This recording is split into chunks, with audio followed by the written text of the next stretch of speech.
Danganronpa.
Danganronpa.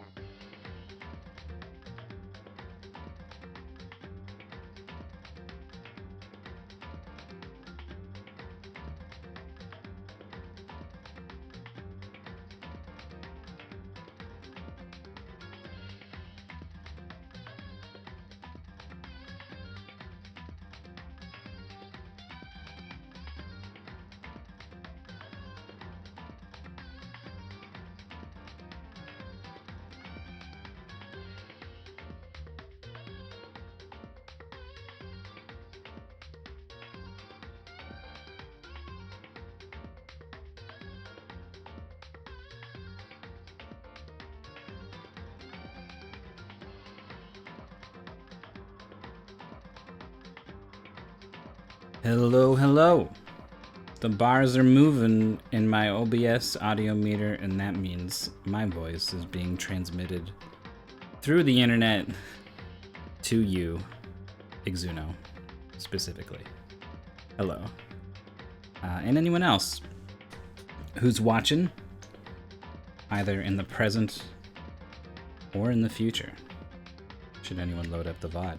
That's a thing people can do. I have been highlighting these on my channel, so if you ever want to go back and watch any that we've done so far, you can, or you could listen to this recap.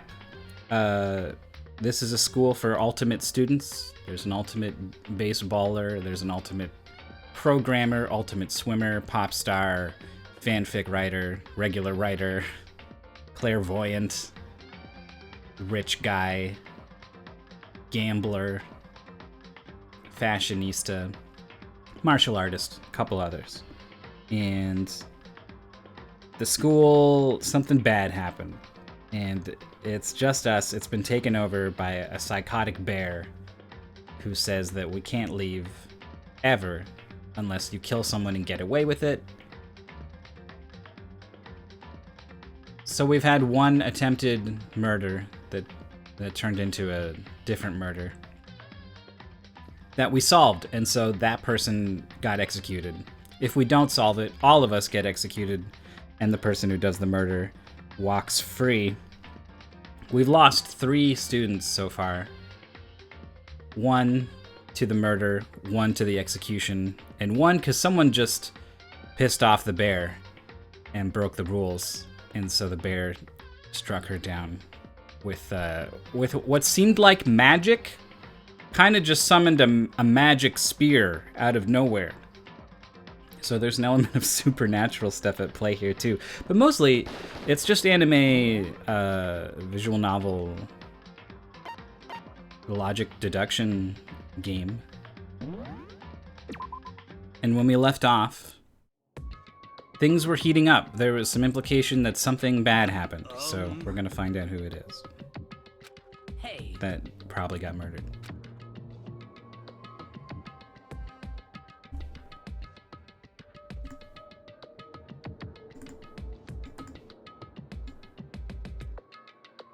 I have to I have to click multiple times before it'll switch over. So we woke up and we're in the cafeteria, and I don't think this is not gonna go back far enough, right? Oh, it is. Perfect. So we woke up. Something happened to one of your classmates. That's for me to know and you to find out. So I guess it's not necessarily that someone is dead. All right, let's find out.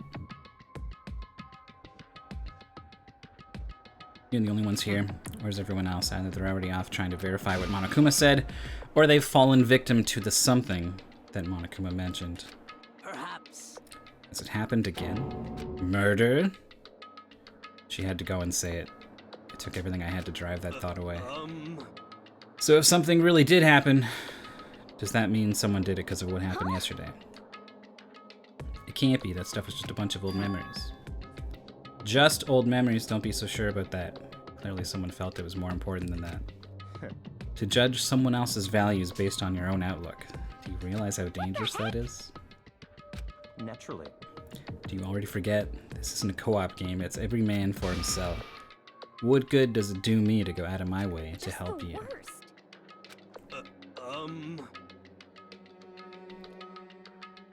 I mean, everyone is kind of against the murderer. Like, once someone does a murder, we're all in it together against the murderer, because we will all die if we don't catch him. Wait. But it's kind of like a game of, Mafia or Werewolf or whatever, though, where you don't know who you are against, who is actually against you. What matters right now is that we find out what happened. That's fine. Let's all split up and begin looking. The game is afoot. He did a Sherlock.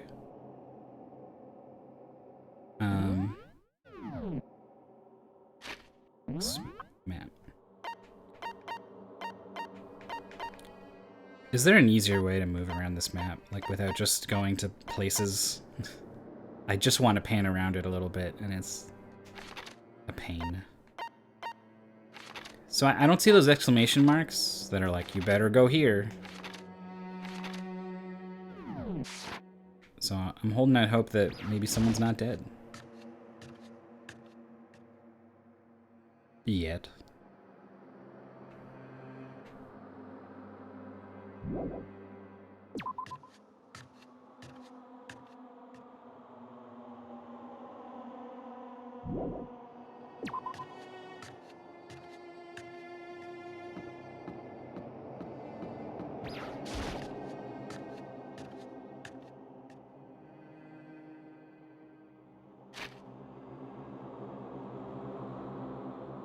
Yeah, no direction at all. Just split up and begin looking.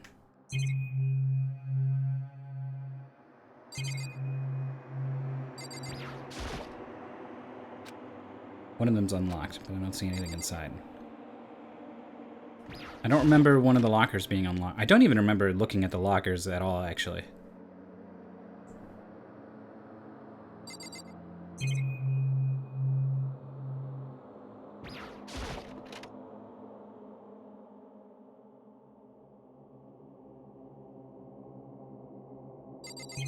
Nothing.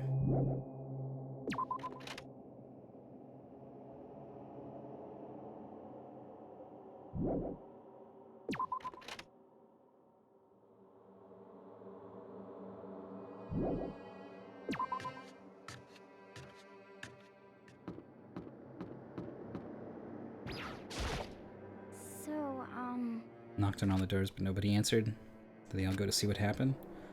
What about the second floor? That's the one place that's new to all of us, so it seems like the natural place for... For what, exactly?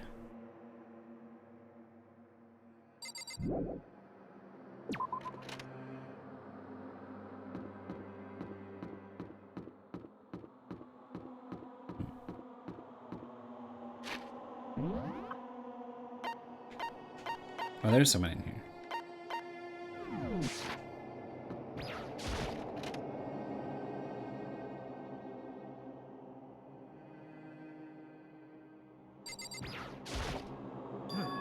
There doesn't appear to be anything here.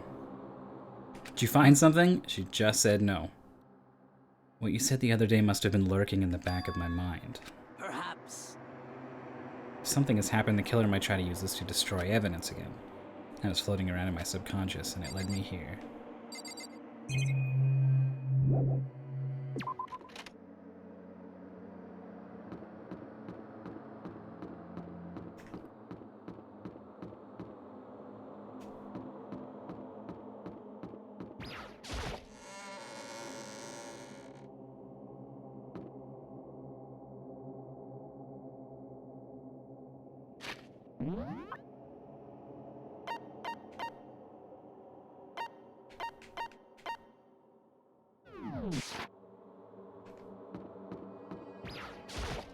Yo. What do you think? Serious. About Byakuya, you think he's being brainwashed? No. You'd know more about that kind of thing than me, right? What's that supposed to mean? You're some kind of psychic, right? I think you're completely misunderstood what it is I do. Fortune telling is like, it's totally different from brainwashing or hypnosis or any of that pseudo-scientific bullcrap. I need you to understand that.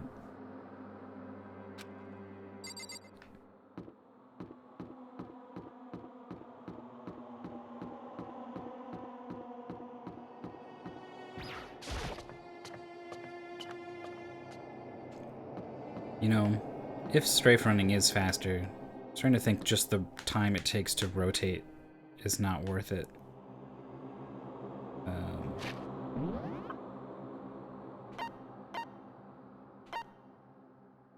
Just one person in the library, huh?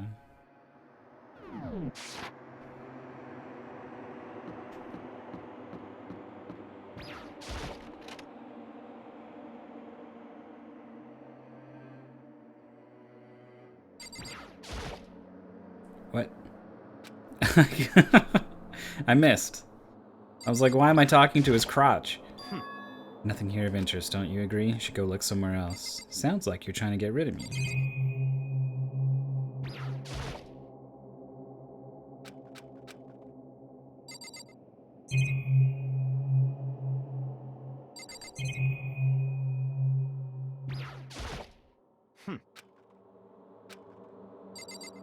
Huh.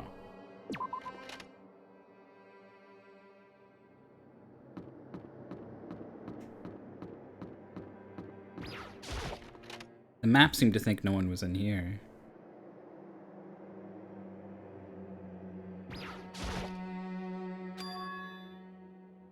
Aren't these supposed to be locked?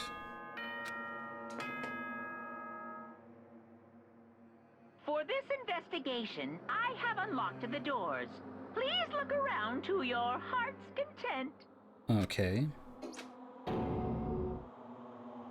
Guess we're formally in an investigation. I see. There can be no doubt a murder really has taken place. In the locker rooms, they're suspicious. Very suspicious indeed. Wouldn't you agree? It seems nobody searched the locker rooms.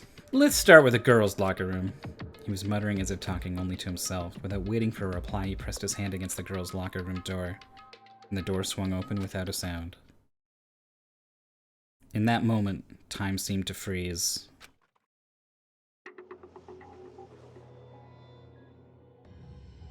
Oh! Our girl. I don't know how long it took for me to fully comprehend the reality of what I was looking at, but as soon as I did... What a sound. A wild, almost primeval scream. I wouldn't... I would not call that wild nor primeval.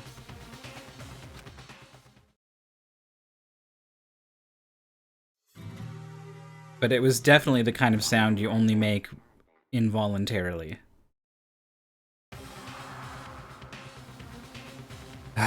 Alright, here we go. I liked this character. It surged out of me like water from a spring gushing out of the ground. Byakuya, on the other hand, Very strange. most unusual, don't you think? He was totally calm, almost like he was watching this all unfold in front of a TV screen. I see. The rope is like tied around her wrist and the thing, and then also around her neck. The blood is dripping down from her face onto her skirt, but then it's also like down her legs in a way that like doesn't make sense. Like there's also blood going underneath her clothes as well, possibly from like a second wound. I don't know what's going on with this picture on the right. And the wall says bloodlust, which doesn't mean anything to me, I guess.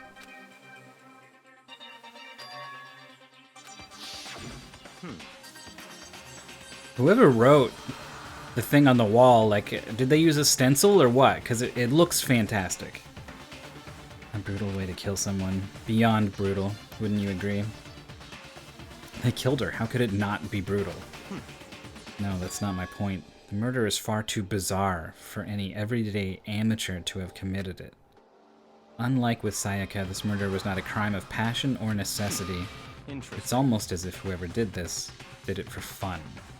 You see what I mean, don't you? My head was swimming. I was still reeling, too confused to understand what he was trying to say. And before I could even begin to clear my head... Yeah, I heard screaming. Did something...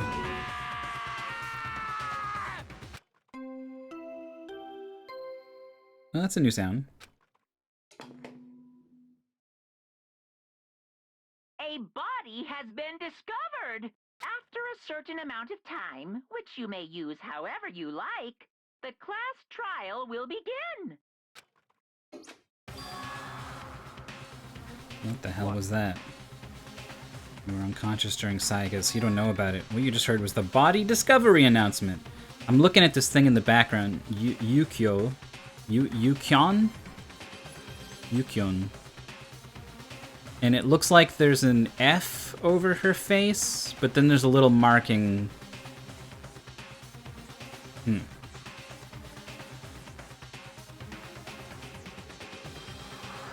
And the Yukyon is like in the same pink. Blood is pink for some reason. I don't know why. I don't know if I have like a setting turned on that's like make the blood not so horrible or something. Like a gore setting.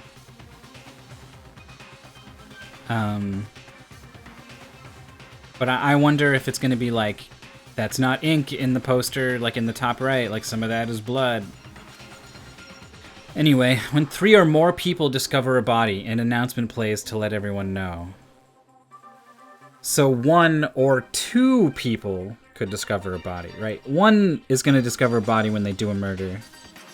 But this allows for an accomplice to also see the body. Huh. I imagine it's so that the search for the culprit can proceed fairly for everyone involved. Proceed fairly. The body discovery announcement? Then she's really... I mean, yeah, man. Before you start screaming your head off, go round everyone up. It seems another game has begun. Another life or death game to uncover a killer. Taka bolted out of the locker room. As everyone made their way to the scene, it felt as if no time at all passed. It was like my sense of time had just taken wing and flown away. When I finally came back to myself, I saw everyone had the same look of confusion, fear, and anger. We all just stood there, gathered around Chihiro's body. Damn. Ooh, there's a weight on the floor with blood. Seems to suggest someone just straight up conked someone else. This is a badass look from Sakura. Holy. Sakura. Couldn't keep her safe. Another victim, which means we are now in the same position once again. Fuck, man. What the fuck is this? It's a dream. This is a dream. It's all just a dream. In fact, I haven't even been born yet. I don't have any memory of ever being alive.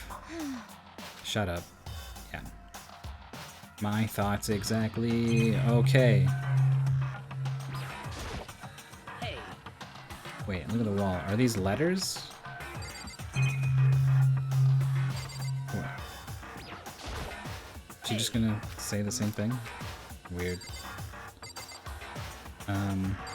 She's talking about these letters? The word bloodlust written on the wall in blood. I don't think it's any kind of dying message, it's just too strange. Thinking about writing bloodlust in blood, doesn't it sound kind of familiar? Yeah, wasn't there like a...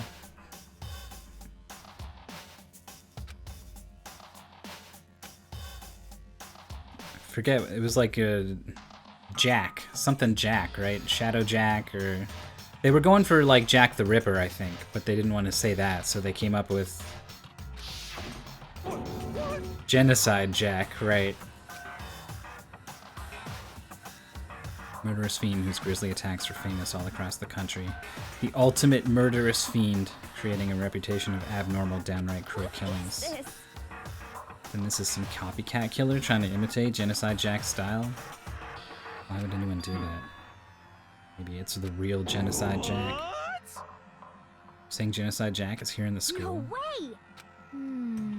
Going so far as to write bloodlust at the scene. I'm surprised at their stupidity. Can't imagine a worse situation than dealing with a stupid murderer. Toko. He was pointing toward the entrance to the girls' locker room. Toko was last to arrive, and now she was just standing there. She faints at the sight of blood, right? No, why? Why? There she goes. She fainted. That did not sound good. Hina rushed over to the collapsed Toko and started trying to shake her awake. Toko, are you okay? Come on, wake up. That's right, I just remembered what she said about how she faints anytime she sees blood. Hemophobic? I imagine she does not watch too many horror films then. This isn't a violation of the rules, right? I mean, technically she passed out somewhere besides her room. I mean, I passed out outside my room, didn't I?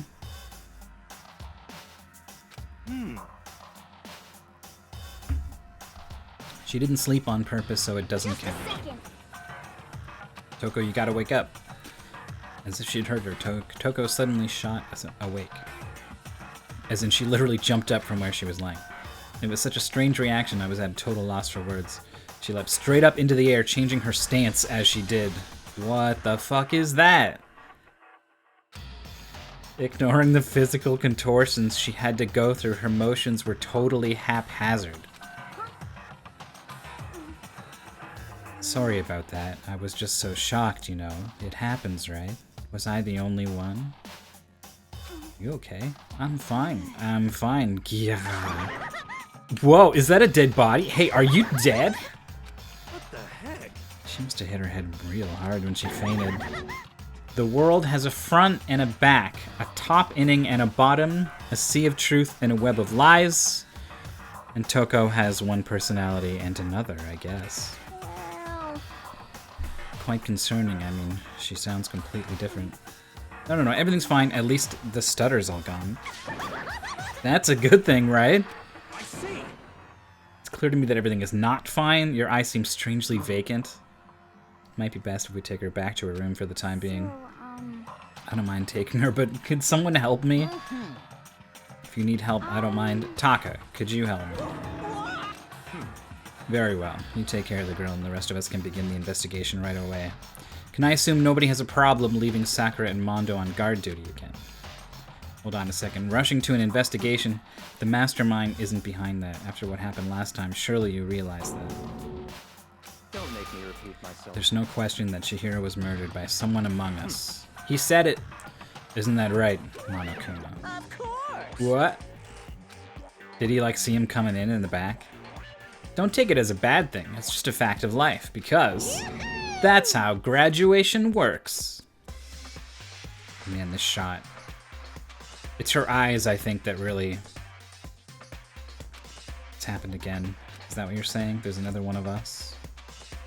Another one of us killed a fellow classmate. Does that freak you out? You guys got no balls, you know that?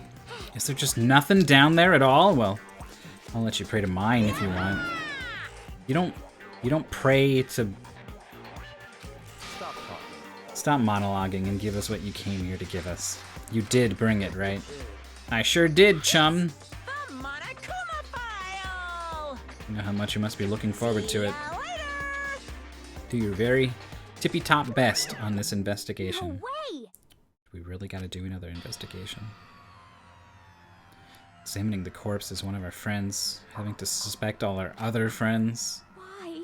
I hate this. I can't take it anymore. Oh no! I hate it too. Help me! I've had enough. I'm getting out of here. Where do you plan on going? There's nowhere to run. Such ignorance. Accept it already. After all, blood is just a liquid. A dead body is a simple object. Very enthusiastic about all this, are you not? Naturally. How can I not be? If we don't unmask the culprit, we all die. That's true, but to jump into it so soon? What? What, do you want to die? Ignorance. Fine, go off and die somewhere. Right now. Go ahead. You're a waste of space. Damn you! That body's an object. Chihiro wasn't an object. Show a little respect or I'll beat some into you. Down. I'm glad Kyoko is finally talking. Everyone stop bickering. Listen, there's some truth in what Byakuya said. Because If we don't solve the mystery and find the killer, our own lives are forfeit. And if Byakuya is right that Genocide Jack is somehow the one who killed Chihiro, then unless we do something, more victims could start piling up. Forget more victims. If we mess this up, we're all dead meat. Hey! Hold on. If that's your worry, you don't gotta worry any longer. In any one killing game, the guilty party may only kill a maximum of 2 people. Why is it going out of its way to tell me this? Like, how many murders are gonna happen that we're gonna be like, there's gonna be 3 murders, and we're gonna be like, well, this person couldn't have done all 3. The guilty party may only kill a maximum of 2 people. Do you remember any rule like that? Actually- Ah, I just came up with it. I mean, if one person went around and killed everyone, your lovely student life would be all over, right? Yeah, see, this is what I was saying. If you just kill everyone, there's no one left to stand up against you in trial. So then, Why not limit it to one person? Well, in a good mystery, you don't want to miss out on at least the potential of a serial killer angle. Just one would totally murder that possibility. for you. I'll catch you guys at the class trial. Can't say I understand his thinking, but if we can kill up to 2 people, then one more person's life could still be in danger. Definitely not good. We need to uncover the culprit before something else happens. Son of a bitch! You need to shut the fuck up. So, Well, for now, Taka and me are gonna drop Toko off at her room. Nice. I'm gonna get dropped off. there is nothing She's to just them. full-on crazy. We have no time to stand around here. We must begin our investigation. Too sweet. If we do not solve the mystery of who killed Chihiro, then we will quickly follow her into the afterlife. That's true. I hate this, but if I want to survive, me and everyone else, we have to do it. We don't have any other choice. Investigate! Better check the Monokuma file. The victim was Chihiro Fujisaki. The time of death is estimated to be around 2 a.m. The body was discovered in the girls' locker room on the 2nd floor of the school. The cause of death was a blow to the head with a blunt object. She was killed instantly. So everything with the string and everything is all after the fact and all for show or something. That's all it says. Well, it's not like there's any point in contemplating about it. No matter what, I gotta do what I gotta do. Hey, Makoto, do you have a second? You need something? Naturally. Life without purpose is quite dull, you know? What did you need? I'm gonna let you cooperate with me during my investigation. Huh? What? I'm purchasing your talent. The same talent which allowed you to solve Sayaka's case. He recognizes that I was fucking on my shit in that trial. He wasn't doing nothing. I mean, Kyoko was one step ahead of me the whole way, but still. Solve? No, you seem to have some limited use, which is why I've chosen you. You have the honor of contributing to my investigation. So you're inviting me to come with you. You're doing it in the most arrogant way possible, though. Let's go. Now then, shall we get started? But Kyoko is way cooler than you. We need to get moving. There's no time to be standing around. I don't really know what just happened, but it looks like I'll be working with Byakuya on this one. Let's start with the body. I could feel the life draining out of my own body. It's a dead body. Chihiro's dead body. Strange. But the more I look, the more strange it all seems. This must be Genocide Jack's handiwork. Well, but we're still not sure who did it. Is that what you want to say? I wonder about that.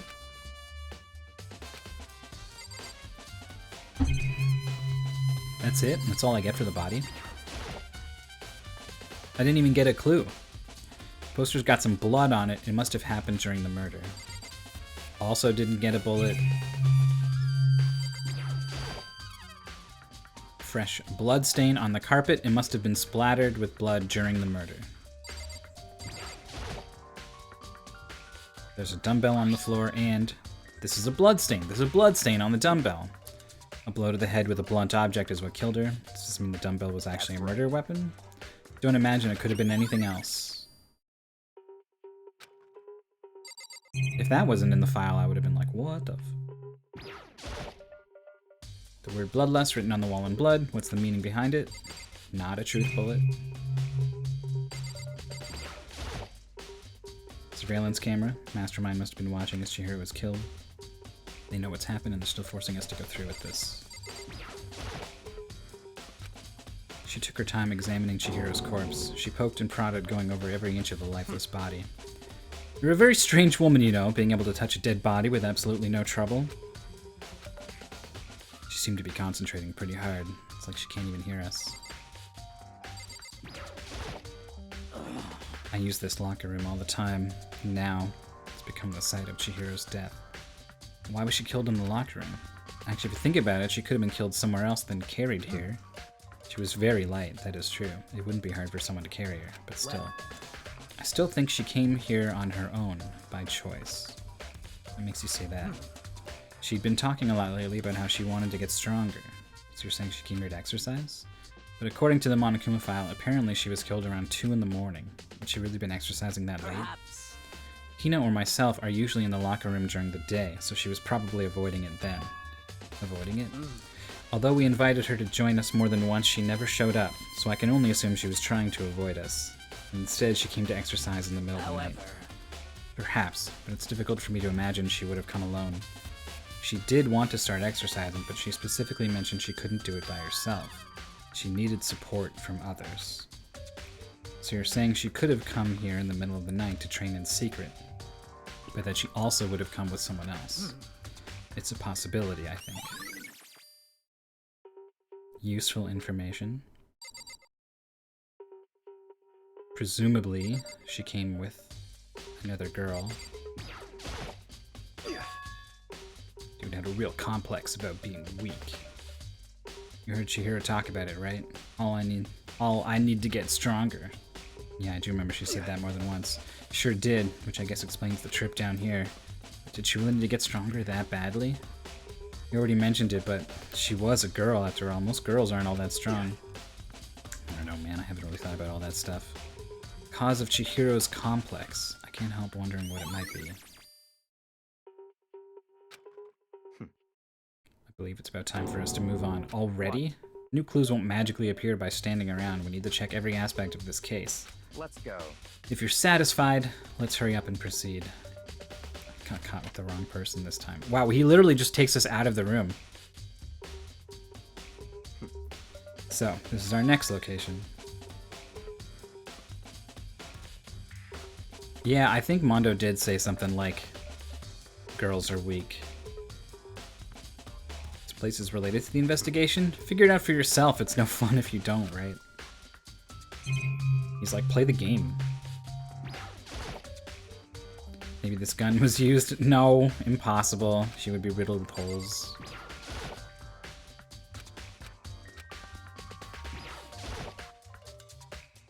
If I remember right, this card reader is meant to work with our handbooks, right? What? Do you have an issue with it? If so, you should take it up with Monokuma.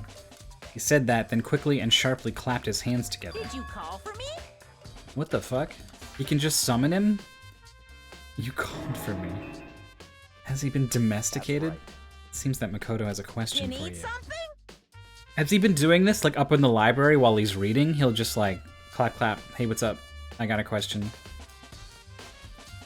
He's pretty cozy with Monokuma. It's just about this card reader.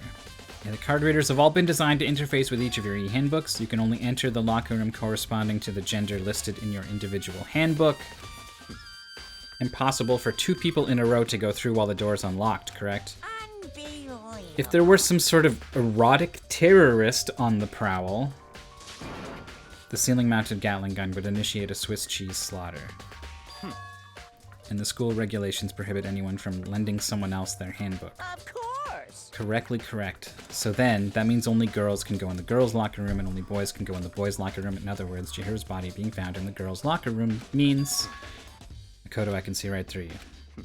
Allow me to tell you what you're thinking. She was found in the girls' locker room, the killer must have been able to get in there, so the killer must have been one of the girls. Such ignorance. Good lord, you're simple. You should pay closer attention to the regulations. The answer has been in front of you the entire time. Loaning your e-handbook to another student is strictly prohibited. Only the act of loaning a handbook is prohibited. Borrowing someone else's is perfectly fine. You managed to sniff out the loophole. Knowing you, I would bet you created it on purpose, didn't you, to add a little more excitement to things. You're treating me like a puny little appetizer instead of the main course that I am. Now then, since the dead can't actually talk, they're not people anymore, they're things. Get it? Got it? Good. Okay. So if she was killed outside of the locker room, you wouldn't even need to scan anything because she's not a person.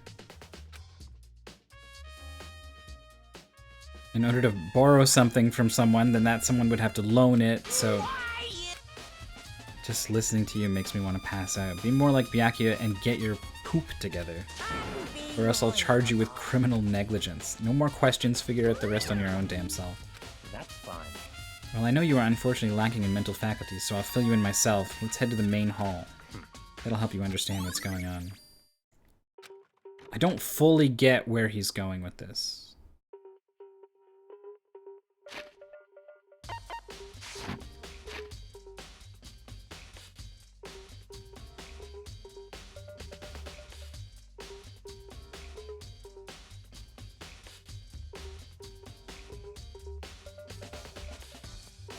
Loaning a handbook is prohibited. Borrowing a handbook is fine.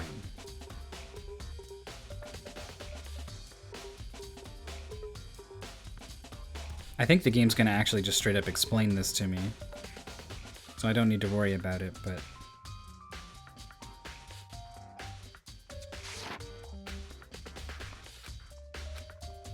Does that mean I have to figure it out for myself? Alright, big door.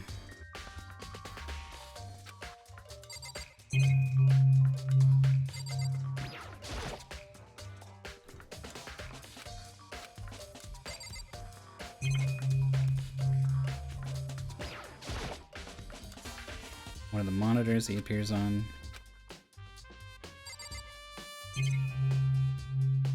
I forget what this is. Mailbox. E-handbook. There's 3 of them, but what are they doing here? Do you know these were here? I happened to find them by chance myself the other day. It seems there's a system in place where the handbooks of dead students get delivered to this mailbox. Okay. Okay, so previously dead students become non-people, and thus you can take their handbooks. Junko, Leon, and Saika. Go ahead and confirm it.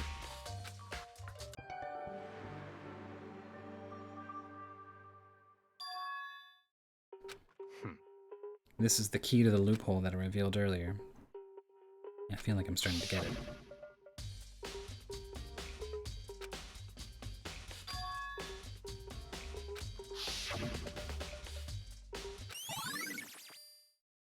Main hall e-handbooks has been added to the truth bullet section. What? Very strange. One of the handbooks won't turn on. Is it broken? Whose is it? The other handbook showed Junko's name when I started it up. So Leon's won't turn on. I see. He did get pummeled with dozens and dozens of baseballs. 1,000 is the number. The memory of it came flooding back, that cruel punishment which led to Leon's death. The execution that the mastermind concocted, a cruel, heartless death. You're right. It wouldn't be surprising for the handbook to break during that kind of assault. Hey, hey! Hey, hey, hey, hey, hey! Hey! That e-handbook is essential to student life here. Crucial, integral, instrumental, a super big deal. There's no way it would break that easily. Hey, Big Pharma. If I say it wouldn't break, it wouldn't freaking break. It can withstand up to 10 tons of pressure. He did say that. And it's waterproof up to 100 meters, okay? I don't care how many baseballs you hit it with, it wouldn't do crap. Even my amazing handbook does have a single weak point. But it's a secret. I wouldn't want you to go breaking any more handbooks. Leon must have broken it somehow without realizing what its weakness was. Hard to say. You know what I think? I think his handbook isn't actually broken. But how could that be?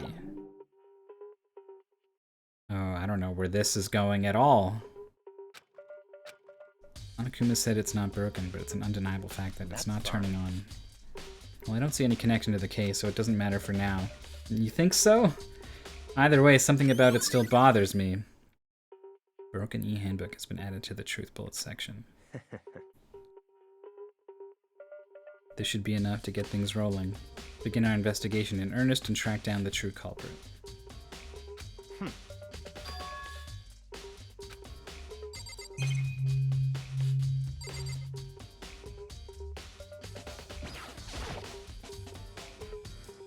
To be exact, not quite.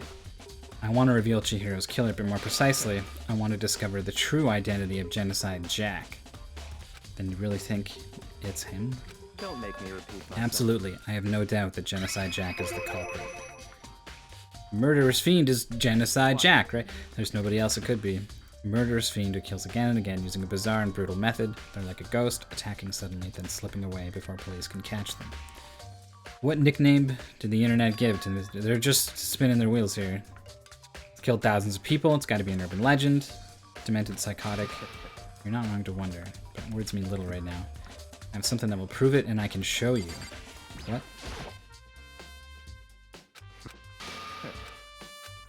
Don't make me repeat. And I have a basis to believe that, I assure you. Genocide Jack is one of us.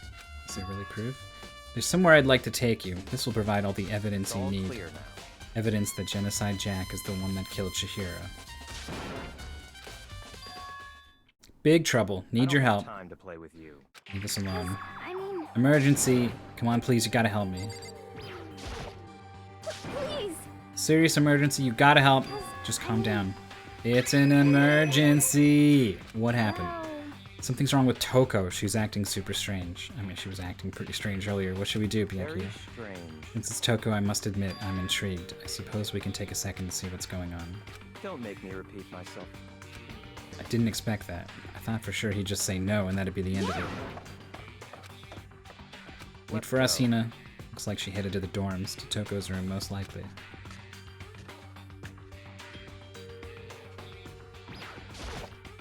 Such You're talking to the wrong person, you waste of space. You guys are too slow. I think you're just too fast. What's this emergency?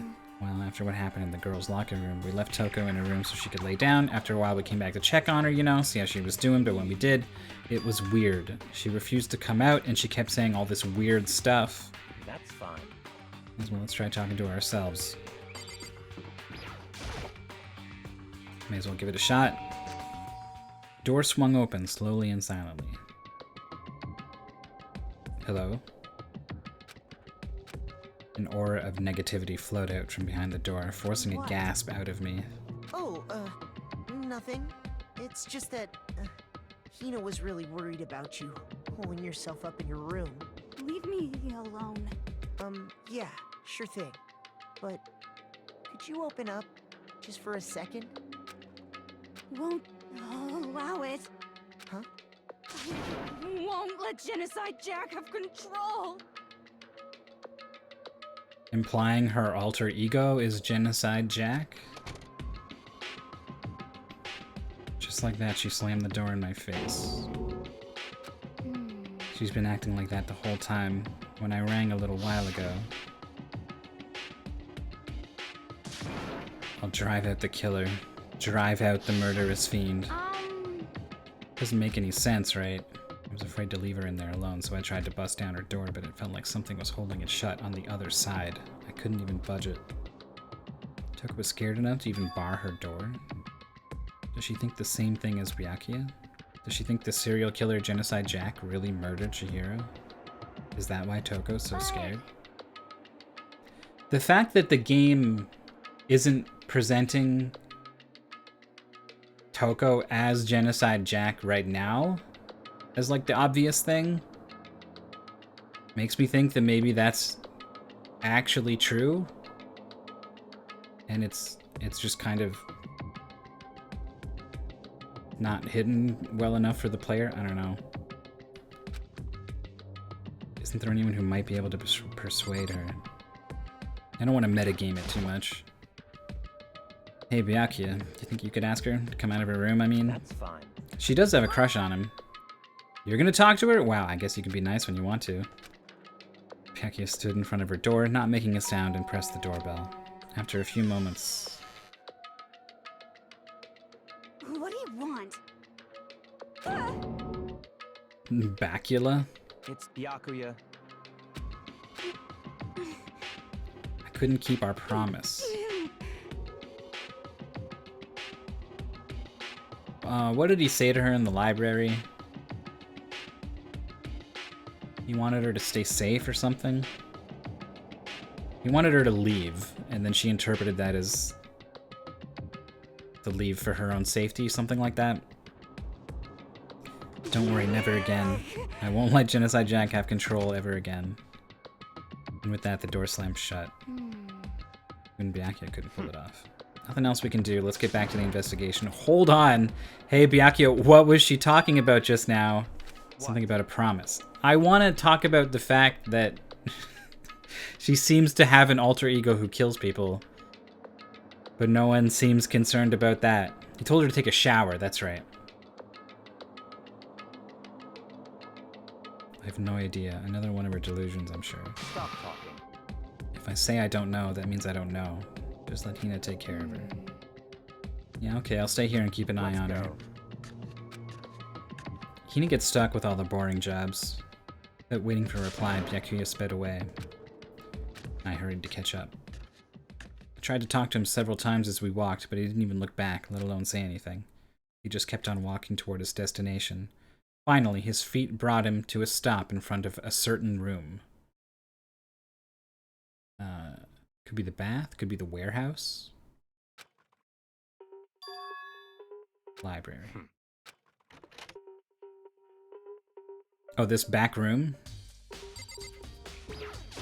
Come on. That's clearly... Look at where my cursor is. It's on Byakuya. I didn't even move it, I just hit the... Is the evidence that proves Genocide Jack really in the library? Make me repeat myself. Don't make me say it again. In here. On the other side of the store, it's the archive. Let's go. It'll make sense once you're inside. We got a new room. So many books and files, and so much dust. In other words, There's enough value in this place to endure the dust. Desk lamp. Same one I saw Byakuya using in the library. what? I have a problem with that lamp. It was here before, then I moved it over there. It's too dark over there, so I thought I'd put it to good use. Okay, but then why is it over here again? It's a wooden box. It's empty. Judging by the smudges and the dust, it looks like there was something inside. Looks like... I don't know, like a laptop charger or something? Like a... There's like a little box and then like a cable or rope coming out of it that coils around and around. Wonder what it was. Extension cord. Proved very useful.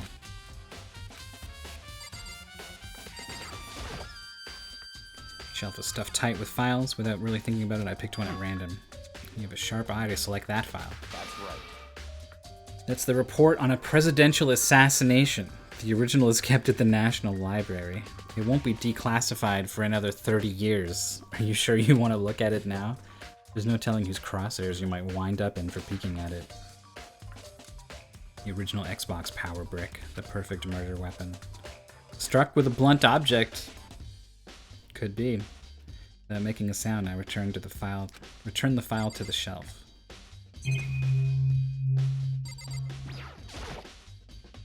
So many files stuffed onto the shelf. What's in all these things? Documents are dangerous. They detail all the people who control the world from behind the scenes. Dangerous truth for a commoner. You mean like the members of the Diet or something? Sure. No, I mean the ones with real power. The secret council controlling everything from the shadows. If you're ready to be disappeared for it, take a look. There are some very interesting people in there. You're just kidding, right? Am I? I'll just let it go for now. Whoa, what's way over here? Oh. Stupid cameras. How do I best get him to stop blocking whatever's behind him? Okay. Ton of thick files. If you're looking through any of them, let me give you a little warning. Those things are filled with graphic, disturbing photos from all kinds of crime scenes. It's the kind of thing any normal person wouldn't ever want to look at. Be careful.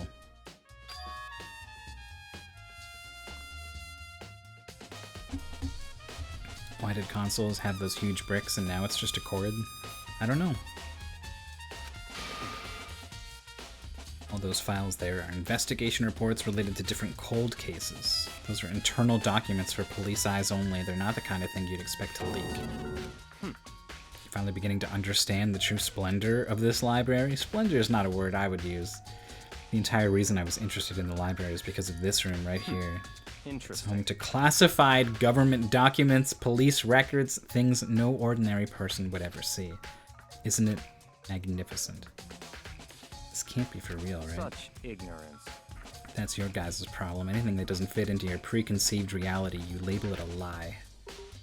Well, it's not that. It's not like I totally refuse to believe it, but I mean, it's just so much. How could anyone have put this all together? I suppose it goes to show just how much power Hope's Peak truly wields. Or perhaps the mastermind may have wanted to provide us with enough entertainment to keep us from getting bored. It's no use. I can't keep up with all this. It's just too unreal. What's wrong? You still can't believe it? What about you? How can you believe it so easily? Things like that are usually impossible. What? What do you mean usually? Usual? Normal? Ordinary? Simple? Those things don't exist anywhere in the real world. If you don't understand what they actually represent, you don't understand the nature of anything. You don't pull your punches, do you? Besides, what you consider usual is based on your common sense, right? And what makes you think your own common sense applies to me at all? The documents gathered here are genuine. I have viewed them multiple times, so there is no doubt. Hold on a second, you're saying you've read all these documents and more than once? But all this has to be stuff like top secret confidential stuff, right? So why? My family has a reading room just like this at our home. Ours is bigger, of course, and not as dusty. Members of the Togami family have access to any variety of government-related documents. That includes foreign powers as well as domestic. So in How is other that possible? words, I already told you, there's a secret council that controls the world from the shadows. My family is a member. All I have within me the bloodline that will allow me to one day bend the world to my will. But to become such a ruler, I must know all levels of the world backwards and forwards. So whenever I have time, I like to review whatever documents and materials that interest me. Which is why I can proclaim without a doubt that the materials gathered here are the real thing. Beyond believing or not believing, Byakuya is actually starting to scare me more than the actual mastermind. And what always interested me the most were the cold case police investigation reports. Hey, Stums. Reading through those reports has always been a hobby of mine ever since I was little. It's excellent mental exercise. I've solved more than a few of those cases just by reviewing the reports. And among all those reports, one of my recent favorites is the Genocide Jack case. As he talked, Byakuya grabbed a specific file from the shelf. This is the complete case file. Every single report surrounding the Genocide Jack cases has been compiled in here. Because there are so many, allow me to quickly summarize the main points. To begin with, there are two notable characteristics in every Genocide Jack murder. The first characteristic is that at every crime scene, the word bloodlust is written in the victim's own blood, and the second is that when the victims are murdered, their bodies are suspended in a certain way. Bloodlust written in blood, victim's body suspended, exactly what happened to Chihiro. Save your surprise. The best part is yet to come. For the second characteristic, where the victims are suspended, the only ones who knew about that particular fact were members of the police and other higher-ups. By all accounts, nobody in the media ever found out. In other words, no one on the news, no one online, nobody knew about that aspect of each crime. Only key officials and the killer himself knew about this act of mounting the victim. Now, if you recall Chihiro's corpse, was certainly mounted in this fashion. So how could the killer have known about suspending the victim? That's the key question. But in fact, the answer is quite simple. The culprit isn't a copycat killer, it's the real Genocide Jack. In other words, And that right there is evidence that Genocide Jack has hidden himself among the rest of us. Seems pretty ridiculous that they'd be able to hide that. Yeah. Genocide Jack really is such a brutal, fiendish killer, really is walking among us. I mean, they've used the phrase, like, ultimate killer or something when talking about him. It only makes sense that Genocide Jack would be included in a group of ultimate people. I never imagined a killer with such a reputation would ever become part of our little game. And don't you think it would be good for you to take a look at what I've already seen? You might just manage to ferret out a clue or two. such ignorance. If you get down on your knees and beg, I might even show you myself.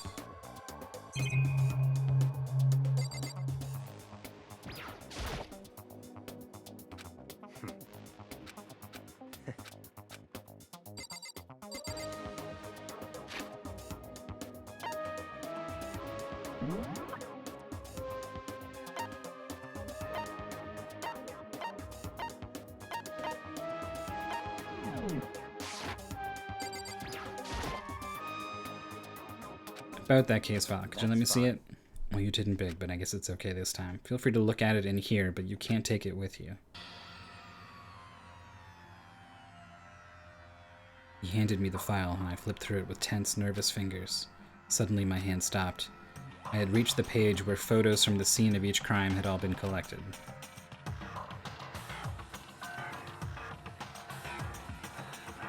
The names of Genocide Jack's victims ran on for several pages.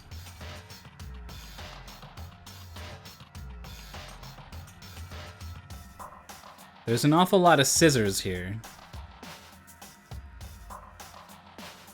Custom made. Scissors were apparently custom made, with every pair left at each murder scene seeming to be made from the same material and construction.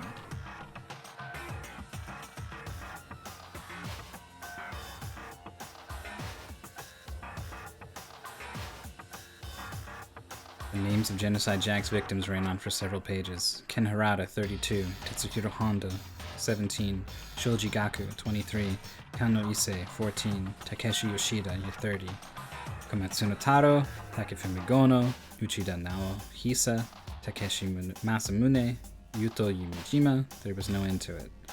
One thing became perfectly clear as I read. All of the killer's countless victims were killed and suspended in exactly the same way.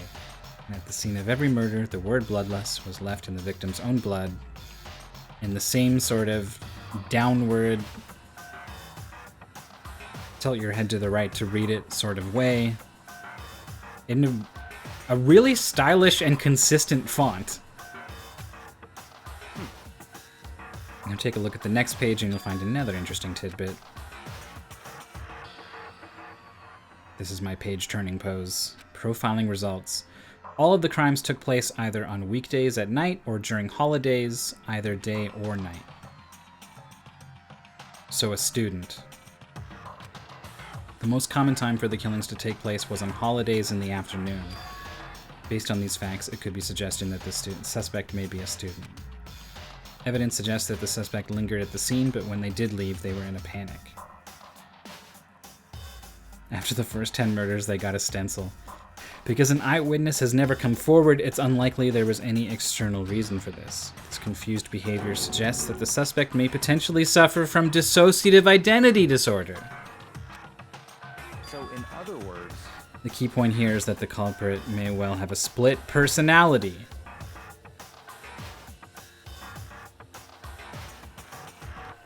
I mean, is it not Toko, right? Like, it's obvious that it's Toko, to the point that I feel like it can't be Toko, because it's too obvious.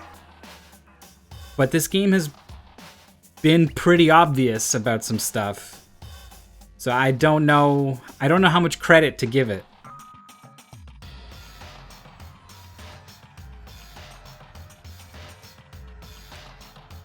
I'm part of another totally unbelievable story, but this one is way more unbelievable than anything else up till now. Maybe it really isn't, I don't know, I feel like my mind has gone numb. Genocide Jack case file has been added to the truth bullet section of your handbook. let's go. Alright, we should get going. Where are we going? Anywhere but here. We finished our business here, haven't we? Oh wait, Byakuya. As usual, Byakuya turned and left without another word. I hurried out of the library to catch up. Well, this is where we part ways. I have some things I need to take care of before the class trial. Just all of a sudden like that? Time to play with you. Come on, enough of your annoying misapprehensions. Did you really think we'd be together the whole time? Take responsibility for yourself and do something useful. Move the investigation forward on your own. And just like that, he was gone. Just as quickly as he'd asked me to join him, he'd cut me off. In the end, I felt like I was just some plaything getting tossed around. At the same time, I'd uncovered some really important clues thanks to him. Genocide Jack. He's the one that killed Chihiro, and that murderous fiend is one of us. But who is it? I have to find that out no matter what it takes. And to do that, there's somewhere I have to go investigate one more time. I have to go back to the crime scene. The girls' locker room? I should check the boys' locker room too, and the others might have come up with some info I might find useful while I'm at it. I need to find out everything I can.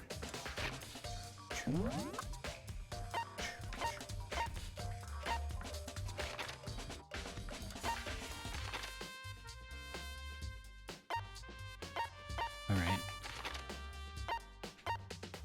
The warehouse and the dining hall.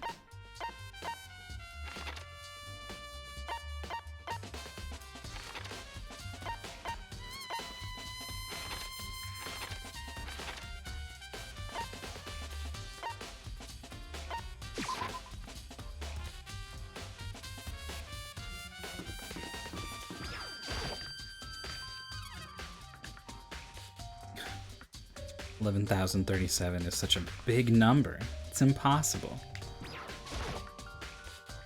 Hina, how's Toko doing? Same as before. She won't come out. She just keeps on mumbling something about Genocide Jack. It's too obvious, right? Right?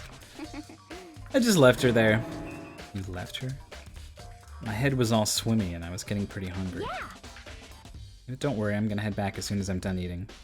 Toko's not exactly pleasant, but I'm still worried about her. Speaking of which, what are you eating? A donut, of course. There's two things I'm sure God created. Outer space and donuts. Really. I bet Chihiro would have liked to eat more donuts. Maybe that was her one big regret. I should have tried to spend more time with her. Yeah, that's why I got my hours in while I could. Come to think of it, who did she spend time with? She was a little bit strange. Didn't really hang out with the other girls much. It was like she was trying to keep her distance from her. Actually, Sakura said something similar, that even though you and her invited Chihiro to exercise with you, she always refused. Yeah, totally. Yeah, it's true. And it wasn't just us either. It's like she stayed away from all the girls. Was she just shy? I don't know. She talked to the boys all the time. Isn't it kind of weird to be shy around your own sex, but totally fine with the opposite sex? Oh wait, maybe she was used to guys spoiling her. The law says you can't judge a book by its cover, right? Remember with Sarah's that kind of girl.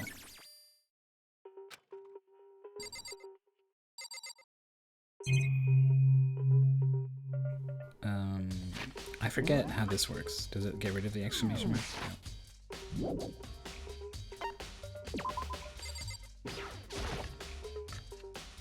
Awie's a space god believer. God created space where he lives. One specific knife is still missing.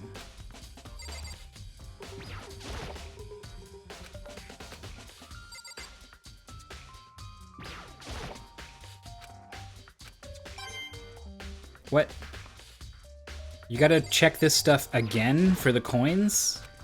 Oh, I've missed so many coins. That produce will not stay good forever.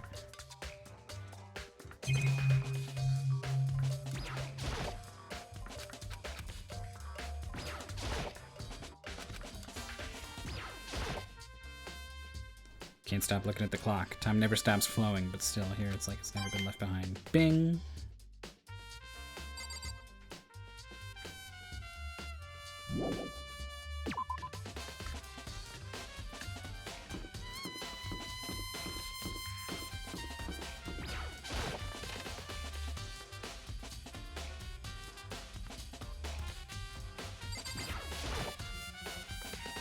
Celeste, what are you doing here? This warehouse is amazing. It has absolutely everything one might need to live a full life, from food to clothes to towels. There's an endless supply to choose from. I see that, but have you found anything related to the case? Most unfortunate. I knew you were gonna ask me that. I thought talking about the warehouse itself might misdirect you, but I see it was pointless. Did you find something? Very well, I will tell you, and only you. Actually, Last night, I saw her here. Chihiro was in the warehouse. Really? indeed. Right before nighttime. So this is before, just before 10 p.m. He was murdered at 2 a.m. Hmm? What are you doing out this late? Oh, I was just... Are you planning to go exercise, perhaps? What? How did you know? Because I can see a blue track jacket sticking out of that duffel bag you're carrying. Oh, you're right. Thanks. Well, I'd better get going. I'm kind of in a hurry. Stuffed the jacket into her bag in a hurry. It was almost like she was trying to hide it. And just like that, she was gone. Indeed. I assumed she was merely stocking up to go exercise in the morning, but it would appear she ignored the nighttime rule and headed directly to the girls' locker room. If she hadn't broken our rule, none of this ever would have happened. You get what you deserve, I suppose. Apparently she went to the girls' locker room late at night in order to exercise without anyone knowing. But the strange thing is, there was no trace of the track jacket or duffel bag Celeste said she saw Chihiro carrying. Which would mean the killer would have gotten rid of it somehow.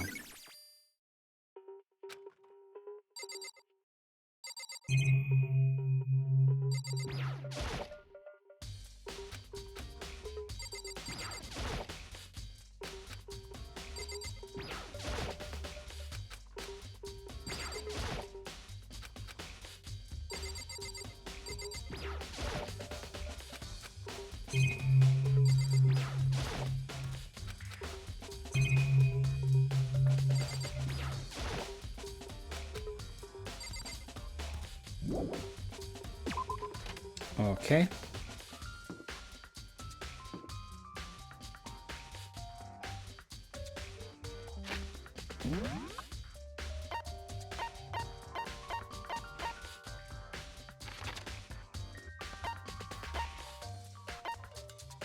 Main hall.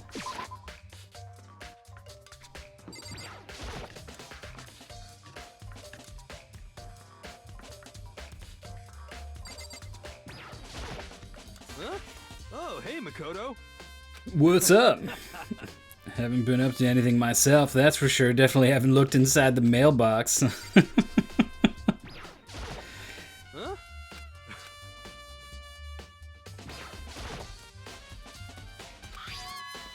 Junko, Leon, and Sayaka's handbooks. Only lending it, no problem with borrowing one. It looks like Leon's handbook refuses to turn on. It shouldn't be broken.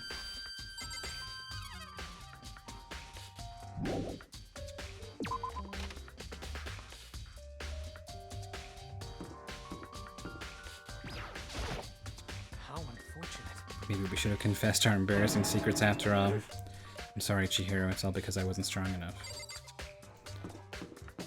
Yeah, I mean, Chihiro's secret has something to do with what's going on.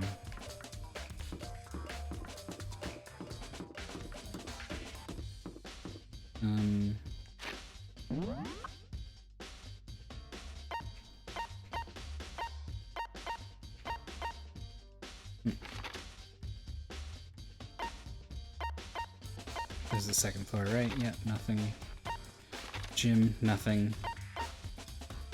Locker rooms, I think, is kind of everything.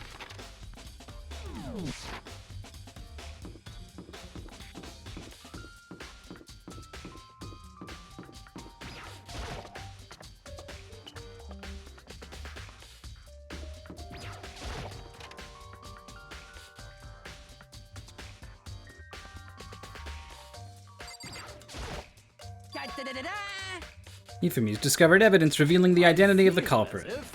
Another stat increase for me. Evidence, what did you find? I cannot reveal that just yet, but I guarantee that what I found will steal the killer's breath from his lungs. You sure about that?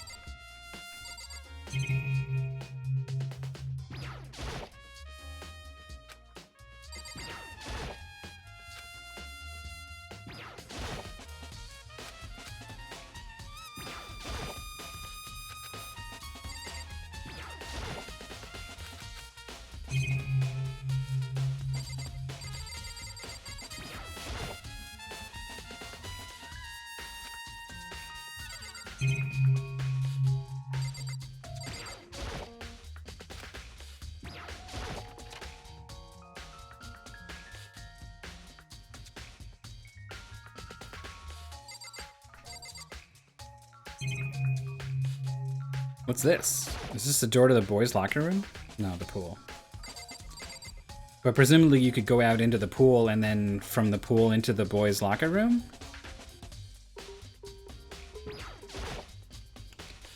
One of the monitors.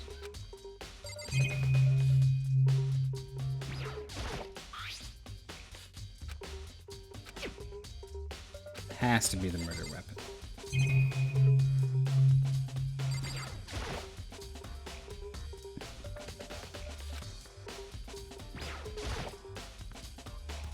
Bloodstained poster. The blood is the most noteworthy part, but big-breasted swimsuit model is pretty noticeable too. Yeah, maybe it's not an F, it's just a splatter.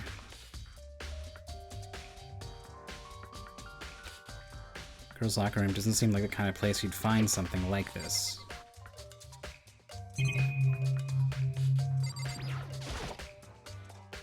Feel the life draining out of my body.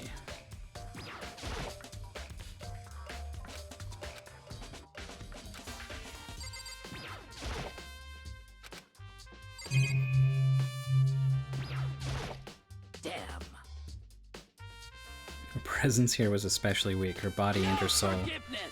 To target such a helpless being, it's unforgivable. What a wretched beast to do such a thing. I cannot forgive this.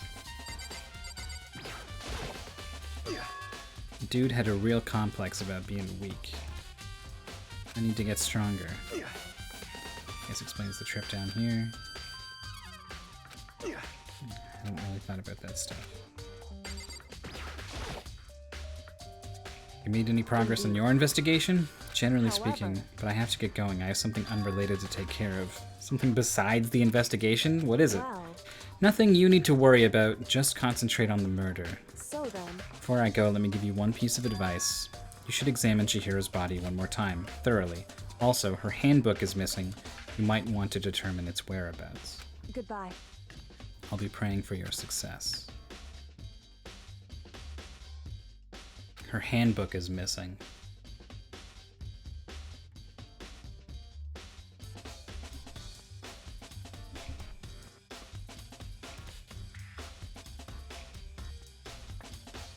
Why would it be missing? Obviously the handbooks are needed to get into the locker rooms.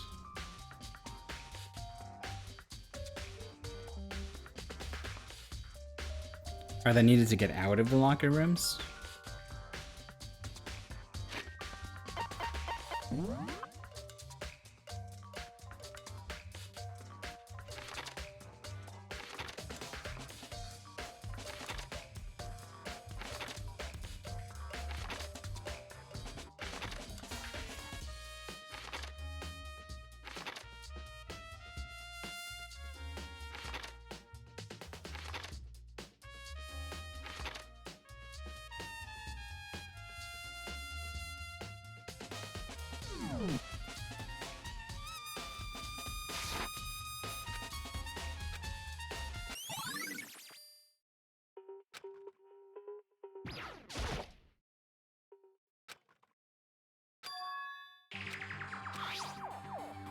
Chihiro's hands are bound with what looks like some kind of rope.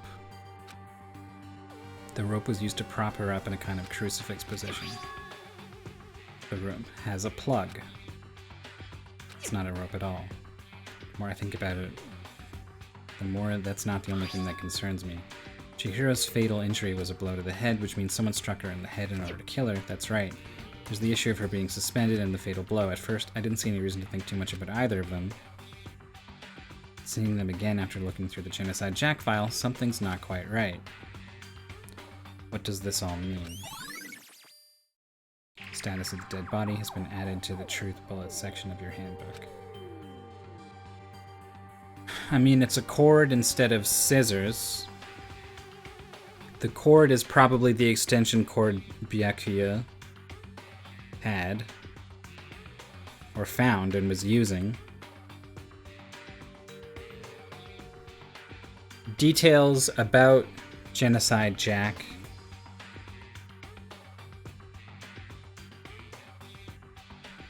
that the public doesn't know are on display here. But Byakuya also knew about those things.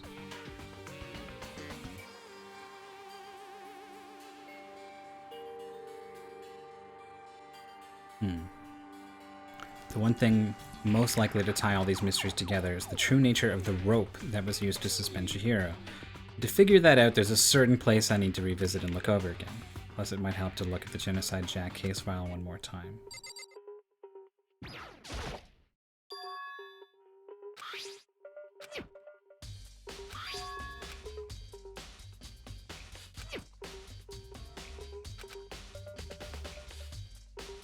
Victim suffered multiple stab wounds. Victim suffered multiple stab wounds.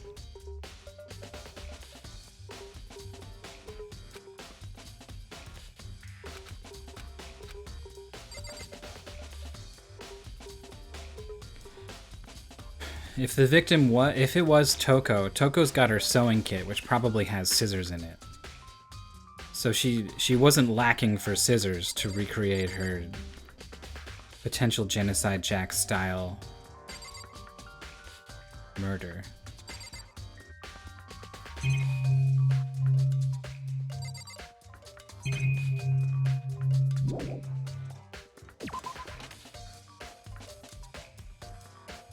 Alright, this is gonna be the first time we've been to the boys' locker room, I think.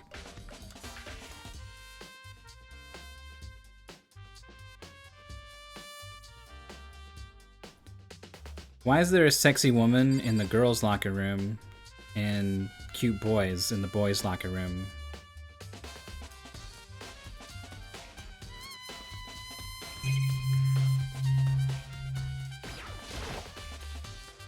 Surveillance camera. Someone's using these cameras to watch people die. As much as it gets on my nerves, I better leave it alone. Something to strive for. Generic off-brand scissors. Okay, so I can get to the pool.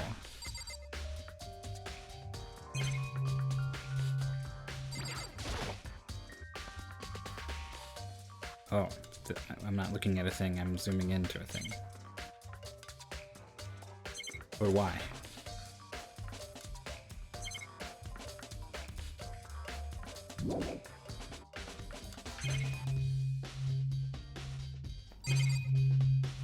Is this gonna do the same thing?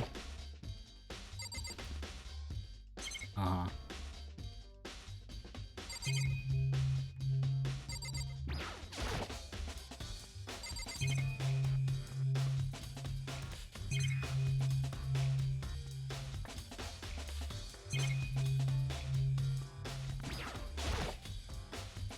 Some kind of clue in the lockers? Guess not. Man. And this is just gonna take me straight there, right? Yeah, okay.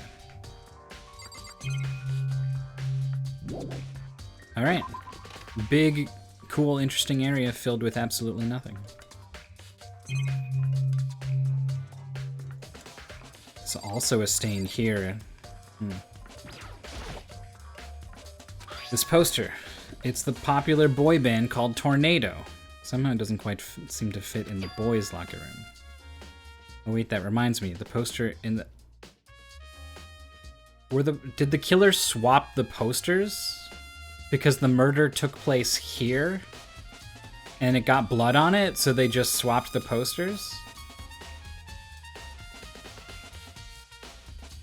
Poster in the other locker room is. There's definitely something strange about this. Boys' locker room is popular boys band, girls' locker room is big-breasted swimsuit model. Could the posters have been switched? But if they were, why? What reason would anyone have?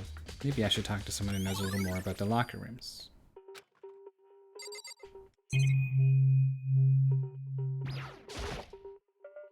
One of the monitors Monokuma appears on, it's just showing the school crest. If I break it, Monokuma might come and punish me. Strange stain on the carpet. What is it? I mean, it looks like actual blood and not this weird pink stuff that everyone else seems to have. Wait, is the punching bag? No. I think that's everything. I'm gonna see if Hifumi knows anything, but probably not. I think I need to talk to Sakura or Asahina. They're the ones who have been working out in the girls' locker room at least a lot.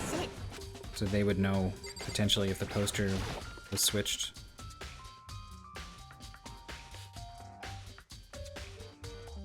I also have to go to the library and check that box where the cord was. Of course. Use this every day since it opened up. Sometimes Hina and I use it together. Do you think the poster in the boys and girls locker rooms could have been switched? Sorry. Can't really say. Never really paid any attention to the posters. However, There is something that's been bothering me. I like to drink a little protein coffee every time I finish. Is protein coffee? It's in the warehouse. Not the highest quality, but I don't have a lot of other options. I mix protein powder with coffee and down a glass of it after exercising. Is that what's spilled in the carpet? Anyway, the other day I spilled some on the carpet in the girls' locker room and it left a stain. But I don't see any stain on the carpet now. Exactly, I noticed it earlier. The stain has disappeared, so the carpet and the picture were swapped, which is the only two things that have blood on them. So the murder took place in the boys' locker room. Can only assume someone came along and I cleaned it up. Still, isn't it unusually clean, as if there's never been a stain to begin with?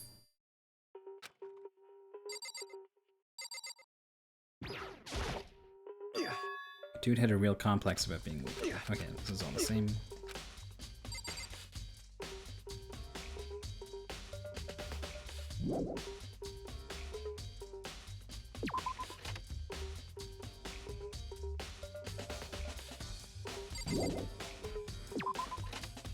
What's the point of having a swimsuit model anyway? The last thing you want is a stiffy while working out.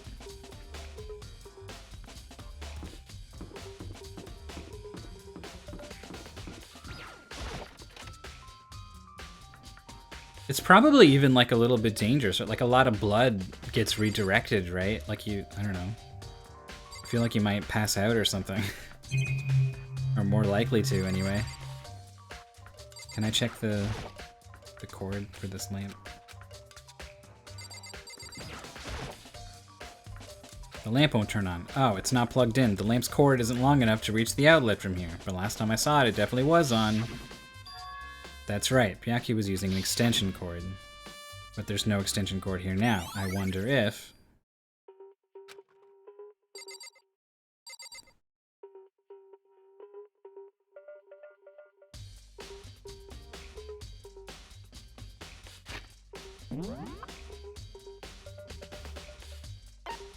I gotta go to the archive. Oh yeah, it wants me to check Genocide Jack's case file.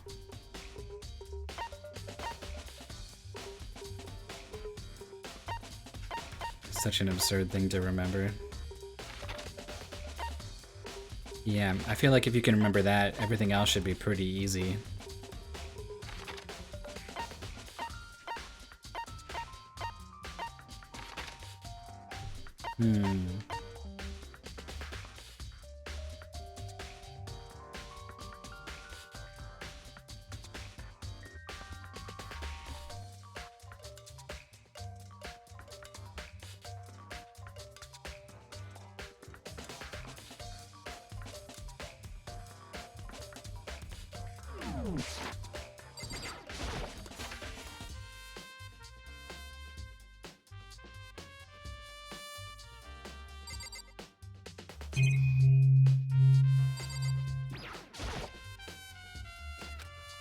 extension cord was in there before.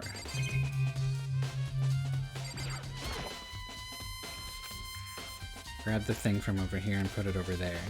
Sure is dark over there.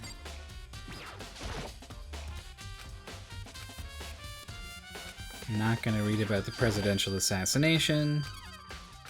Documenting the secret council. Genocide Jack's case file. It's gone. Did someone take it out of the archive? But the only one who would do something like that, I can't think of anyone but Byakuya. I could think of maybe Kyoko, who left to go do something. Andy killed Chihiro.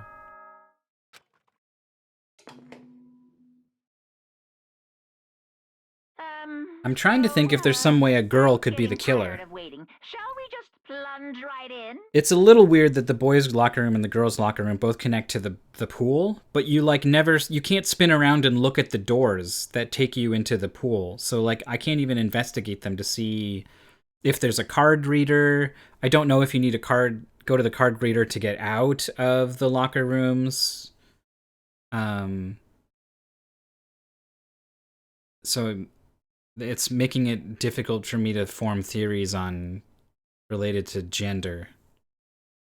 But it kind of seems like what the game is doing is that the murder took place in the boys' locker room, and that therefore Chihiro and maybe also the killer are male and not female. And then that rules out Toko, who is maybe being set up as bait here.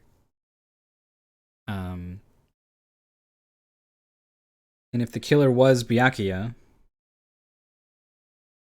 he would know the details about the Genocide Jack case to try to pin it on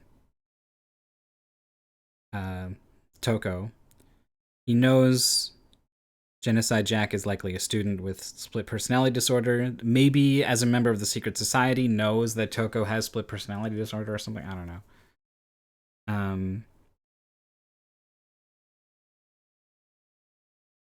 He was the one who knew about the cord, but I mean, anyone could have taken that cord, really.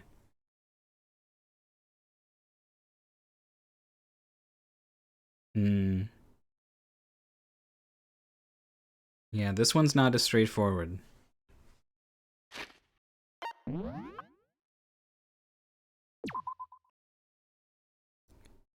2 a.m. Blow to the head, killed instantly.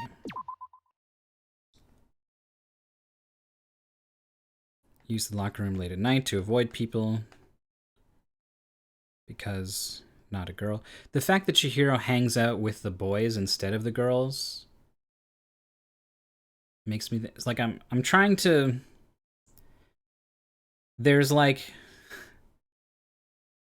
when a trans person is who they are, that's who they are, right? And then like someone who is stupid or hateful or both or whatever might say that actually they're the other thing, the other gender or what. And so if this game is being stupid, it might frame things in a poor way, right? And so if I just go with the game, then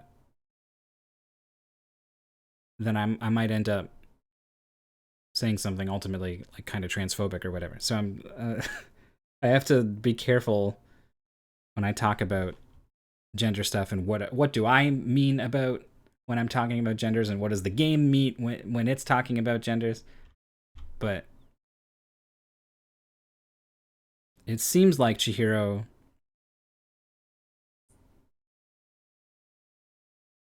like to dress the way that she dresses, I would think is a trans girl. But then that she's more comfortable hanging out with the guys. I guess I don't know what that means really, but maybe the game thinks it's because she is a boy and is maybe just like dressing as a girl, or I don't know. I don't know which way it's going to go with this.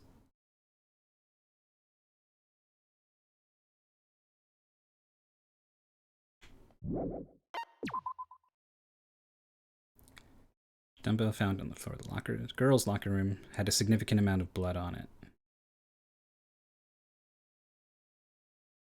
But I guess you could still move it without getting blood everywhere else.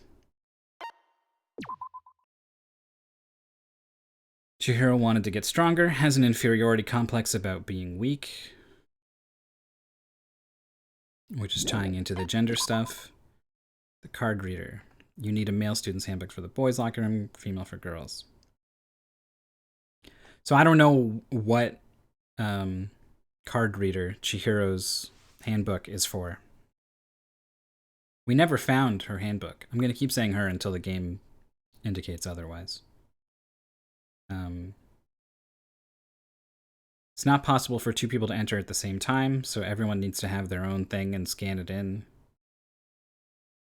And so I think for the murder to take place in the boys' locker room, both Chihiro and the murderer have to have a male card reader passport. Additionally, lending someone your handbook is a violation of school regulations. Oh, right, but the killer could have taken... Well, no, this is why Leon's card reader is broken. Because if the murder took place in the girls' locker room, anyone could have taken Sayaka's or Junko's card reader to get in there. But in order to get into the boys' locker room, you would need only Leon's, and that one is apparently broken or unusable.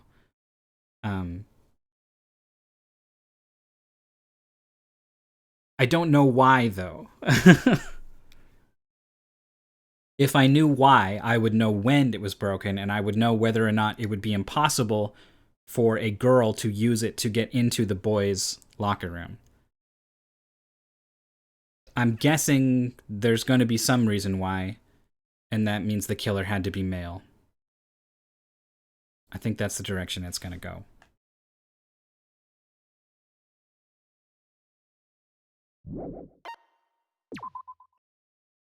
The handbook of each student that has died is placed in the mailbox. One of the handbooks is broken, which is apparently a rare occurrence. Junko and Sayaka's handbooks both seem to work, so it is assumed that the broken handbook is Leon's. However, Monokuma claims it's very likely that Leon's handbook would have broken. I don't know what that is getting at. It almost seems like maybe if you are the blackened or whatever and you're executed, your handbook gets turned off or something, disabled. Not broken, but unusable, which is different from if you're murdered. Suspected genocide jack victims include these names. They were killed in the same way and mounted to a nearby wall. Bloodlust found at the scene of each crime written in blood. Profiling indicates the killer is likely a student suffering from a split personality.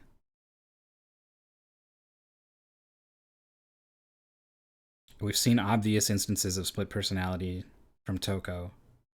I don't know if I've really seen any instances from anyone else. Maybe Taka? He seemed pretty different when he was in the sauna, going crazy.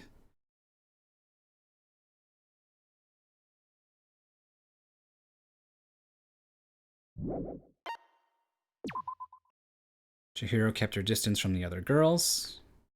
Got along with the boys. Boys' locker room has this blackish stain on it, which I assume is protein coffee. Blood found on the poster in the girls' locker room. Big-breasted supermodel. So the poster and carpet switched, implying the murder took place in the boys' locker room. Chihiro's handbook is gone.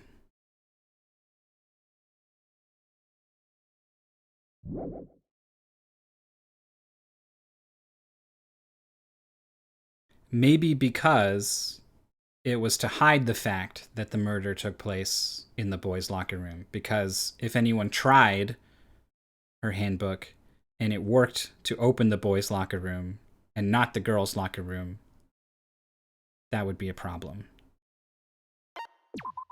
So I can at least explain it. Her hands had been bound with some kind of rope. Fatal injury, a blow to the head. She was responsible for a coffee stain on the girls' locker room floor. It's been inexplicably cleaned. Like, this is pretty ridiculous that it's like, What is this stain? What happened to this stain? And it's like the same photo. Come on. Byakuya was known to use this lamp. However, the extension cord had gone missing at some point, and the lamp's cord couldn't quite reach the outlet.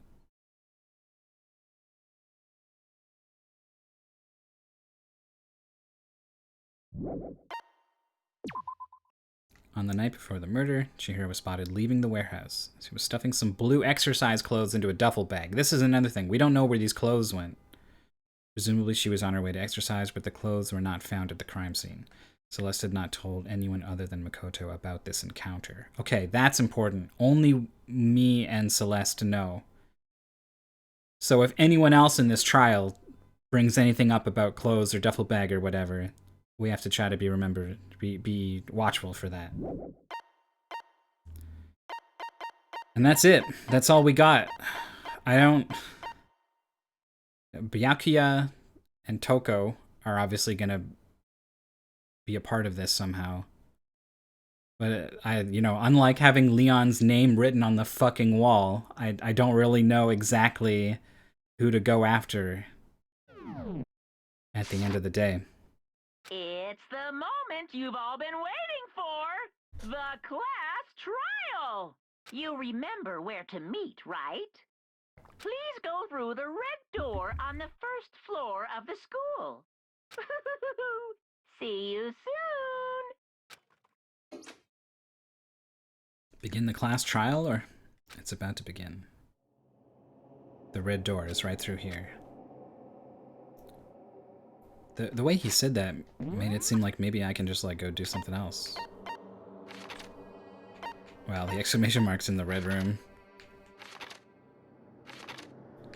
But as long as there's exclamation marks, I think if there was something to do elsewhere, it would pop up, but I don't see it, so we're just gonna charge in.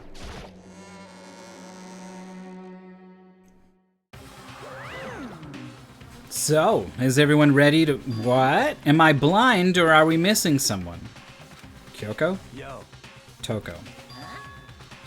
I really don't remember. Come on. Kidding, I'm just kidding. How could I forget that little nut job? She's a crucial part of the class trial this time. What does he mean by that? I'll go ahead and drag her out here kicking and screaming. Just one moment, please. Just like he said a few minutes later, he reappeared, dragging Toko behind him. I told him I didn't want to, but he forced me. I can't believe you would drag a girl around. Terrible, you're terrible. So now everyone's here. Hustle onto the elevator and let's get this show on the road. I'll see you guys down there. Can you spell conservatory in this one game?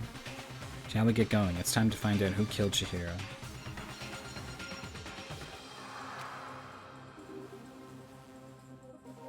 Chihiro Fujisaki.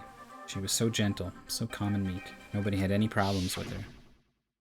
Someone made the choice to kill a girl like that. And that murderer is one of us. Someone standing right here. Oh, there's Kyoko. You ready? We doing this? Well then. We'll uncover the villain who performed such heinous acts on a weaker individual. I don't know why the killer did what they did, but I'm sure it'll work itself out. Justice always prevails, right, bro? Hey, come on. Fucking Toko, man. What's got her so worked up? Miss Fujisaki, I must admit, for being 3D, she was quite remarkable. Of course, just the idea of 3D makes me cringe. How you doing? Not so good, okay. I'll come back later. Something odd about Toko's behavior. I do not think mere shock is enough to explain it. Before we go in, stab in the dark, who do you think it was? I think it was a boy. Yeah, I guess it wasn't much help on all this. So...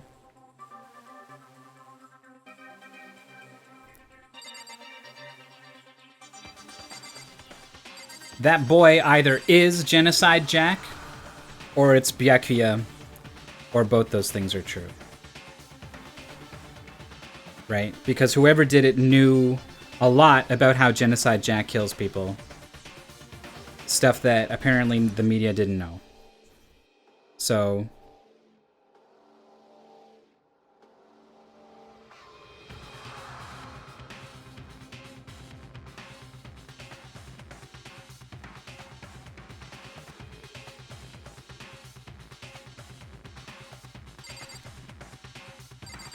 is it likely Byakuya is already the killer of the second case? I feel like they were setting him up as like the final boss. She could be the final boss, though.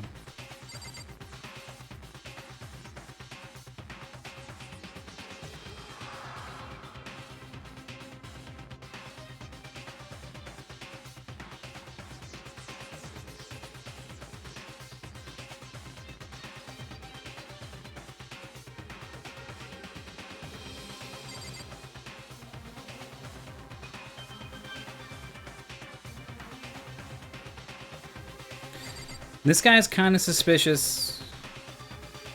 He's like a total... He's basically a blank slate. He's blasé about everything. He never leans one way or the other. No strong reactions to anything. I don't really know what to make of him. Taka is pretty intense sometimes.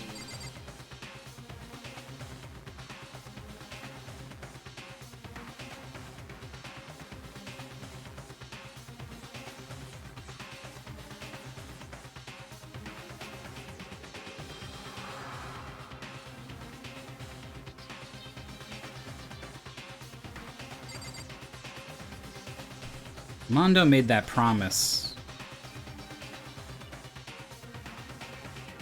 But the promise, what was the promise? Like, it wasn't even anything specific, right? He just said, like, I promise, but we don't...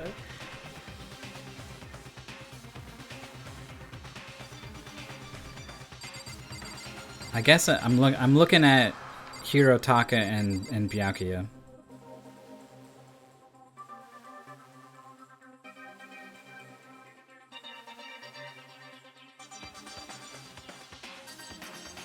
And I guess if I had to pick one, I'm looking at Taka. I don't know why exactly. Not a strong feeling. Give you plenty to work with. Show us how far your logic can take you. Oh yeah, she didn't help. Shall we go? Let's go. It's true. I gave a small nod in reply. With one last deep breath, I walked toward the elevator on shaky legs. With each step forward, I could feel my heart starting to race faster and faster. It is at this moment that I'm going to take a 2-minute break to go refill my water. I'll be right back, and then we'll get this show on the road.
Was that 2 minutes? I didn't count. Was anyone counting? Oh, I'm back.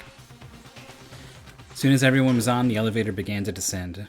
I couldn't get a handle on my emotions. Couldn't stop speculating. The steel box sank with heavy clunking sounds deeper and deeper into the ground. As we went deeper, the uneasiness in my heart grew bigger and bigger. The elevator was unaffected, however, and continued to descend without hesitation, until finally, it came to a sudden stop. What do you think? I redecorated. Isn't it so fresh? Isn't it so exciting? Don't waste our time with stupid questions. Let's get this over with. Good, good. You're rip-rearing to go. Gotta say, I don't hate it. Not at all. Alright, let's get this show on the road. And so the curtain opened once again. A deadly judgment, a deadly deception, a deadly betrayal, a deadly riddle, a deadly defense, a deadly faith, a deadly class trial.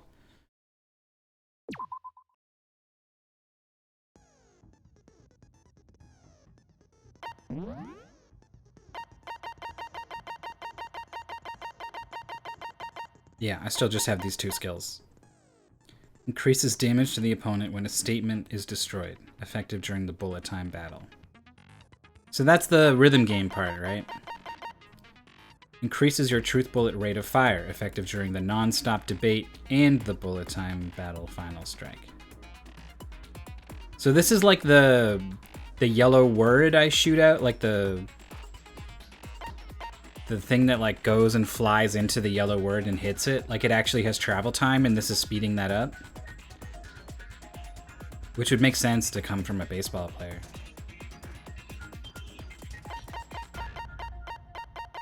I never got a skill from Chihiro.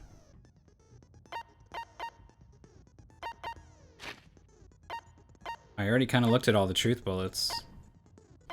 I was thinking there should probably be something to implicate the killer, right? Like there's things that narrow it down to a male who knows about or is Genocide Jack.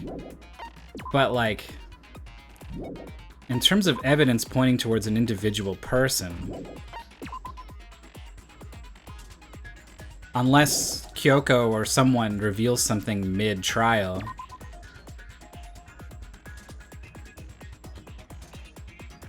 the only evidence, the only person who has any kind of evidence to point at them is Byakuya. The only reason I don't think it's him is because I just think in terms of the overall structure of the story in the game, it seems too early for him to be the one.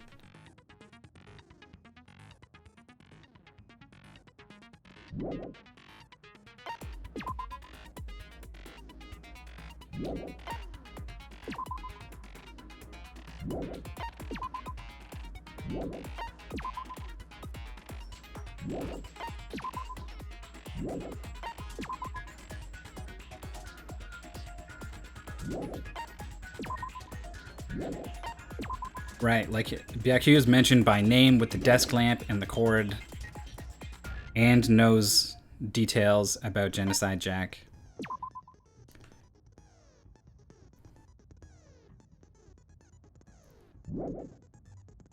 I almost want to write down some things I don't know.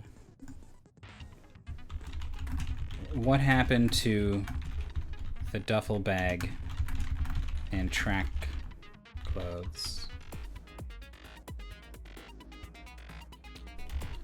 How did Leon's handbook, quote unquote, break? How and when? Who took Genocide Jack's case file? I think is Kyoko, but I don't know.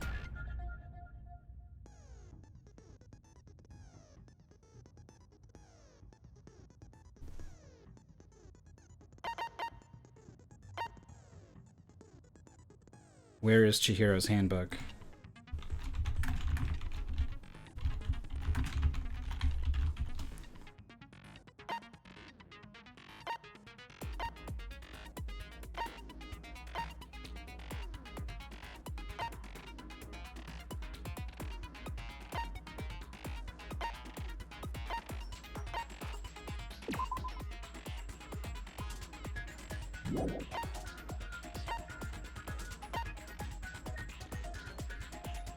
Everything else I feel somewhat confident about.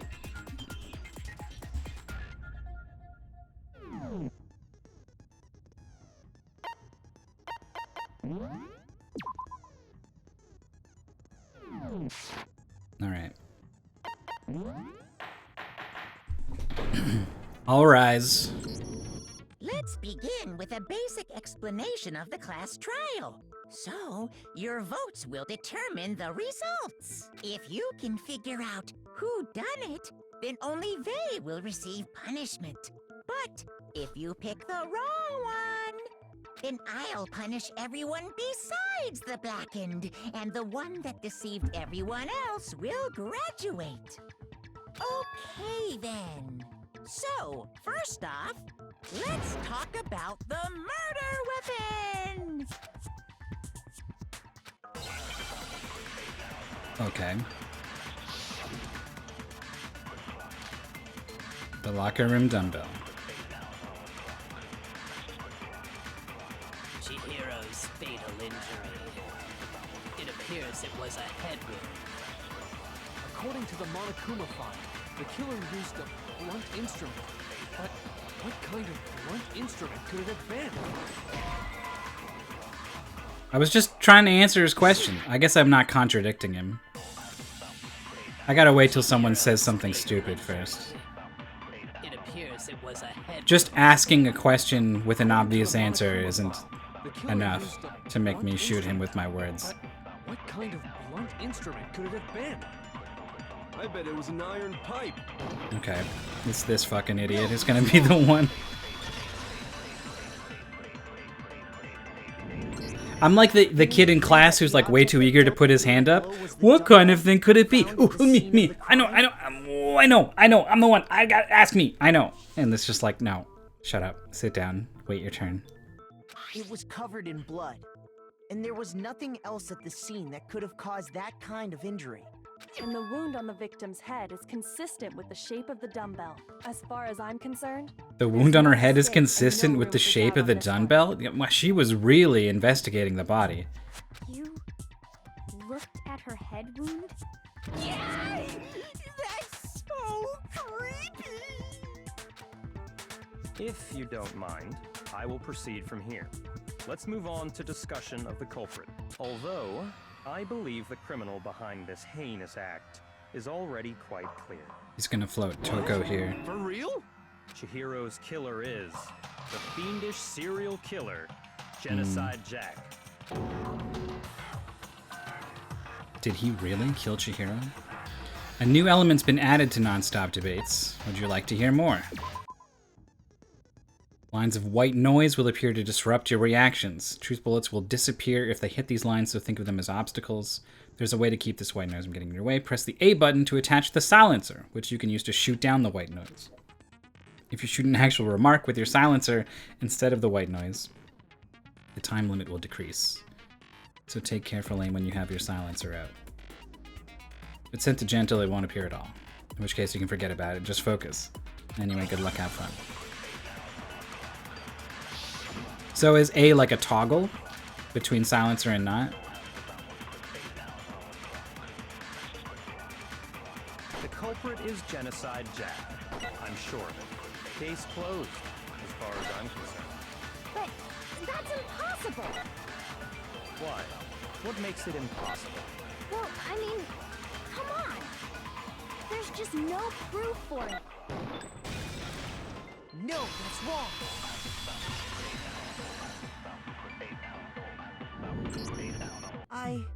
Annoying might on know controller. one It's not so reason bad could so be far. involved. What? I found this file while I was looking around the archive in the library. I guess it's some kind of confidential file the police put together about the Genocide Jack case. What? That's kind of weird as shit, isn't it? What was something like that doing in the library? The why of it is probably more trouble than it's worth, so let's forget about that for now. More importantly, it outlines all the specifics of every Genocide Jack case in exceeding detail. According to the file, there appear to be two defining characteristics in every Genocide Jack case. The first is that a bloody message is found written at the scene of every murder. The one everyone knows. That's right. Boob lust. I just wanted to hear him say the word boob lust. No. It's actually bloodlust. But more important is the other characteristic, and it's something that has never been made public. Never made public? What the hell is it? Why don't you tell them, Makoto? The other characteristic that the world doesn't know, if I'm not mistaken, it has to do with the positioning of the body. And then it just tells you at the bottom, and then you just Apparently, choose that in one? every Genocide Jack case, the killer suspends the body in a certain way. Other than the killer, the only people who know about this are the higher-ups in the police department. However, Chihiro was most definitely suspended in the same way. The same way, he says. So, how did the culprit know about this when only high-level police officials were aware of it? There's only one logical answer I can think of. It's because the culprit in this case is the real Genocide Jack. Byakuya sounds like he's got a YouTube channel where he writes he makes hour-and-a-half video essays on the most asinine things. No fucking way! You're saying Genocide Jack is one of us? Yes, in fact, it's Toko. Here it comes. What? Genocide Jack's true identity is Toko Fukawa. Why does he care about her? Hey, okay, wait, hold on a sec. Toko has like blodophobia or whatever, remember? What kind of serial killer is afraid of Blodophobia. blood? Is Toko Genocide Jack? The answer is yes and no. Another riddle? Man, why is this gotta be so complicated? It's a riddle for sure, but I feel like I understand it. What it means for Genocide Jack to be Toko, but also to not be Toko, the answer is that she's not just one person, but multiple people, right? Hangman's Gambit. This is where we spell the word, right? Excuse me? What word are we trying to spell here?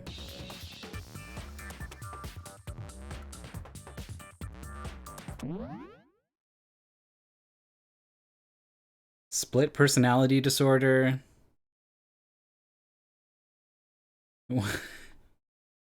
Shit, what word fits in there even? I just keep thinking Sphinx.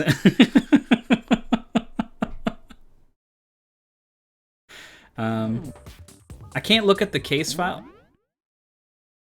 Alright, there's an S. Which doesn't help it when all I can think of is Sphinx. Schism? Is that the word they want?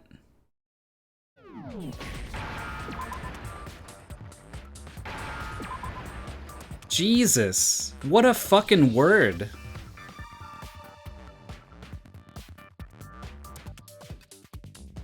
It's not spelled with a Z.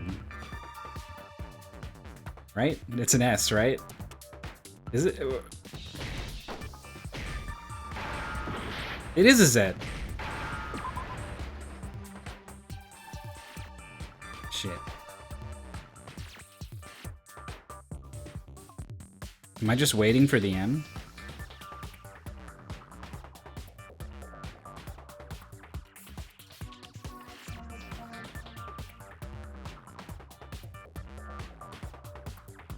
That's how it works, right? I'm just literally waiting for the M. There's nothing I can do to speed this up or anything?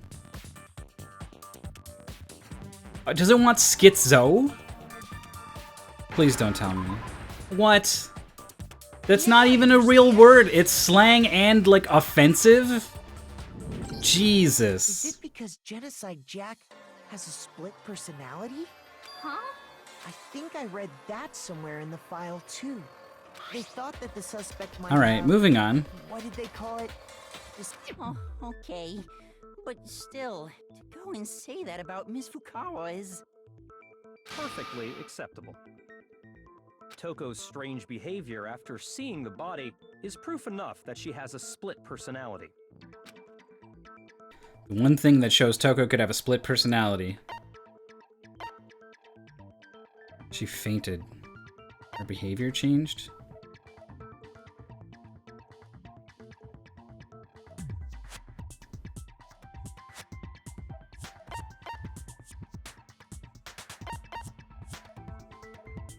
I got it! You're talking about how she started acting totally different than usual, right? That's right. Think back.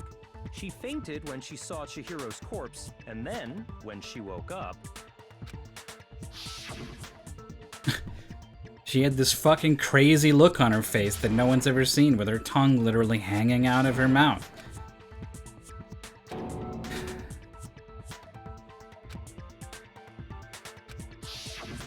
She was acting funny, that's for sure. That melancholy tone of hers completely disappeared. Don't go assigning adjectives to my tone without permission. Not to mention, once she regained consciousness and saw Chihiro's body again, she was utterly calm. In other words, within her is one personality that can't handle blood, and one that obviously can. So when Toko trapped herself in her room, it's because she was scared of Genocide Jack?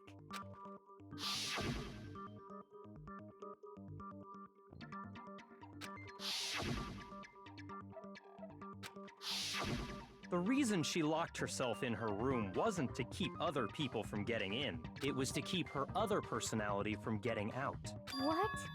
Toko was afraid. Afraid of the murderous fiend inside of her. Of killing even more people. How? Yeah. How can you know all this? I do believe you misunderstood her. What she's trying to say isn't, how can you know all this? No. What she wants to know is, how could you tell them? Huh?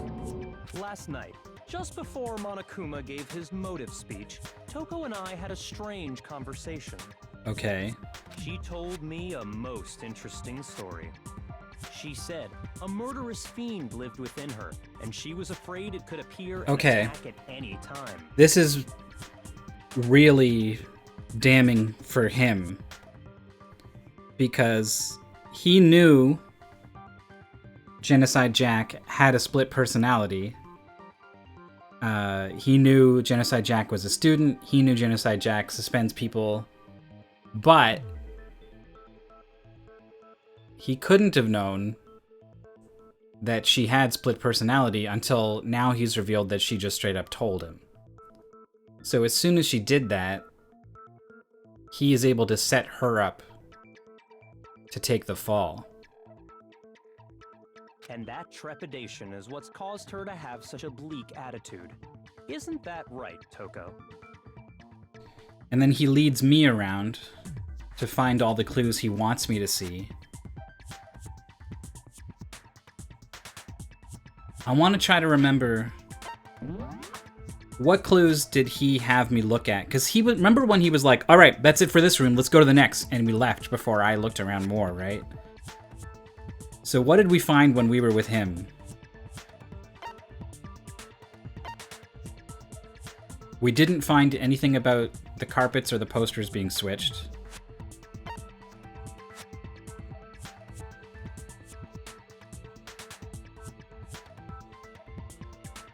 We did find the card readers. He did point out that there were these extra readers.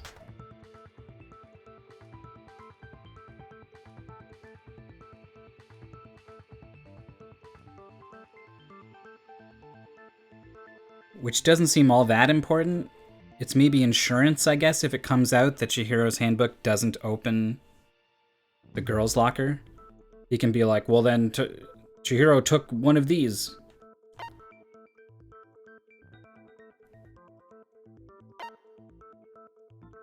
He showed me the case file.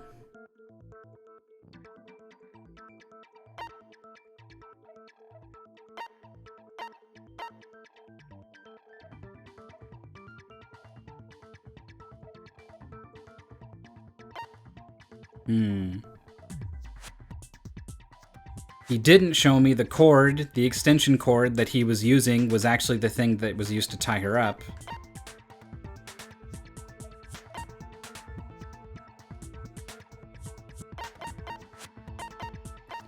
He didn't say anything about this duffel bag.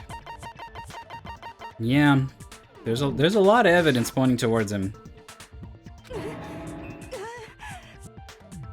This is all a lie. You said you wouldn't tell anyone. What? You promised. I can't believe you lied. You have only yourself to blame. You came to me with your tragic little story. I didn't ask you to. This is the real world, not some romantic fantasy fairy tale. Besides, you broke your promise first. You said that as long as you were here, no matter what, you wouldn't let Genocide Jack kill anyone. But in spite of that promise...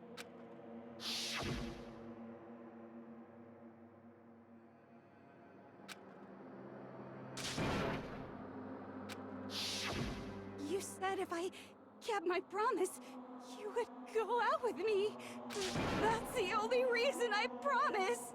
How many times do I have to tell you? I never said that, but you weren't able to do it. You just couldn't resist that rush you got from killing, could you? I tried. I swear I tried to control it, but your efforts were useless.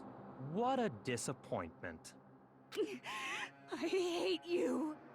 Well, the opening act is nearly finished. All that's left is to hear from the person in question directly. The person you don't mean... Toko's body suddenly lunged backwards. A huge thud echoed across the courtroom, but in the next second... Hello there! Is it me you were hoping to see? What the heck? So you figured it out, huh? Genocide Jill. What are you gonna do?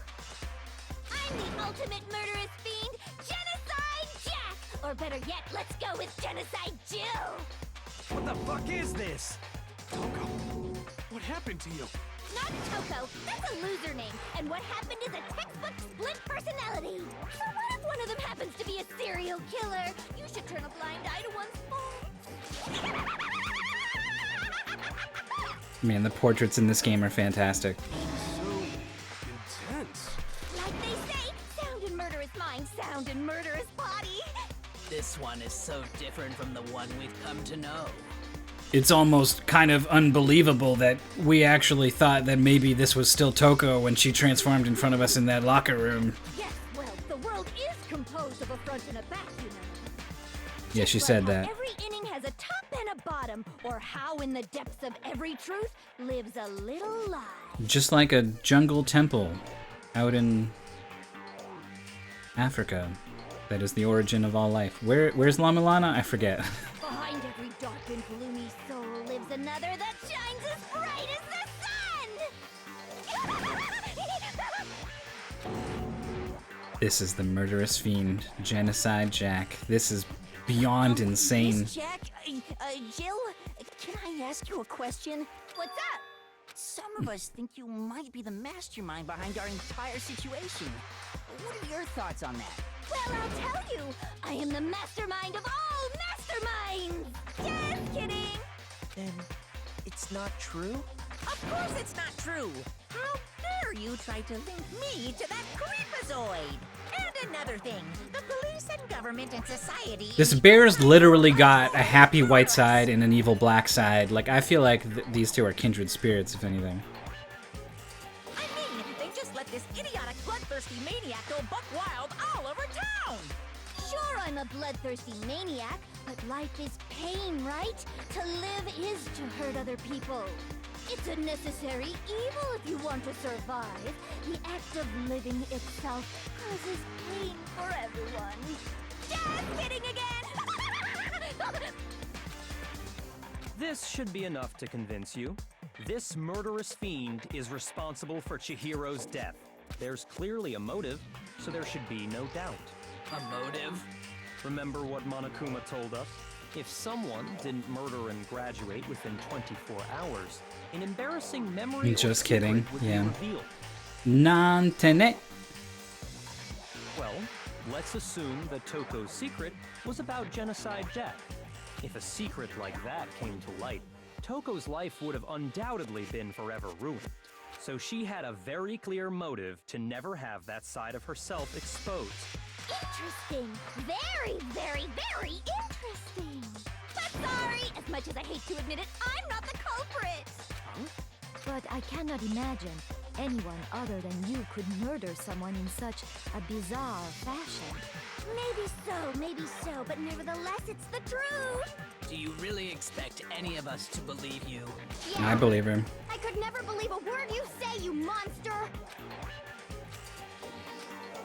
Maybe she's totally right about that, but something's still bothering me. What she said. I need to get some more details about all of this. Are we gonna have 3 bullets this time? There's a lot to talk about. No. Okay, so this is gonna be about her using scissors, and this being tied up with a cord. You say that, but do you really expect any of us to believe it? Perhaps if you had an alibi, that would change things. Oh, an alibi, huh? Now we're talking. When you compare your past murders to this incident, the modus operandi matches completely. What more proof Oh my god. do we need? The word was actually in the way. I got blocked. The white noise, it's too strong.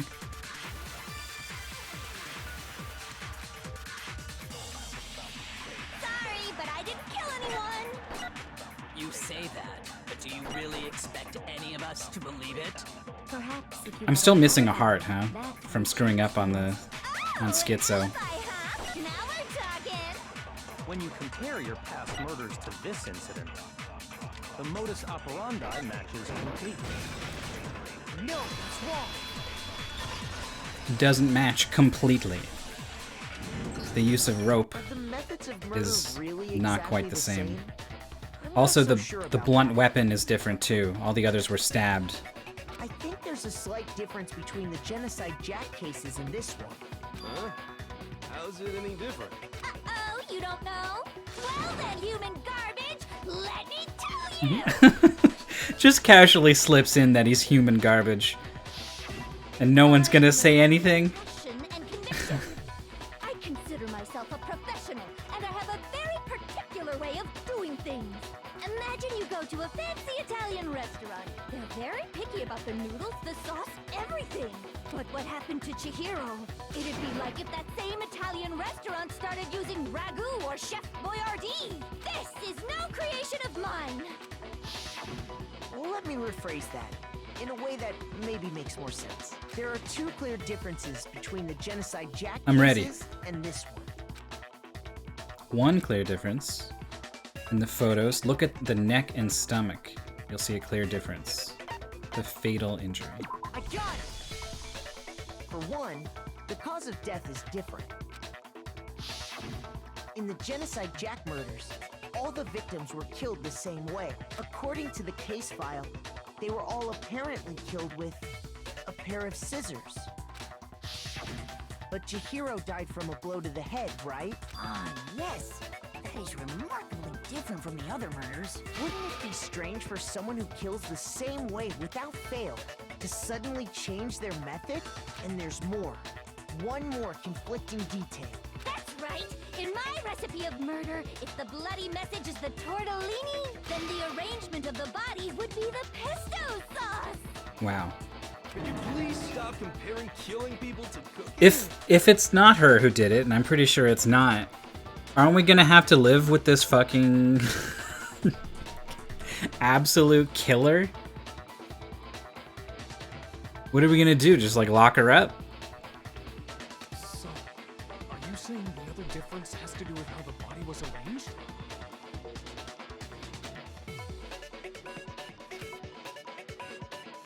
Stabbed through their hands. Here you'll see what was used. Yeah. I got it! Do you remember what the killer used to suspend her? They used some kind of rope to hang her up by her wrists. What is your point? Well, in all the previous Genocide Jack cases, something else was used to suspend them. Specifically, pairs of razor-sharp scissors. And guess what? I use my own specially designed scissors for the murders and the arrangement. Like I said, I'm a professional, so naturally I'm very picky about the tools I use. And you know what else? Big Mac said there's 2 differences, but he's Big Mac? Big Mac? Are you referring to me? Listen up, Big Mac. There's actually one more Huh? My word, you really didn't notice? Take a look They were all in men. each genocide jack cake. There's a pattern there, just waiting to be discovered. Pattern? Figure that out, and it'll be plain as death why I couldn't have possibly killed that little lolly girl. And this is why Chihiro's gender is gonna matter again in this trial. Maybe this is how we segue into it.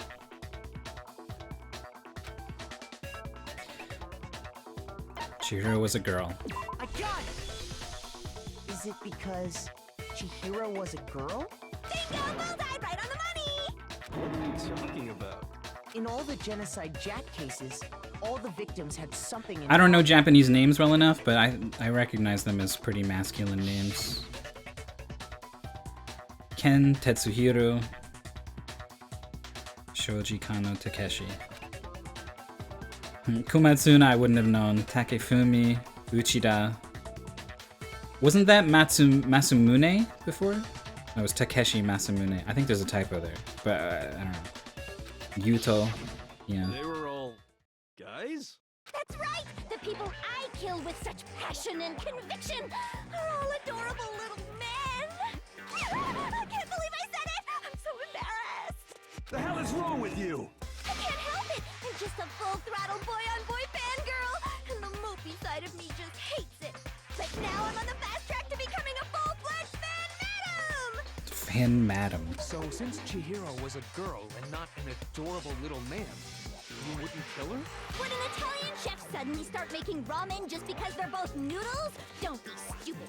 I have too much passion and conviction to cross that line. That's the absolute reality of a one and only. We get it.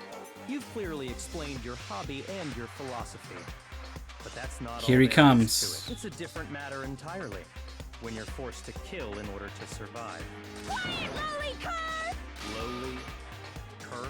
I would never kill for a reason as petty as mere survival. And if by some fluke I did kill to survive, why would I bother with the message and arrangement?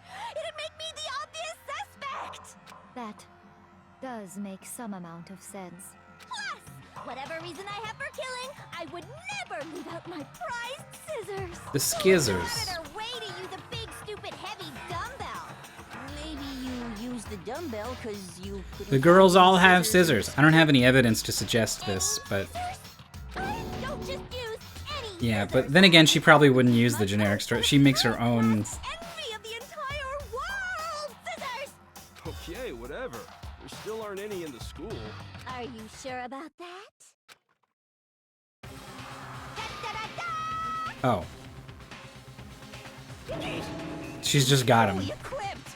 That's right! So I can kill anywhere, anytime! Why would I resort to dumbbells or rope when I have my trusty scissors by my side? Go ahead, tell me I'm wrong! The text in the back. Dun dun dun.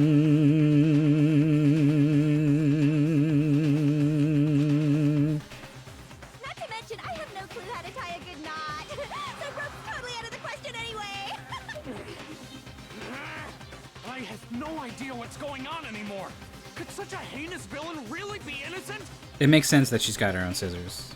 Because I didn't have any evidence of, like, the girls have a sewing kit to, like, use here.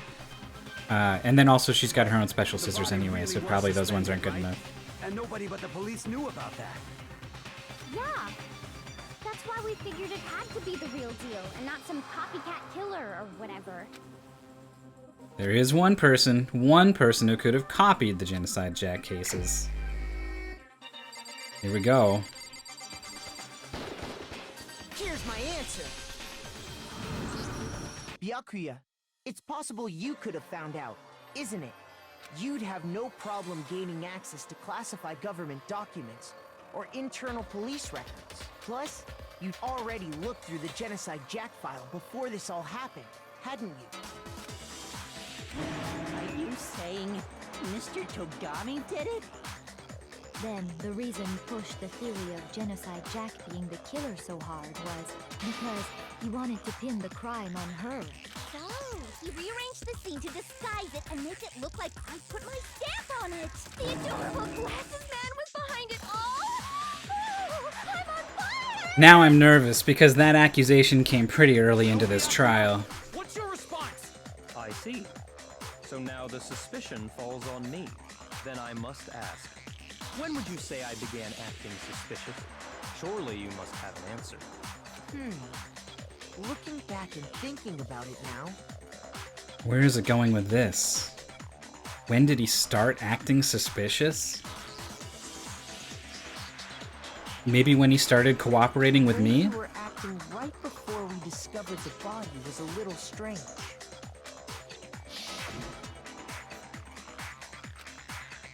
The locker rooms. They're suspicious. Very suspicious indeed. Nobody searched the locker rooms. You wanted to go to the girls' locker room right away, right? But since you're a guy... I should have naturally thought of the boys' locker room first. Is that what you want to say? The victim was Chihiro, a girl. Hence why I said we should check the girls' locker room. We didn't know it was Chihiro at that point, right? We just knew somebody. Nothing strange about that, I'd say. On the contrary, there's something very strange. Okay then, what's so strange about it? Go ahead, share with the rest of the class. A new element. A truth flashback. If you aim at a weak spot and hold down the Y button, you'll memorize that weak spot. What is with Celeste's face? That's her shocked face. This memorized phrase can only be shot once as a single truth bullet. If you shoot or change the truth bullet, it will disappear. However, you can use this flashback as many times as you want. If you don't seem to have the answer to a lie or contradiction in your loaded truth bullets, it might be wise to memorize a different weak spot and use that to make your case. In this case, though, I will say that if you don't use a flashback, you won't be refuting anything. Well then, good luck. Okay, so they're gonna say something I need to capture. Monokuma file number 2. This just says that the murder was with the blunt weapon, right? So, you said Byakuya was acting kind of weird before we found his body. But he was acting weird... how? If you're presented with the opportunity to check out the girls' locker room, You absolutely take it! That's a natural reaction for any guy! The victim was Chihiro, who was a girl. So of course I would Damn it, suggest I hesitated. the girls' locker room first. There was no time for pointless distractions. What's so strange about that? It's fine. We'll just loop around. taking me with you. You can fast forward, right, B? Yeah. Well, there's only 2 things here. Okay. So, you said Byakuya was acting kind of weird before we found him. But he was acting... If you're presented with the opportunity, that's a natural... The victim was No, it's wrong.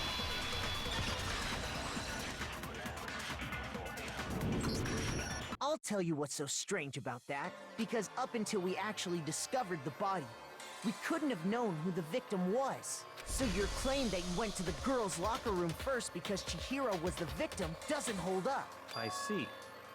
That's a good answer, I must admit. Interesting. Very interesting indeed. But your reasoning is still too weak. Huh? What's wrong? Is that it? Surely you've got more than that. Go ahead. Show us. What's with his attitude? It's like he doesn't even care. I've got him cornered, but he's acting like it has nothing to do with him. What's the matter? You're not finished already, are you? There must be more to it.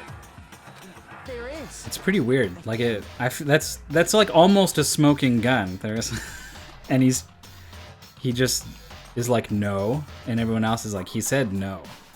There is more to it. Think about it. We just talked about the differences between this case and past Genocide Jack incidents. The proof you're looking for is hidden in there. Oh? Proof that I'm the culprit, you mean?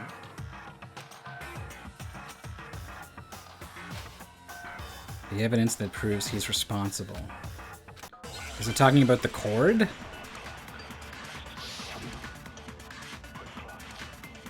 Library desk lamp. Okay. What? The difference between the cases? You want me to explain it again? kill, I use my very own special scissors. And I use those same scissors to arrange the body. But Chihiro was suspended with... It was some kind of rope. Was it not? That's right! It absolutely was! Then there must be something very fishy indeed about that rope.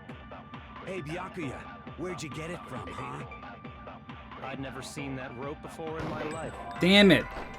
Obviously, somebody else must have had it. The text appears before the... It takes...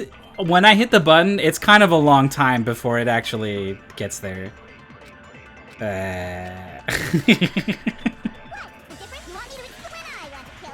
I use my own special pair of scissors. I'm just gonna assume there's always gonna be a thing in front of it.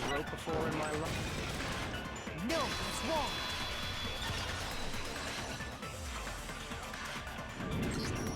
Actually, I'm pretty sure you have seen it before. Because, you see, that rope, or should I say, that extension cord? Oh my god. What? An extension cord? Byakuya, you've used the extension cord in the library more than once, haven't you? And the same extension cord that was in the library all this time went missing after the murder. And there's no way someone who uses that extension cord as much as you do wouldn't discover that fact. And Byakuya must be the one who took the extension cord. I can't imagine any other possibility. I couldn't possibly imagine someone going to the library and just taking a thing that was there. Even though, in the previous case, there's a crystal ball in the laundry room and we all just kind of take it for granted that anyone could have gone in there and grabbed it. We didn't even really talk about it, the possibility of it being the clairvoyant hero at all. Like, no one was like, oh, the crystal ball, it must have been Hero, right? Everyone was like, no, of course it could have been anyone. That's really what you think? Then your conclusion is something like this? I killed Chihiro in the girls' locker room, then hung her up and wrote that bloody message. I intentionally made it look like Genocide Jack was behind it. Is that about right? He's doing it again. He's totally calm, totally unconcerned, as if he's not even involved. Wait, not even involved. What's wrong? I asked you if you think that's what happened. Hell yes, that's what happened. So that's it, right? Byakuya's the killer. I don't disagree with not disagreeing. He kept calling this a game, right? So he'd be totally willing to do something like this to win. Sorry, but can we hold on just a second? I think we need to talk about this a little more. Do we really need to? We've already decided who did it. I know, but still, there's something that's still bothering me. Is that right? And what, pray tell, is still bothering you? I killed her in the girls' locker room, then disguised my crime. Specifically, I dressed it up to make it look like it was the work of a homicidal psychopath. What? He's not offering a defense yet. What? He's... Why isn't he offering a defense himself?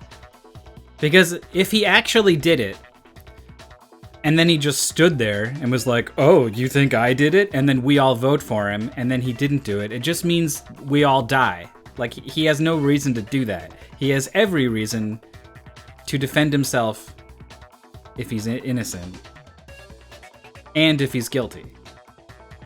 What about all that bothers you? What was that just now? Something's not right. Chihiro's body was definitely found in the girls' locker room. Can I really just accept as what he said is truth? There's something off about what he said.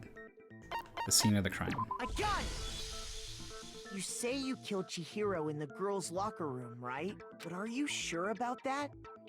Isn't it possible that the murder took place somewhere else? How disappointing. What kind of question is that? Even in the world of disappointments, this is a true letdown. I don't get why he's acting the way he's acting. I can't tell if it's just weird or if the game's going somewhere with this and I'm not following. She was found dead in the girls' locker room. There is absolutely no question about that. How could the scene of the crime have been anywhere else? You can't just move bodies after they're dead. Well, I think it's entirely possible that she was killed somewhere else, then carried there later. along with the rest of the murder scene. The rest of the murder scene? Now he's starting to act a little suspicious. That was awfully specific. Please tell me you have a reason for saying all of that. I believe I do.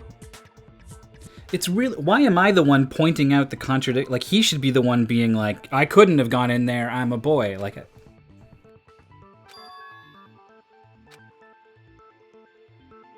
he'd been so confident. Maybe he never even realized that the actual scene of the crime could have been somewhere else. As in, maybe he didn't do it? Hey, don't just move on without permission! What do you mean she was killed somewhere else? Come on, Makoto. If there's any chance the murder took place somewhere else, let's see the proof.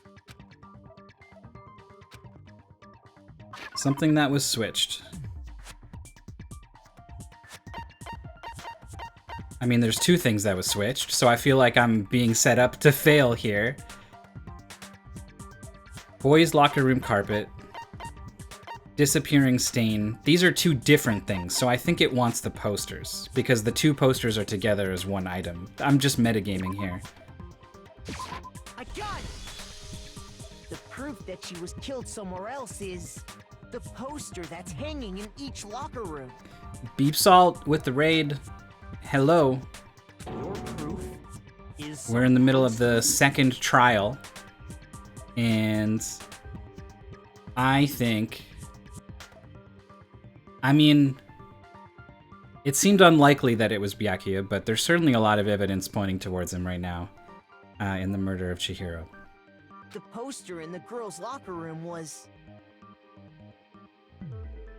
a picture of a big-boobed supermodel. A big-boobed That's supermodel. kind of strange. Why would the girls' locker room have a poster like that? I like the theory that it's just some like inspirational imagery to work towards. I bet those massive jugs of hers were totally fake! Meanwhile, the boys' locker room had a poster of the super popular boy band Tornado. Again, that doesn't really seem to belong in a boys' locker room. So you're saying that maybe the posters were switched? And there's one other thing I noticed. One about the other locker thing. rooms. We're doing the Columbo now. Right, Sakura? You're referring to my protein coffee, aren't you? Yeah. Protein coffee? While I was in the girls' Protein locker coffee room sounds earlier, horrible, by the I way. spilled some protein coffee on the carpet, but I noticed that after the murder, the stain had been totally scrubbed away. Who's your fave dong? Well, obviously Kyoko. I liked Chihiro. Before she died. I guess I still like her. I don't know. She is dead now. All the characters I like are being removed. I kind of liked Leon from The Boys. I liked Junko. I like Sakura here.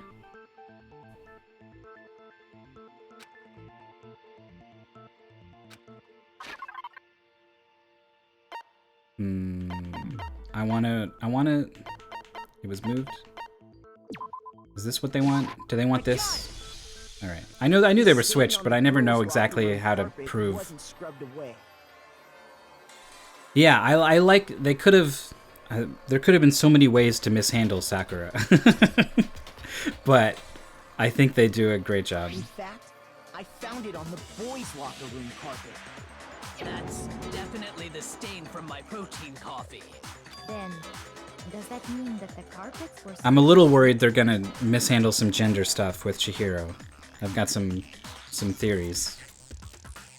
But why And would I've they heard do that? that this game is not so Move the good about murder some scene stuff. From one locker room to the other. It's certainly plausible, don't you think? What? In other words, in order to completely swap the scene of the crime, the bloodstained poster and carpet were moved along with the dead body. Uh-huh. By doing this, the killer was able to change the entire room where the murder took place. I can certainly follow your reasoning, but... Oh, why would the culprit maybe follow this is you? why Junko dies in Chapter 1. Because now there are 2 girls' handbooks that can be used. Oh, I guess you only need one. If Chihiro's already dead, you don't need a book for her. Huh? Why would they go to all that trouble of switching the scene of the crime? Actually, an even bigger question. If the murder here it took comes. place in the boys' locker room, then how did Chihiro get in the boys' locker room in the first place? To get into the locker rooms, you have to swipe your e-handbook across the card reader device. But Chihiro's handbook should have only allowed her access to the girls' locker room. She had no way to get into the boys' locker room to begin with. No, she did have a way, and I can tell you what it was. Yeah, he saw the handbooks in the mailbox. I highly doubt that. And he's gonna be like, she could have used Leon's book. And then I'm gonna have to say, no, it was I'm broken. telling you, I know how she could have done it.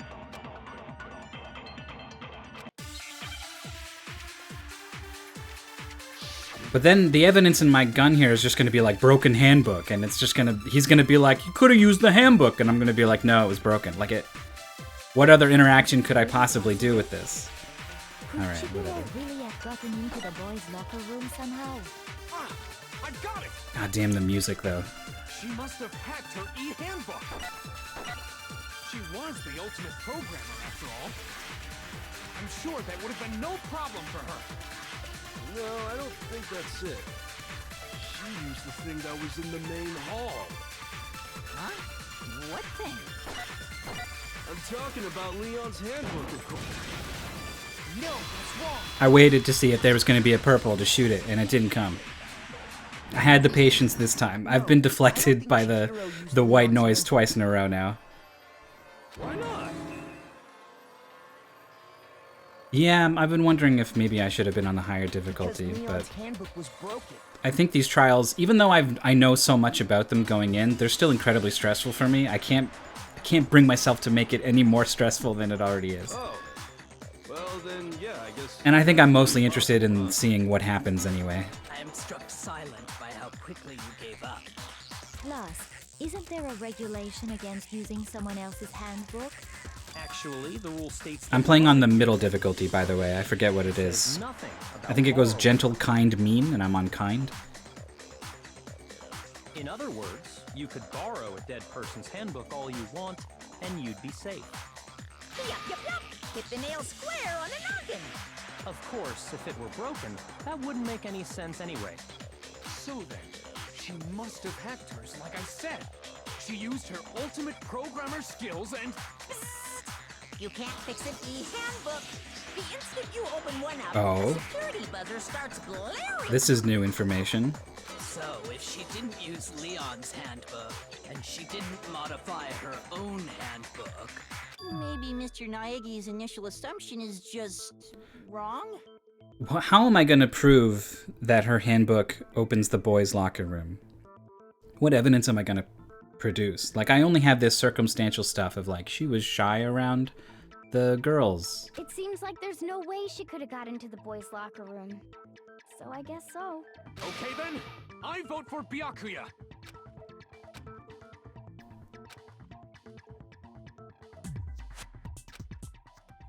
How come no one is saying, then how did he get into the girls' locker room? I mean, well, the handbooks, I guess, would come up. But, like, they haven't talked about that yet. Hold on a second.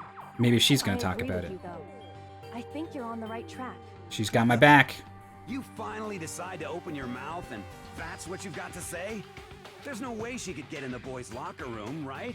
So... Why are you so sure she couldn't get in? There's still one other way she could have gained access. Her own handbook. What are you talking about? What other way is there? Well, to explain that, Did she find her handbook? why don't we take a little break from the trial? She's got the handbook, and she's going to go scan it in. Wait. Just what do you So I wrote down 4 unanswered questions I had going into this trial. What happened to the duffel bag and track clothes? How and when did Leon's handbook break? Who took Genocide Jack's case file? And the 4th one is, where is Chihiro's Don't handbook? worry. So I think we're going to get this The whole one. trial more exciting. I'm sure that thought must please you. She's literally got like she's loving this. This is her element. Huh? It'll make things more exciting? She's playing things up for the crowd. Well, all right then. I declare an official class trial recess. Recess. Now then, what is it you want to show us? It better not be boring or I'll be very unhappy. Oh, I have no doubt it'll meet your lofty expectations. So, shall we go? So cool. So smug. I love it. To the locker rooms.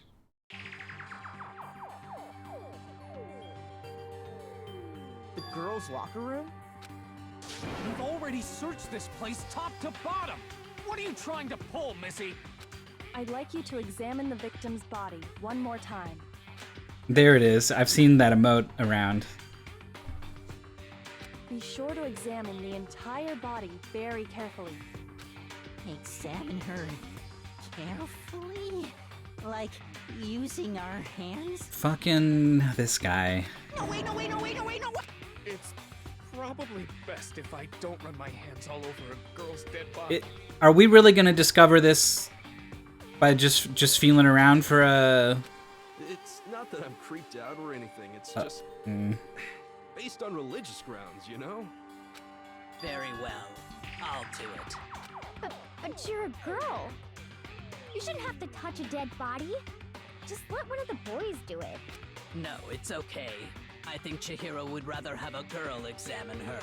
So just leave this to me. Sakura. What is this? Some kind of secret girl-on-girl action? Is that what you I thought your call thing was that? boy on boy. Just calm down. That's not it at all. Stop screwing around. Okay. I can't believe we're about to, like, run our hands all over a dead body and people are making these jokes. Sorry, Chihiro. Please excuse the intrusion. Be sure to check her entire body. Kyoko, just say it. Solve this particular mystery. She keeps saying, be thorough, check the entire body. Just say what you want to say, Kyoko. Entire body? I know you Oh my god, they're dragging this out. What? This is... What is this?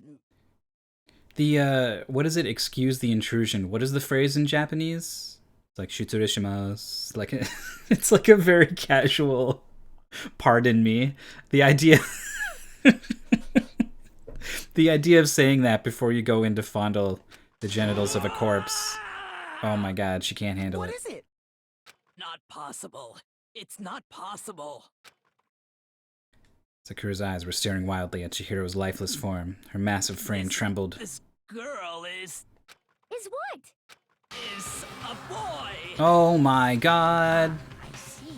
So she was actually a he. So here's the thing, the game is framing this as she is actually a he, right? But I don't know if Chihiro is actually a trans girl, right? So the correct thing to say is that she is a she and she has a penis, right? Like, so I don't know, but I don't know if that's the case. It's very tricky, so just making up your own headcanon. Okay. You're joking, right?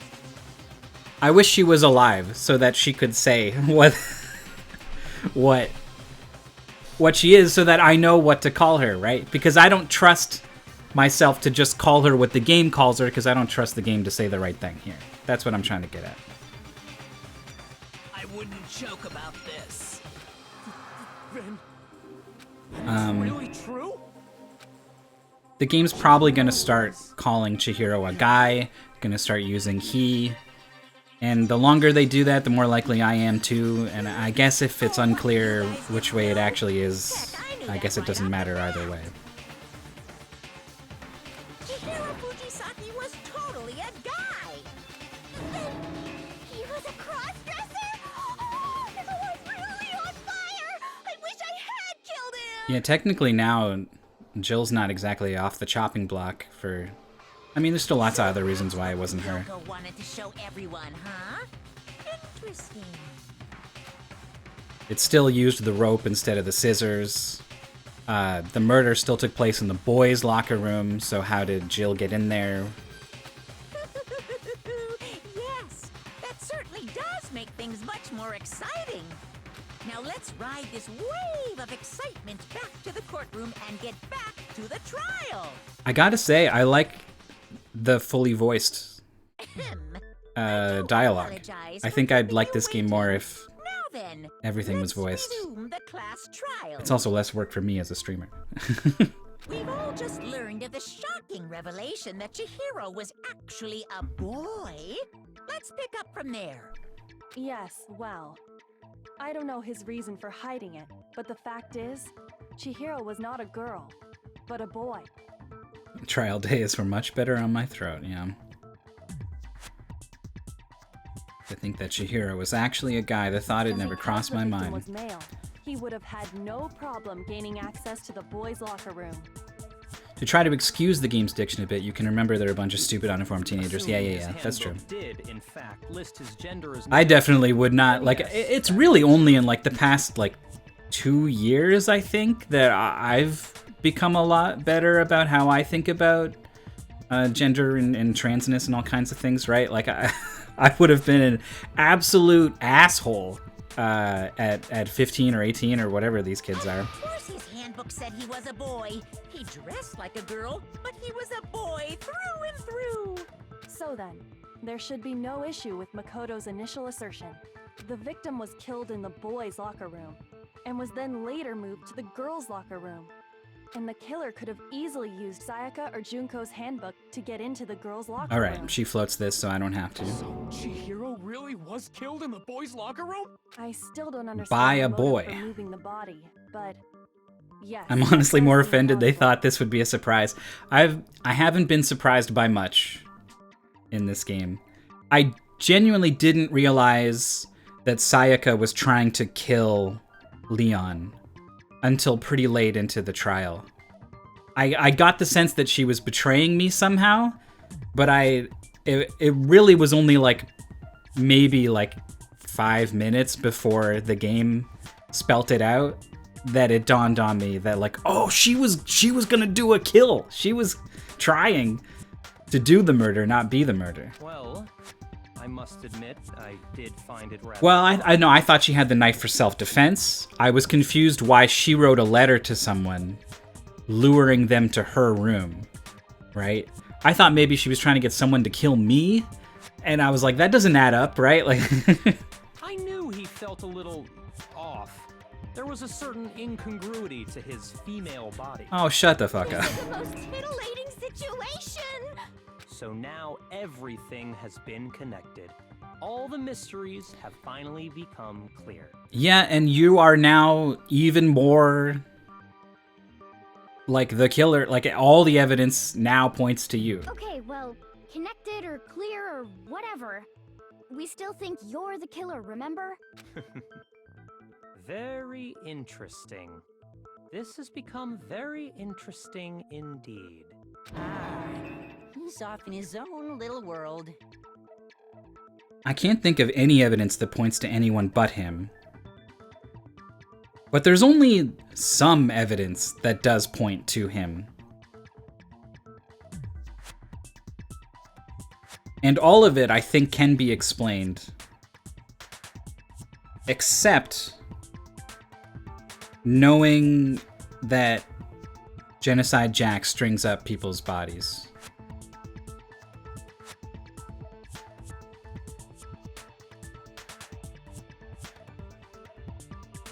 Like, if one of the other boys knew that, I feel like there's no reason they couldn't have done it just as much as him. So maybe he's gonna reveal something here that is gonna flip What about this. you, Makoto?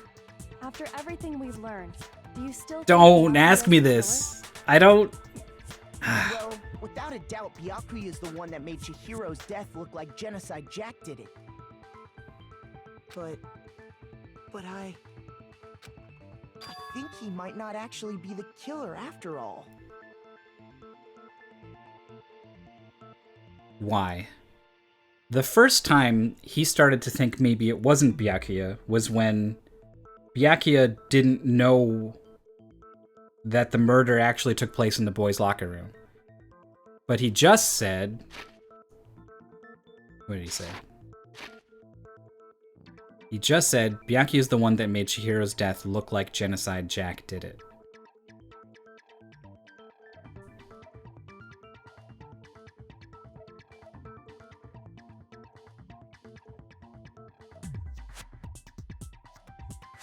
which I think would include swapping over to the other change room. I don't know where they're going with this.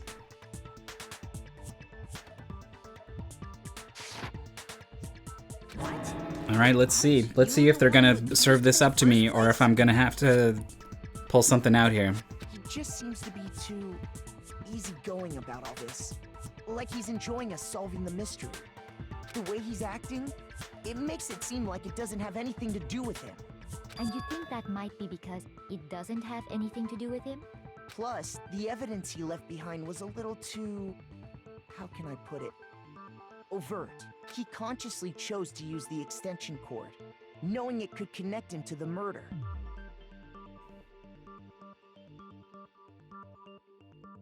If this is true, he's intentionally trying to take the fall. Why would he do that, though?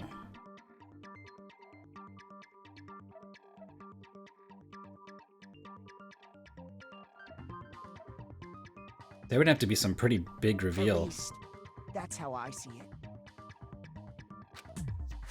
And Byakuya, when you found out the murder took place in the boys' locker room, this is what I just seemed to said. rattle you.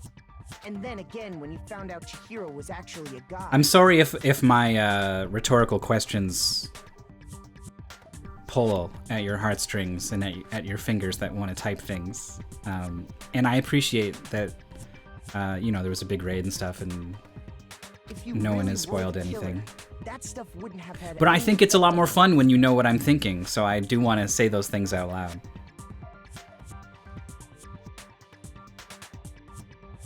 So that's your thinking, huh? Well, it bothers me that you don't have more concrete reasons, but it's fine. I guess I'll mark it as correct for the time being.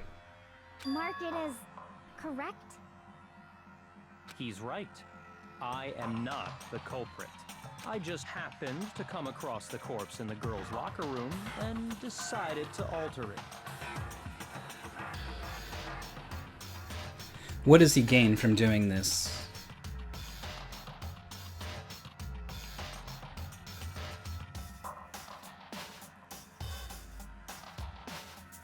If his plan goes off without a hitch, and we accuse Toko,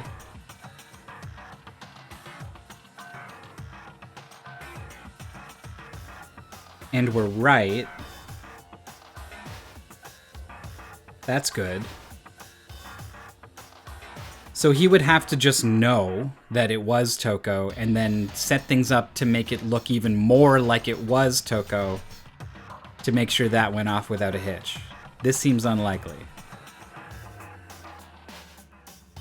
And then if we didn't guess Toko, or Toko didn't do it, then this is a disastrous thing to do, because we're going to get it wrong and everyone's going to die.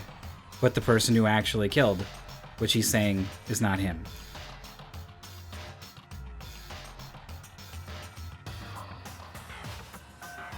Are you fucking with us right now? So why did he do this? No, what did he have I'm to not gain from doing this? Effing with you right now. You can't. I'm telling you the truth. It's okay, your parents aren't here, Togami. You can say the fuck word. Well, I find it very hard to believe. Go ahead. Find it very hard to believe. You're free to be executed along with the rest of us. If you're really telling the truth, then Why? Why do you do that to his body? My reasons hardly matter right now. Uncovering the culprit is much more important. It's almost like he knows a rule about the game or something that we don't. He's discovered some kind of technicality.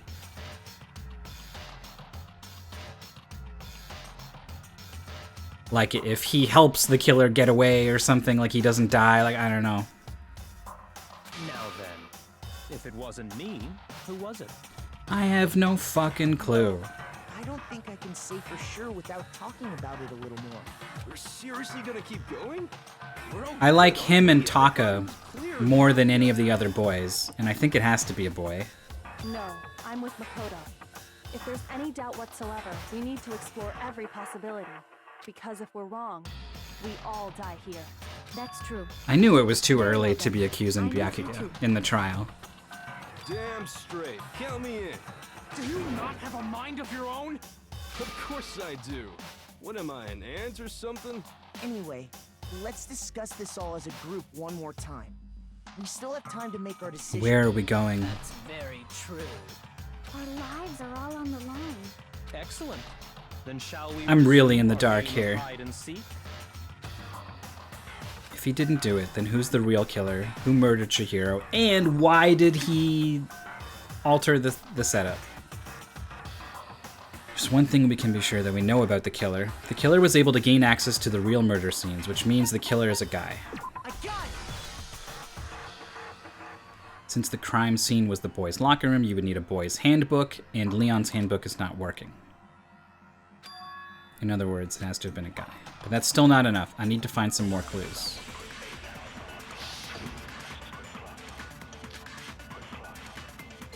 I just realized something that's not helpful, but it's... Isn't there a single... So, I thought the killer had to be either Genocide Jack or someone who knew about Genocide Jack. But now that the killer didn't string up the body and do all that other stuff, it just needs to be a guy who can hit someone with a dumbbell, and that's it. So that opens it up to being just any guy. So, unanswered questions. What happened to the duffel bag and track clothes? It looks like that's the direction we're going now. We still don't know how and when Leon's handbook broke. And it seems maybe less important right now, but we still don't know who has Genocide Jack's case file right now. But it went missing after the murders, so that's more of like a curiosity than a fact to consider right now, I think.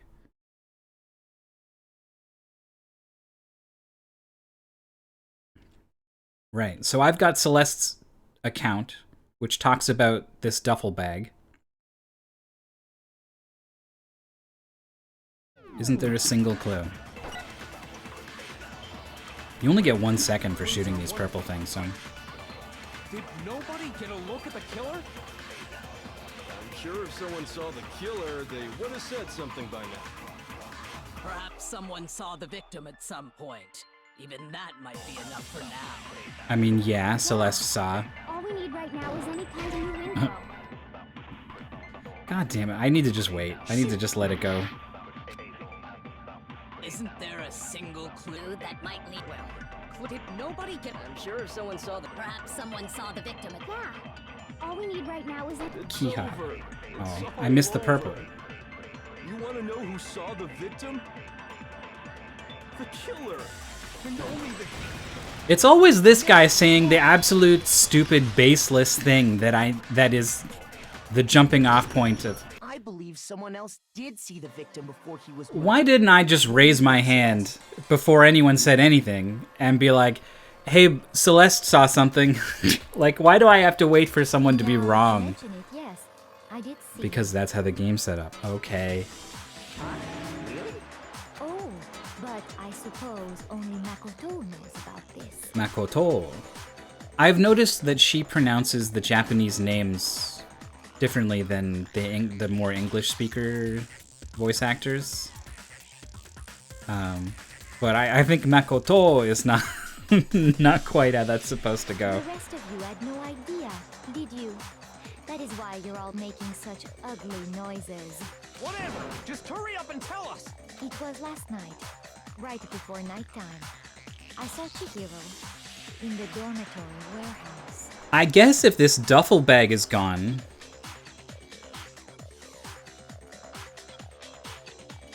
It might just be like whoever's on trash duty was able to get rid of it. I saw him stuffing a track jacket into a duffel bag. And then, I assume, he headed off to exercise. You're not actually capable of any reasoning. I just have a gun. It's a magic gun filled with logic. And I know how to shoot it. I don't know anything about actually deducing anything from logic. I just know how to shoot this gun. A track jacket and a duffel bag? But we didn't find anything like that at the murder scene. It seems likely that the culprit destroyed them to get rid of any evidence. And that is when he said something that struck me as rather odd.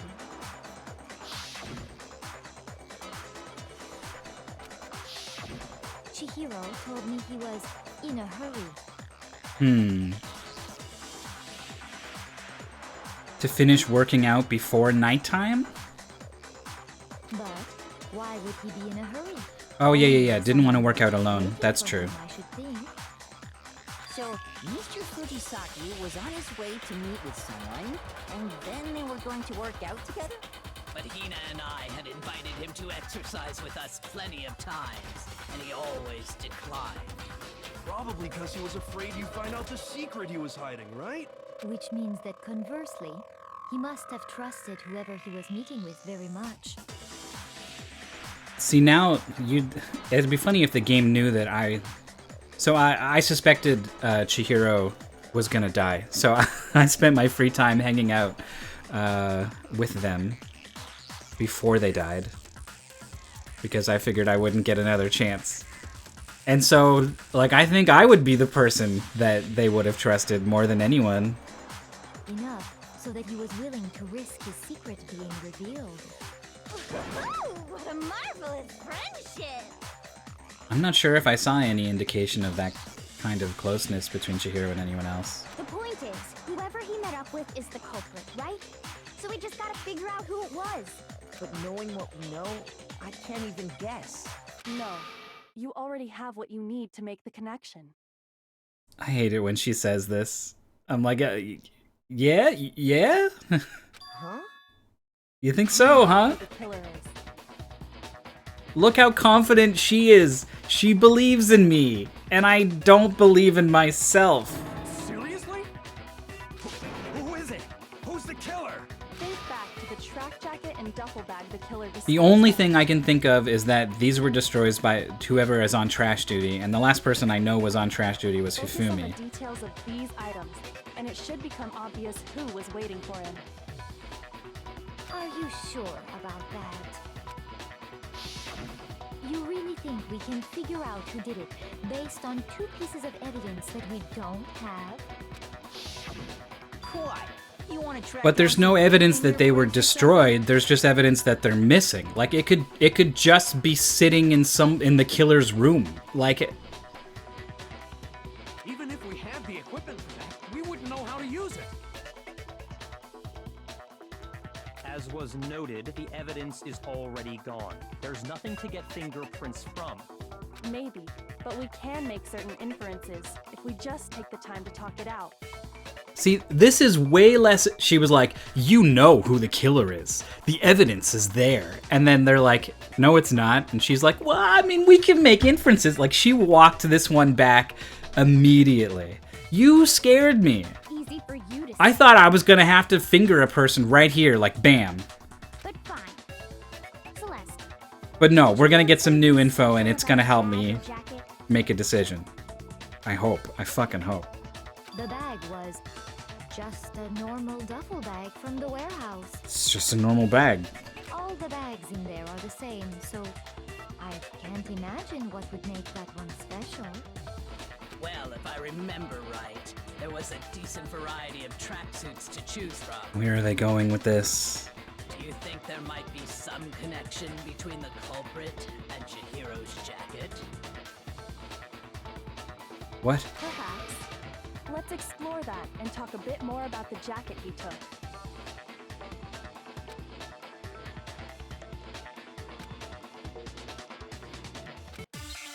Oh, God. What are we doing?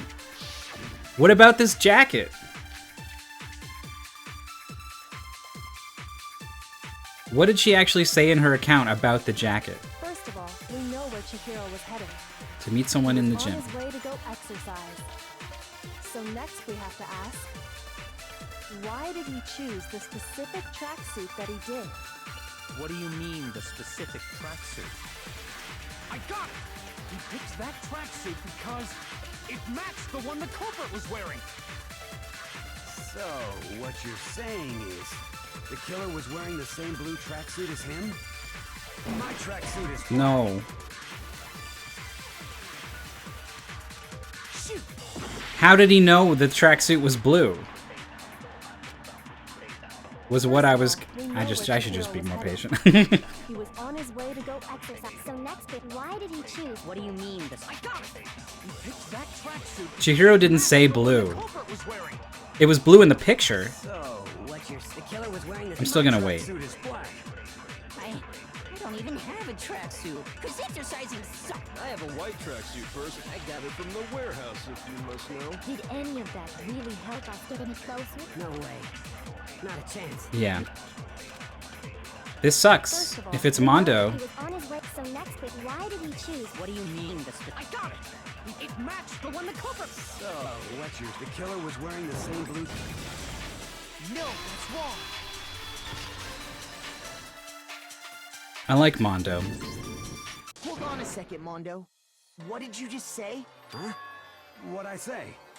When Celeste testified a few minutes ago, she said... It's weird that this is the thing that hinges on who the true killer is. She never said anything about the jacket's color. But I guess it's probably good if you can't figure out everything about the trial before the trial. That's a thing Sir Nico was saying. So why did you say Chihiro's blue tracksuit? What are you...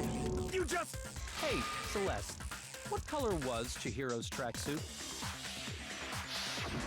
As a matter of fact, it was blue. And before we began the trial, did you tell anyone that? No, she specifically only told me. The only one I told about any of this was you. Then, Mondo, how did you know what color Chihiro's tracksuit was? Because I just... Mondo. I'm sure he saw the clothes at some point in the investigation. No, that can't be it. The bag and clothes were surely disposed of by the time we began our investigation. Then the only reason he could have known what color the tracksuit was is if he saw Cherry with it before he died. That's the only possibility. Cherry. Cherry. Are you talking about Chihiro? So, how about it? Did you see the tracksuit or didn't you? The tongue is doing a full loop. Just by chance. I just happened to see it last night. He walked past me, and he was carrying the tracksuit in his hands. Alright, we're gonna leap on this and find more and more contradictions, right? So we need to be ready for anything here. I saw him, he walked past me carrying the tracksuit. No, that can't be it either. No, it was in the duffel bag. Testimony,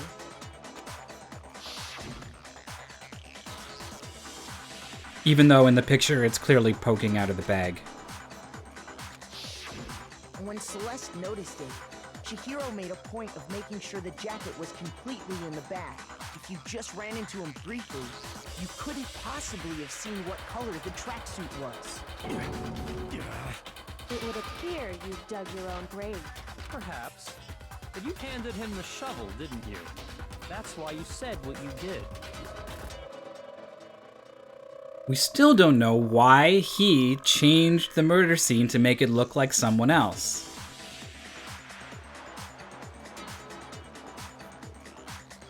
Unless he figured out that it was actually Mondo. And he had some way to... Maybe everyone votes. Everyone votes for who the killer is, right? Maybe the people who vote for the right person don't get executed. And he wanted everyone to vote for the wrong person. He secretly would vote for Mondo. And not die? Maybe.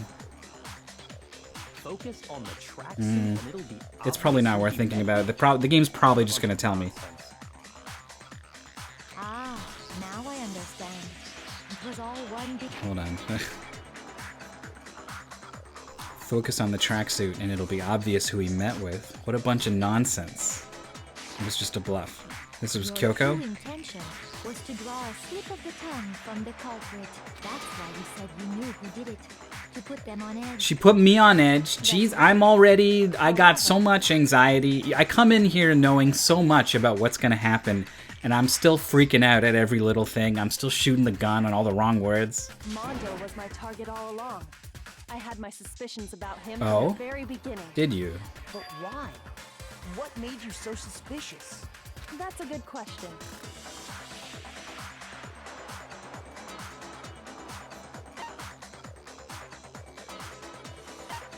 It's one of these two.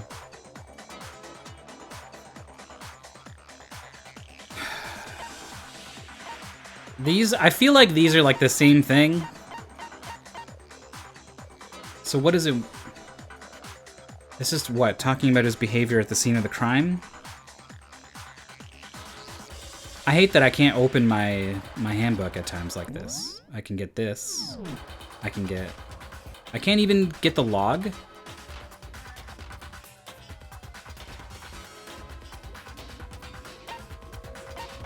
These are when I most want to review evidence. Why does it not let me do it now?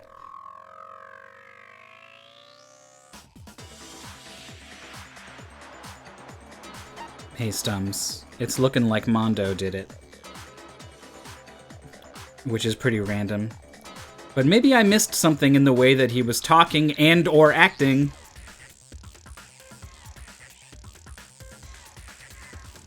I don't know, this is more broad.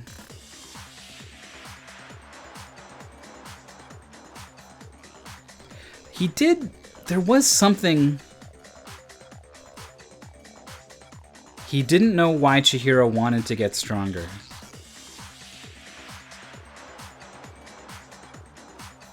And previously, it was because it was like, well, girls aren't strong.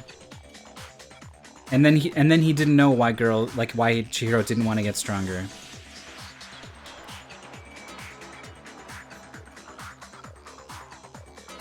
There was something weird about...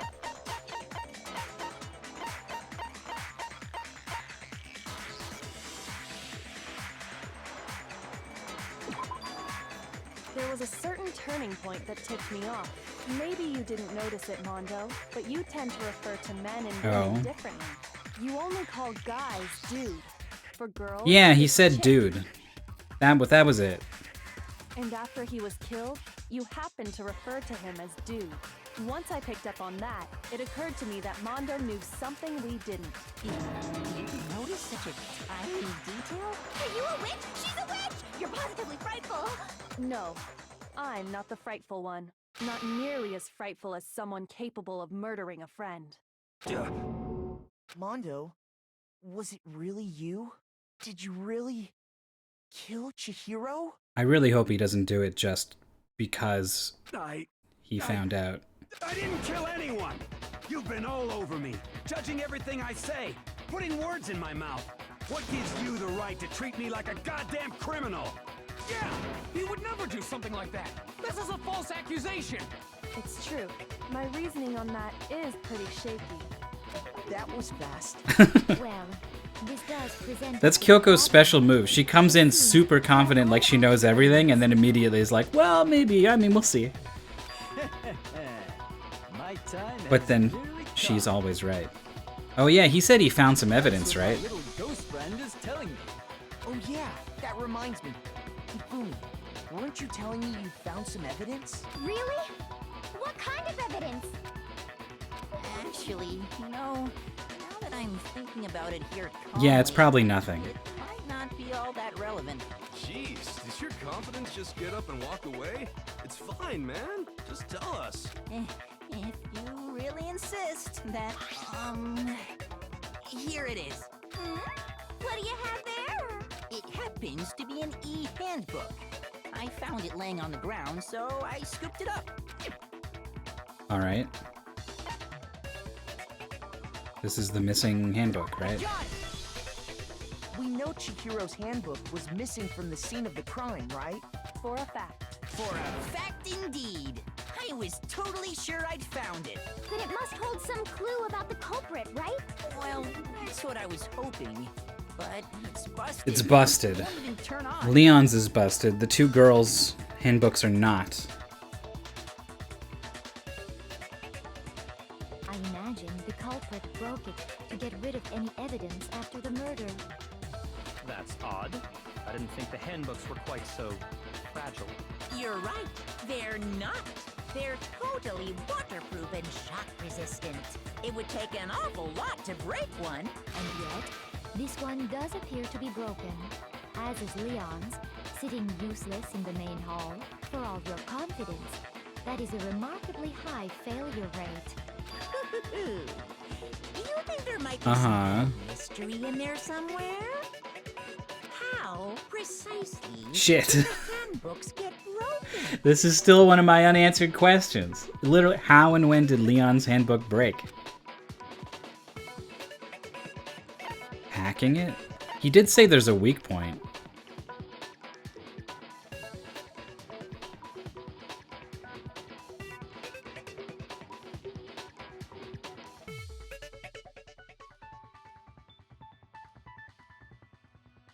Why would Chihiro have hacked?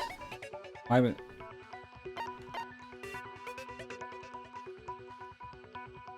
He said weak point. I don't really have any basis for these other two. I got it! You already told us before that the handbook has one weak point, didn't you? Yeah! You remember that? Sure, maybe I let that slip, but I never told anyone what the weak point actually was. But if the handbook is supposed to never break, and two of them broke in quick succession, then we can only assume that someone's figured out its weakness. You know what the weakness is, right, Monokuma? So, what is it? Who would have broken both notebooks?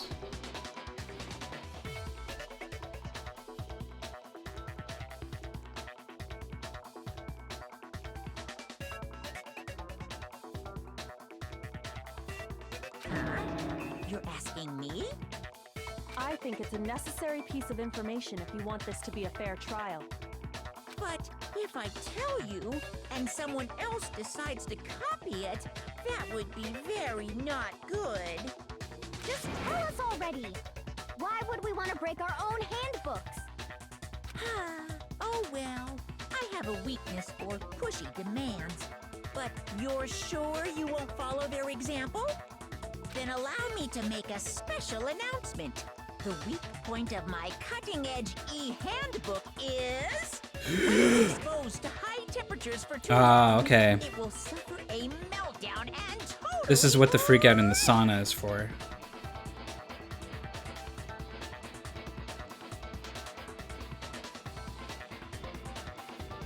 Did Leon leave his notebook in his shirt when he threw it into the incinerator?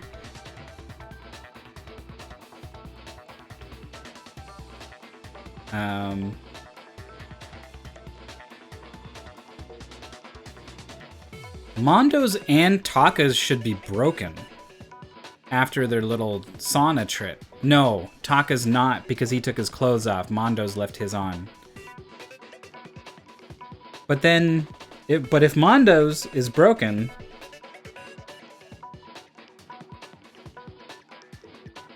how did he get into the change room?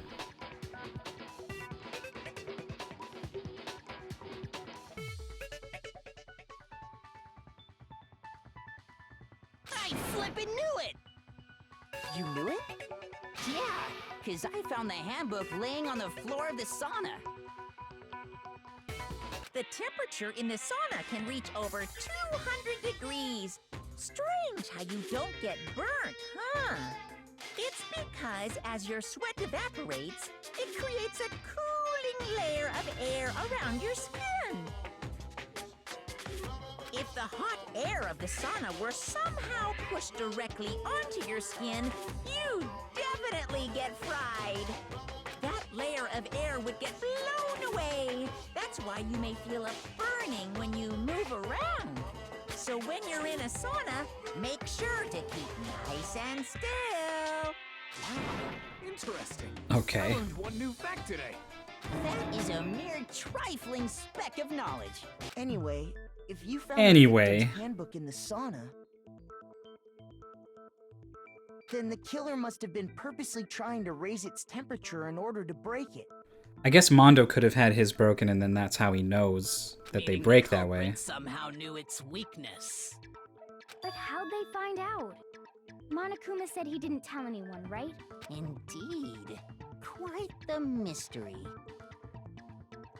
What if they found out by accident? What do you mean by accident? What if the killer took their own handbook into the sauna, not knowing its weakness, and it broke? They'd realize it was broken, of course, and it wouldn't be hard to figure out why. And once they had Chihiro's handbook, they knew they had an easy way to dispose of it. I won't say it's not possible, but Who could have possibly done I don't something know like of that? anyone who took their handbook into the sauna. I might know someone who did. Whoa! Seriously? I think the one who may have taken their handbook into the sauna was...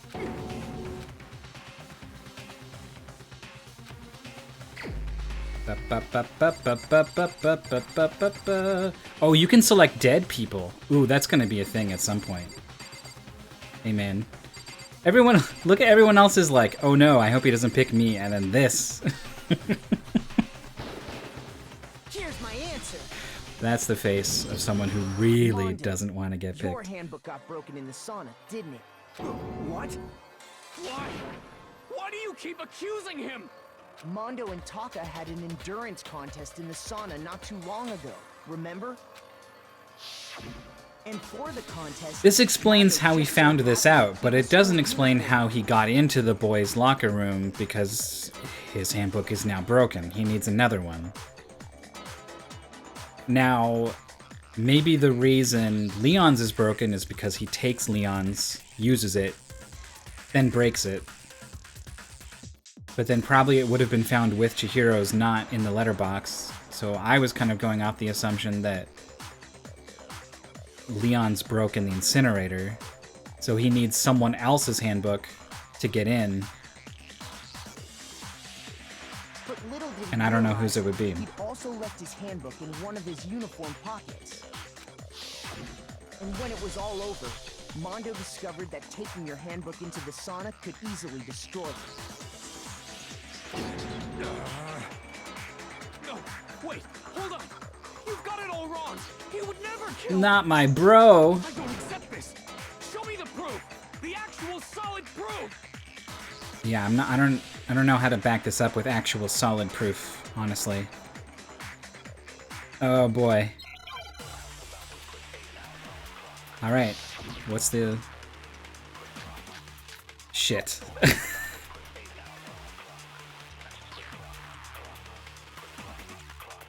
Let's test. All right, we actually have to think about this. If what he says Wait, how do I switch? It's like left bumper or something to switch bullets? Left bumper. You broke your own handbook. I want to... What exactly do these pieces of evidence say?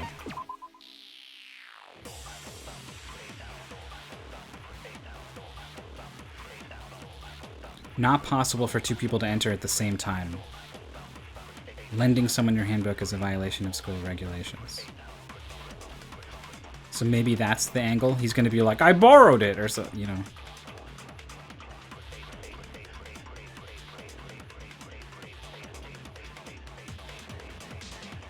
There's a lot of information here for the card reader.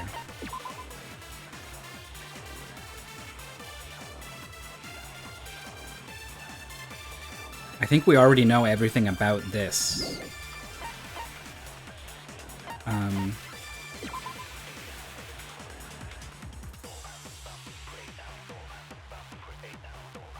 And I feel like we kind of know already everything about this, except for, like, I don't know. We're assuming the killer brought it into the sauna and left it there. It's pretty sloppy to just leave it there. So maybe that could be an angle. These are the only things I can think of. In other words, if Mondo's handbook is actually broken, then that proves that what Makoto said is right. Well, my goddamn handbook works just fine. See? Look! Makoto was wrong after all! Mondo wouldn't hurt a fly! Huh.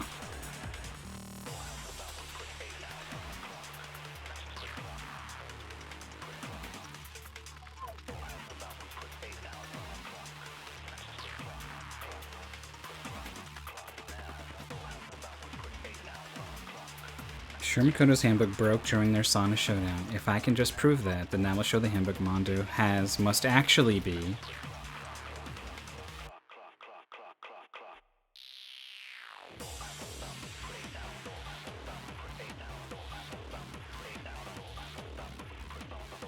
Leon's. It never said that the broken handbook was Leon's, it just says it is a broken handbook. Leon's handbook is not broken, Monokuma said. He has Leon's handbook. Okay. Let's test Makoto's So what's actually the assertion. evidence here? If what he says is correct, then Mondo, you broke your own. This broken e-handbook is his. In other Right. words, Yeah. if Mondo's handbook is actually broken, then that proves that what Makoto said is right. Well, my goddamn handbook works just No, it fine. doesn't. Damn, I missed! It's going up! See? Makoto is Mondo wouldn't hurt a fly. Let's test if what he said you broke your own. In other words, Stupid. then that proves. Well, my goddamn handbook works just fine. No, that's wrong.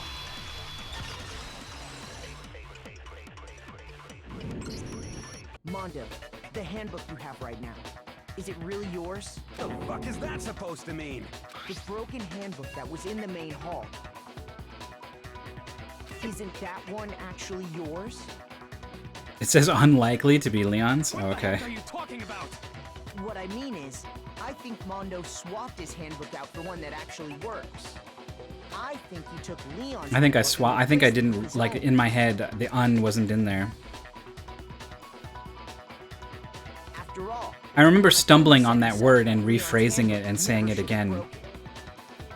Because I was expecting something else there.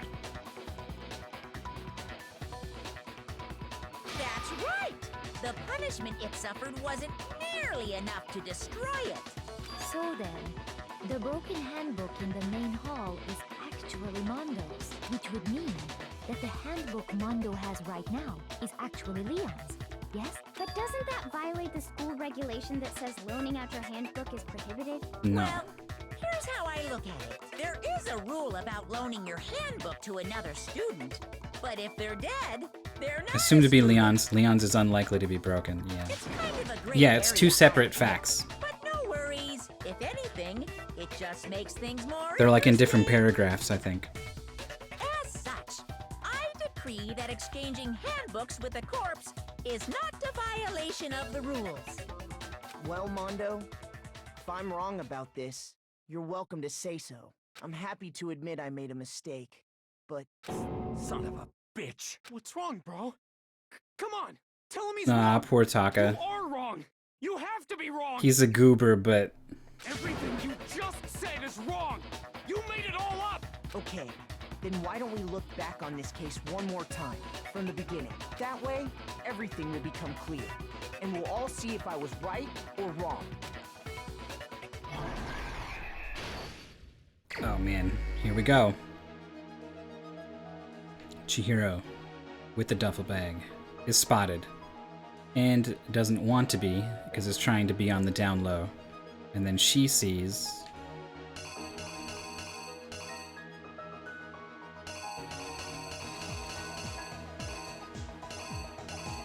the duffel bag. With the track jacket. Chihiro doesn't want her to know that exercising is happening, so she stuffs it in and leaves. Act 2. We're outside the locker rooms. I guess we want Chihiro outside.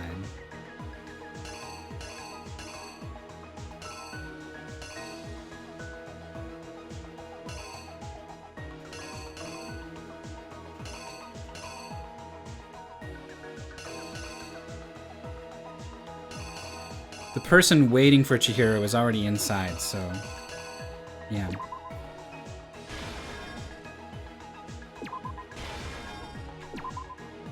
Chihiro goes in with the card reader into the boys' room, not the girls' room, where Mondo is waiting.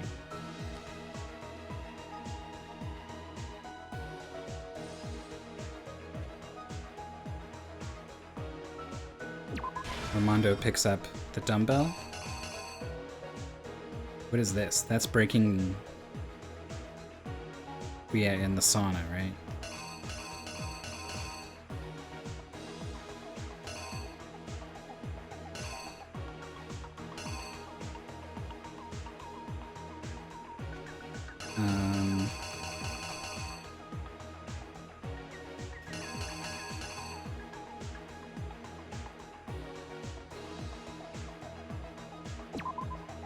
Blood is splattered everywhere.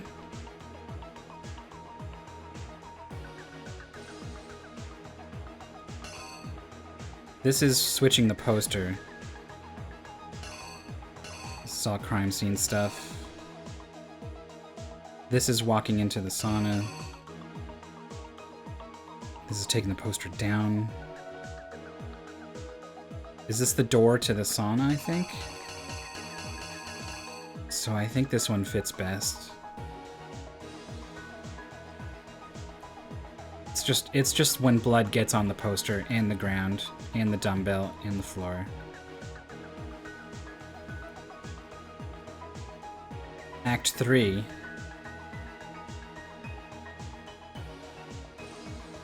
Now I don't actually know if this is Mondo or if this is Byakuya at this point.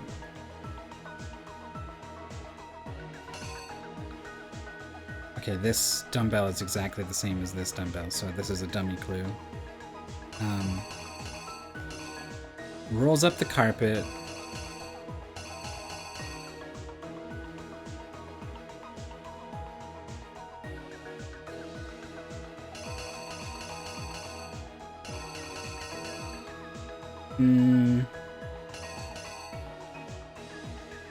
Takes the handbook.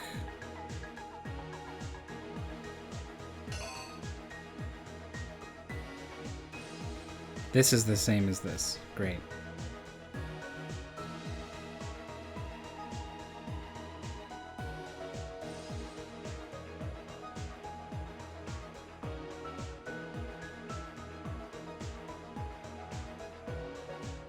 So this is after the switch.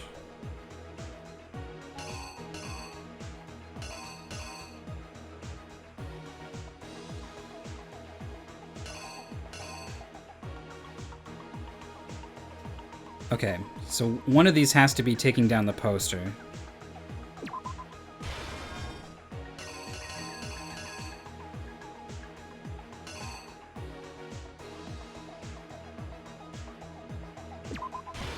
That's putting the poster up. We're just kind of taking the carpet for granted, I guess, that also gets switched at some point.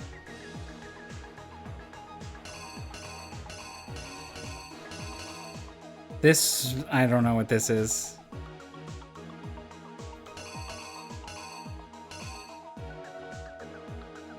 Oh, maybe this is like we're looking at the girls. Okay, maybe take the poster down, get the body, go to the girls' dorm, use the girls' scanner to get in, put the poster up, which fakes the crime scene. Happy with the switching, and then Byakuya enters. Okay. He now starts to set up this, like, Genocide Jack did it. So I'm guessing that's where he writes there. This is where he uses the extension cord. Act 5. Here's where bad guy Mondo walks into the sauna with the thing, throws it in, it overheats and breaks. With this, oh, the doorknob.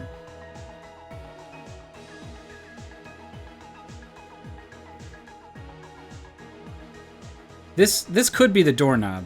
I feel like it could be either. I think they both work. Well, maybe the game's gonna yell at me for this.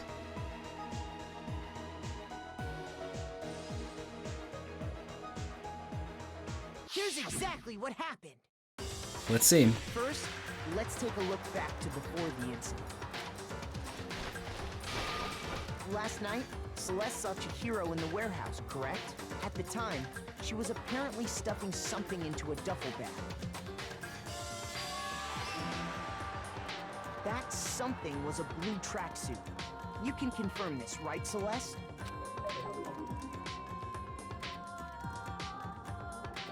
With bag in hand, Chihiro headed out, even though it was officially nighttime. She made her way to the locker room, specifically the boys' locker room. But how could the victim, who was apparently a girl, access the boys' locker room? Simple, because she was really a he, which is why he was able to use his own e-handbook to gain entrance to the boys' locker room. Once inside, he met with someone there. And the person he met was the one who killed him.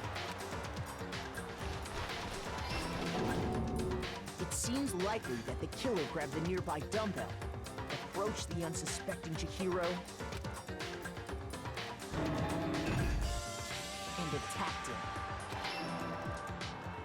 Okay, I was worried about the poster, but it made sense.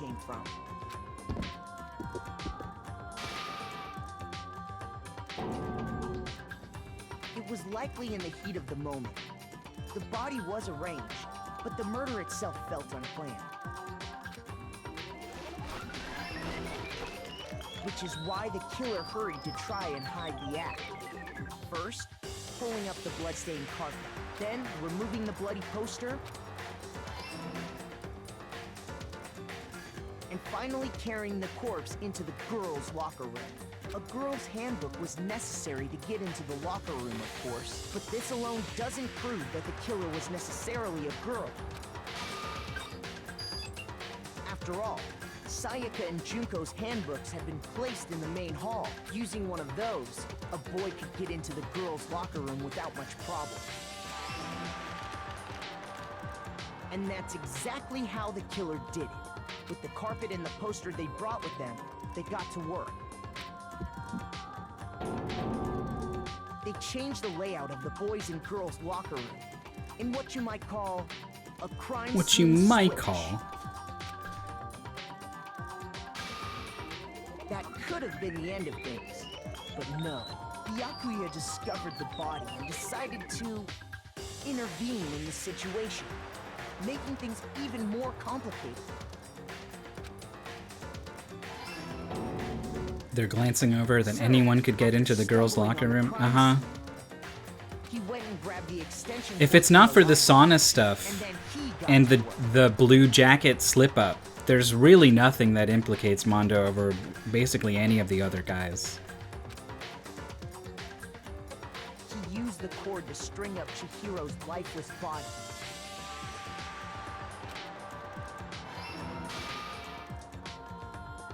Excellent penmanship, by the Using way, the victim's own blood, from he Byakuya. left a grisly message there at the scene of the crime.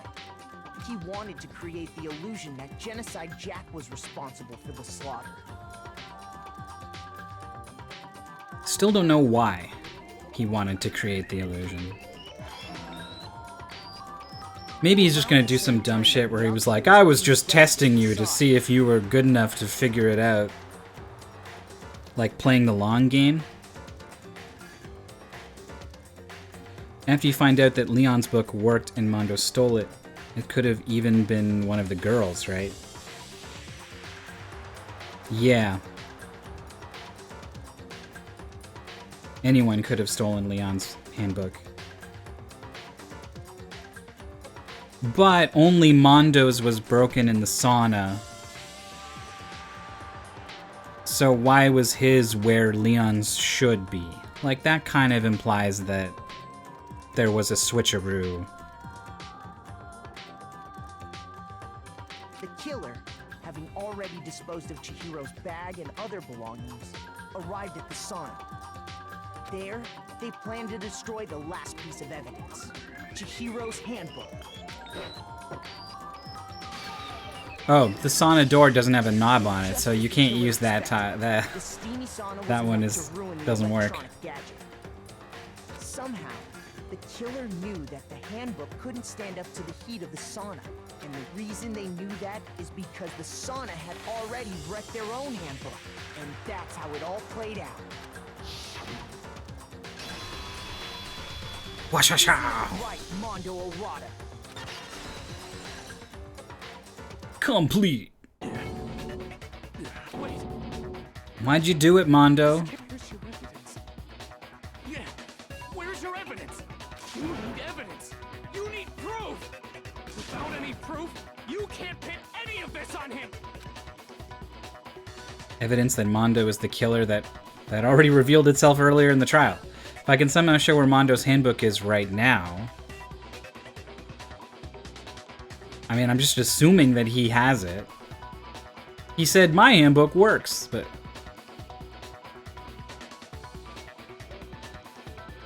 Is there some evidence that shows where his handbook is? New element. Fever time and nega time. These games.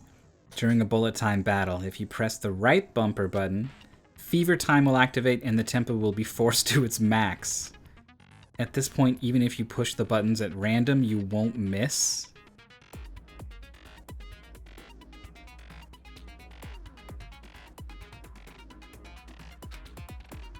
So if you push AY, however you want to destroy the opponent's verbal assault. But this only lasts until the focus gauge runs out. Wouldn't be fair if only you got access to... So we prepared something called Nega Time that your opponent can use. If the opponent activates Nega Time during the bullet time battle, your tempo marker will disappear, making it quite a bit tougher to hit the buttons in rhythm. This is a problem because on my setup, I don't know if it's just the game or if it's something specific on my setup, the music and the button pressing didn't sync up very well, I thought. So I was relying on the visual at the bottom of the screen to press the button. So that's kind of scary. If you were to activate Fever Time at this point... No, never mind. I'm sure nothing would happen. I don't know what I was worried about. Unsurprisingly, if your action difficulty is set to gentle, the opponent won't use Nega Time. This is still just like AY. Wait, I'm against you? You're wrong. I won't listen. I refute you. False. Show me some evidence. I won't listen. False. I refuse to vote. Show me some evidence. You're wrong. I won't listen. I refute you. False. There's no music. Show me some evidence. I won't listen. False. Jesus. Show me some evidence. This should prove it.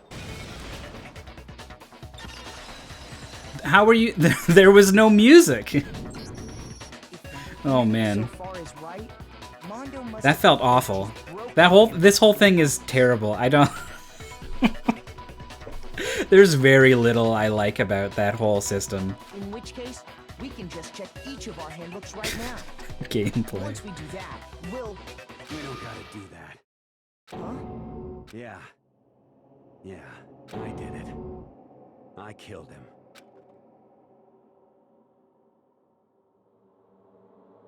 How is the ultimate badass gonna get executed? It's very generous of it to give me A's across the board there.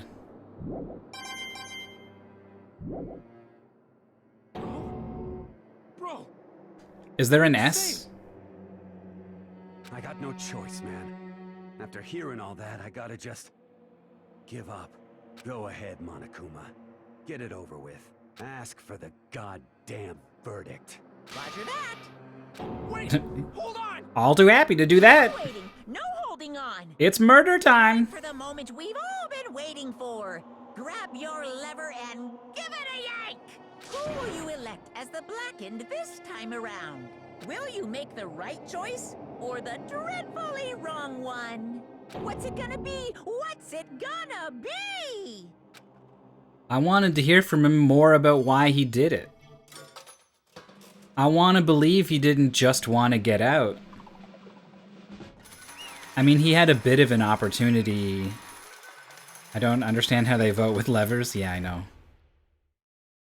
Don't think about it too much. What? Looks like you got it right again. The Blacken that killed Chihiro Fujisaki was Mondo Awada. Unbelievable. It was not unanimous. Kiyotaka chose the wrong answer. You're treading very close to the danger zone, Mr. Ishimaru. That's funny.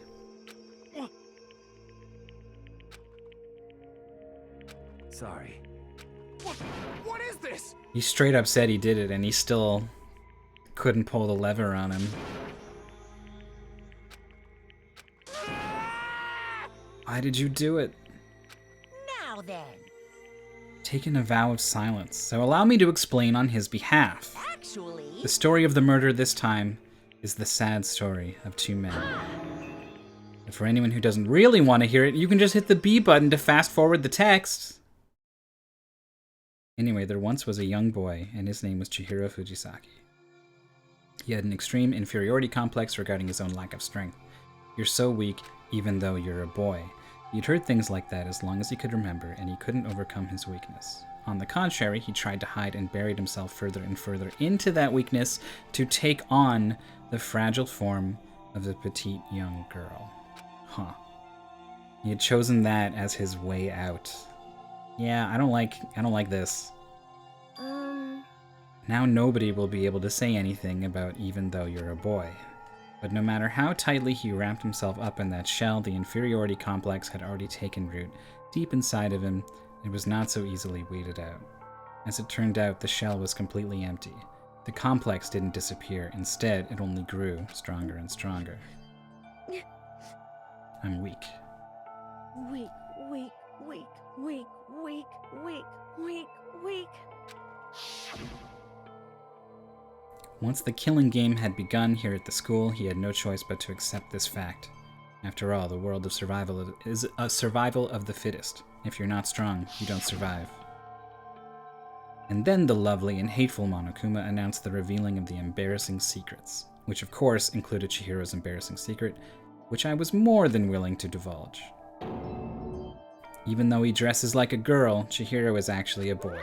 Hey, And that was something Chihiro couldn't let anyone find out, no matter the cost. If that was revealed, it would be the end. The hardened shell would crack, the armor would fall away. Without a doubt, those around him would torture him more than ever before. Everyone figured being thrust into such a dilemma would have sent him spiraling into despair, and yet... I'm sorry. But... Don't want to leave things the way they are, so maybe I can talk about it later. After I try my best to become strong, then I can tell everyone.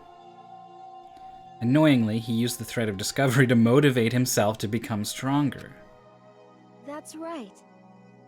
I want to change. Strong enough so that when someone says, even though you're a boy, I'll be okay, I'll get better. With that thought at the front of his mind, he resolved to take immediate action, and so... That day, he made the commitment to begin exercising. He was prepared to retrain his mind and body, but sadly, that would be the first and only chance he would get at it. hey, When he decided to start exercising, he thought it would be good to ask for someone's help, but he wanted to tell that person his secret first and then ask them to help him from there. And the person he went to, it was me. The biker gang fella had been painfully clear about how important his manly promises were, so Chihiro probably figured that even if he confided in Mondo, his honor would make him keep the secret. Plus, Mr. Macho Mondo was the very symbol of a strong man that Chihiro had always aspired to. Maybe talking to Mondo about it will help give me some courage. So he went and asked Mondo to help him become strong. That was his aspiration. And he thought that only with Mondo's support would he ever be able to come close to that. Correct. So then, that must be why Mondo did what he did. To keep the promise he'd made to Chihiro.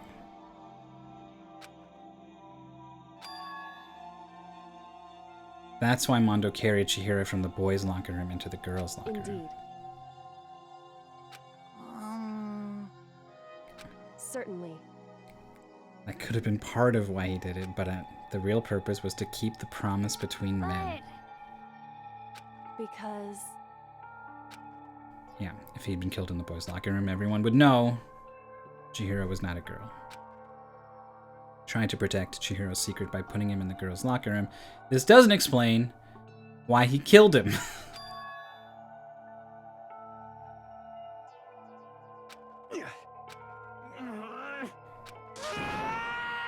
The more I hear you talk, the more I don't understand. You guys trusted each other. Why? Why did you?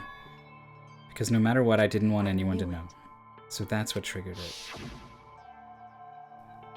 The possibility of having your embarrassing memories and secrets exposed. What is this? Nothing could have been that bad. Something he didn't want anyone to know, even if it meant killing someone. Don't make me repeat myself. To judge others by your own standard is the height of folly. Even if you can't comprehend it, he obviously can. That's all there is to it. The embarrassing memory that he didn't want anyone to know. You want to know what Mondo did? He killed his own brother.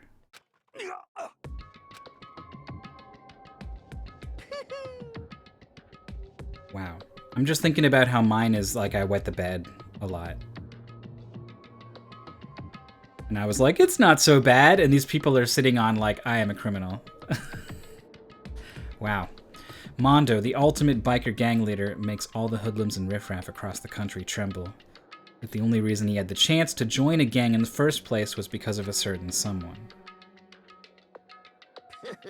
Mondo's older brother's name was Daya Owada. Mondo had nothing but respect for him. It was because of Daya that Mondo ever got on a bicycle. Mondo's brother was his only family growing up. He was the only one Mondo could trust or respect. And he ran fast enough to keep up with him on his motorcycle. That's how fast he was. It was awesome. He wanted to measure up to his big brother, so he imitated him in everything he did. Mondo was the epitome of the starry-eyed kid brother. Meanwhile, the charismatic older brother had put together a local motorcycle gang.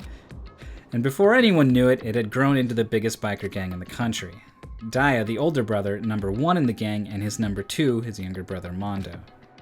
None of this came up. None of this backstory came up, by the way. Until now. In the beginning, everything was peaches and gravy. That's not a thing people say.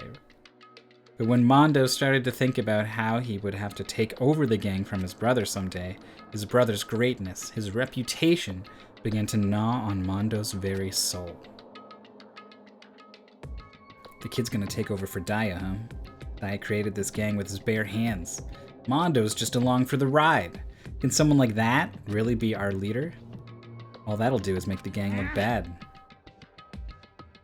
Almost every day, Mondo heard the gossip and whispers of all the other members of the gang, which is why I just gotta get stronger. Once, just one time, no matter what, I gotta win. I don't care what it takes, I gotta come out on top. And on the night of his amazing brother's retirement ceremony, which I guess is a thing, Mondo challenged him to a street race. But during the race, tragedy struck. The kid brother pushed ahead with reckless abandon, eager for victory, and dashed into oncoming traffic. But suddenly,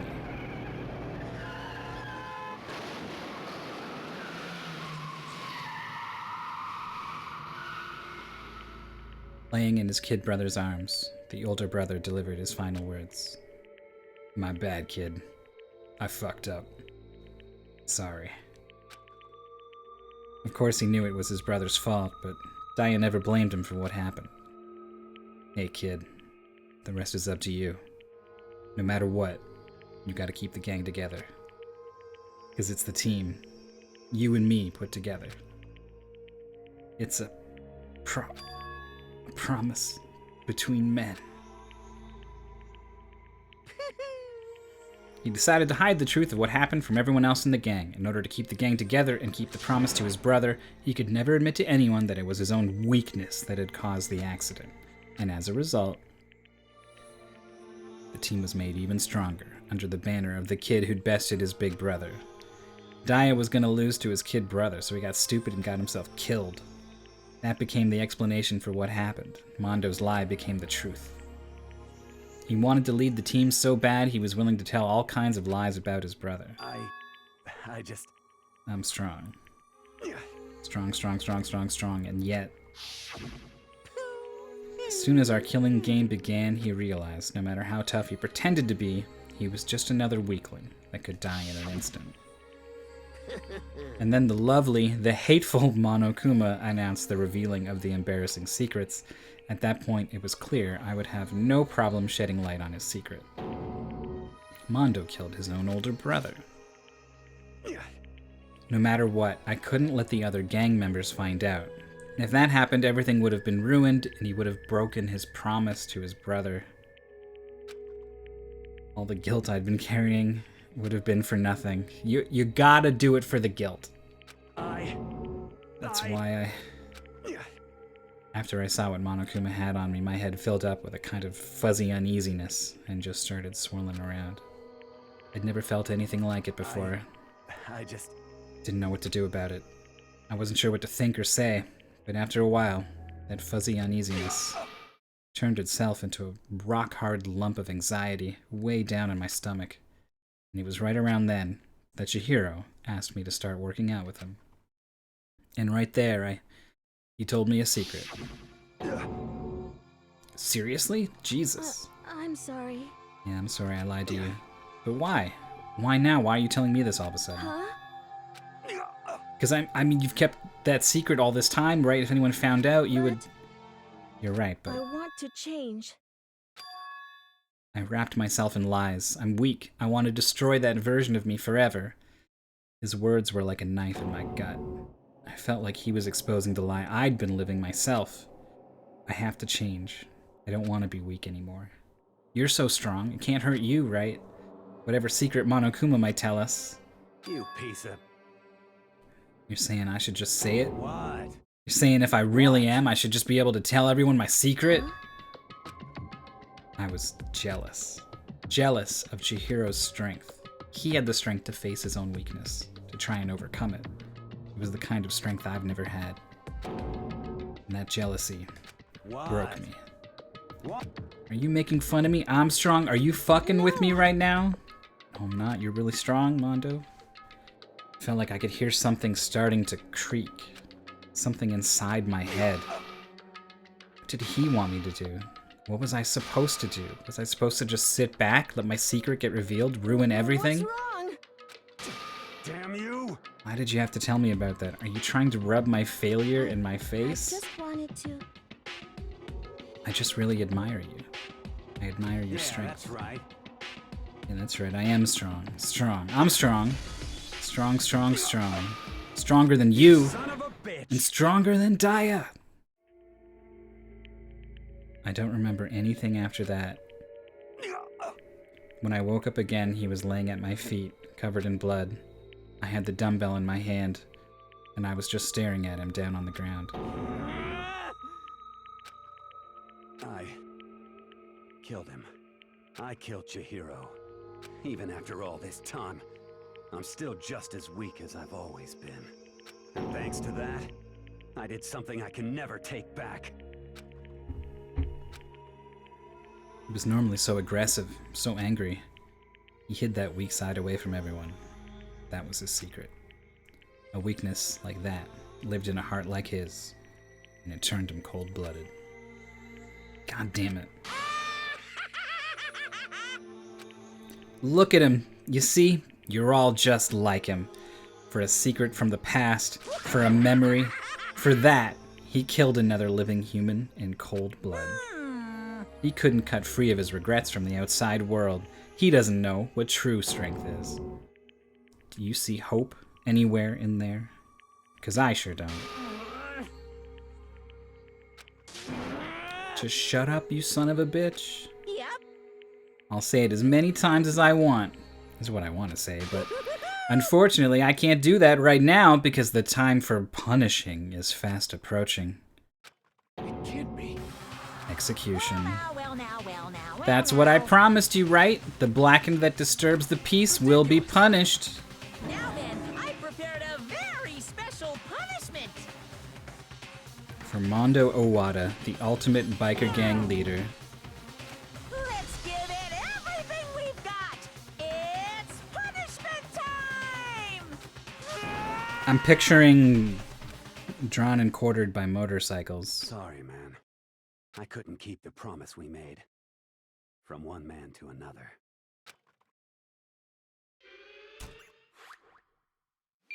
Here we go.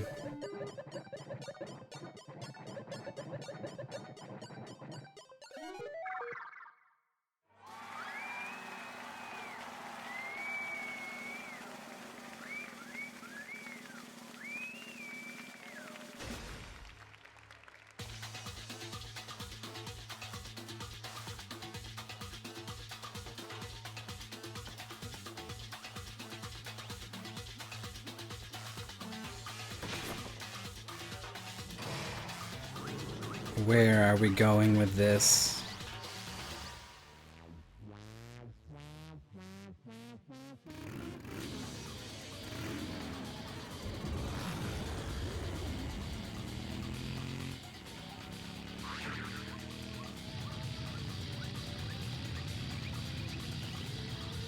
What, like, is the centripetal force just gonna...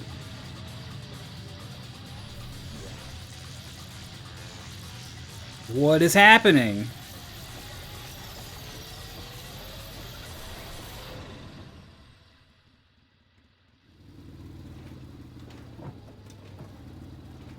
I still don't know what happened to him.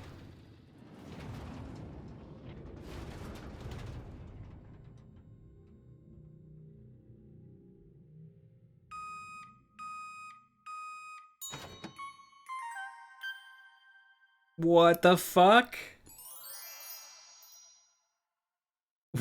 What?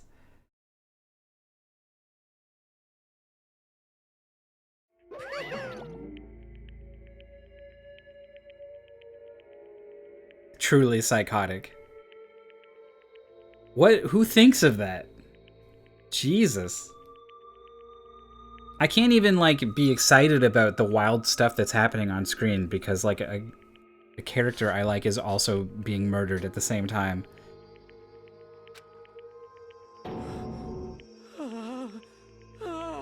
Butter to go on the corn cob. My brother.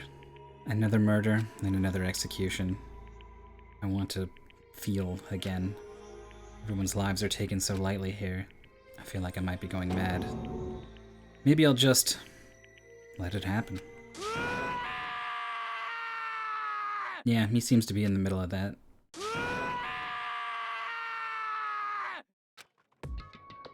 As Taka's sad screams invaded our skulls, we were each forced to realize once again. But he, of course he had to. What a disappointment. This is the end of the game? Byakuya? You're completely insane, you know that? Again, one of our friends is dead. Do you realize that? Of course I do. This game is life or death. I don't have anything to say to you. I don't have a response. Except that I just don't understand why. Why did you go out of your way to disguise Mondo's crime? It made things more interesting.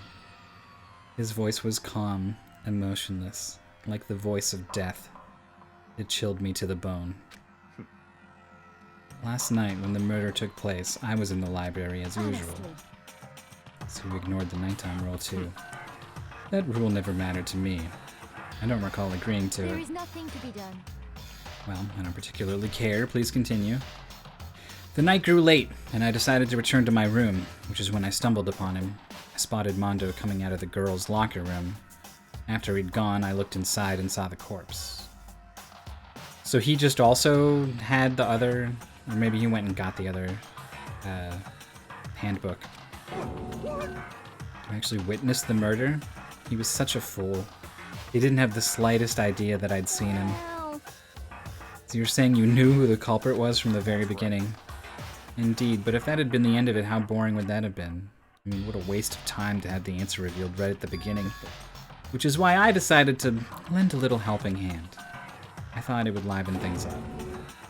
You did all that to liven things up? So after hearing about Genocide Jack from Toko, you decided to use that to create the fake murder scene. But...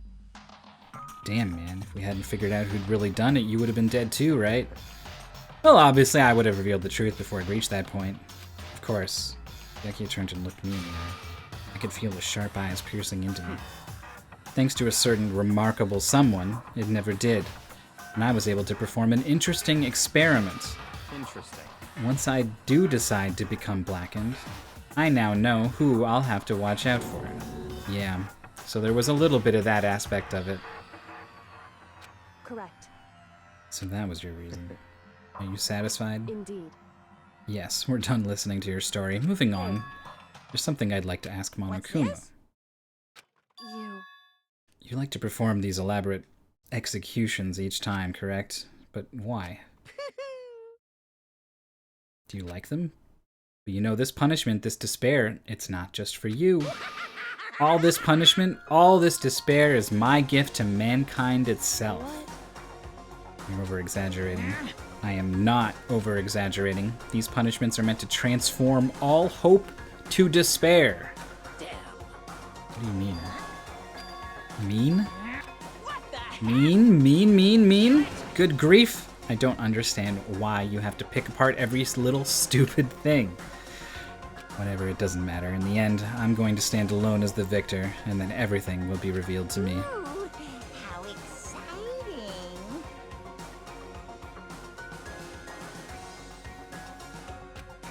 Yeah, I feel like if we were all idiots, he wouldn't have been able to convince us it was Mondo, and then that would have been really bad. But I guess he just believes in himself so strongly that of course he'd be able to convince a bunch of idiots who really did it. The start of a terrifying friendship. I would never stoop to the level of a childish criminal like you. Let me just say this. After I have achieved complete victory, you're up next.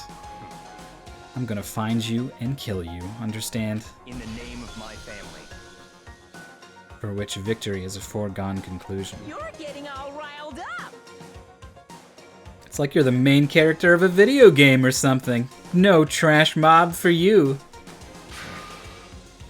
I'm thinking more like Final Boss, but you know. Temper, sounds like someone needs a nap.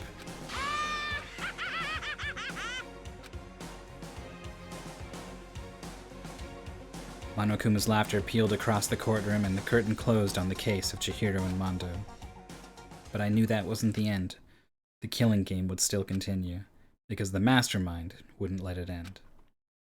For those of us who were still alive, our worst fear and despair kept on multiplying.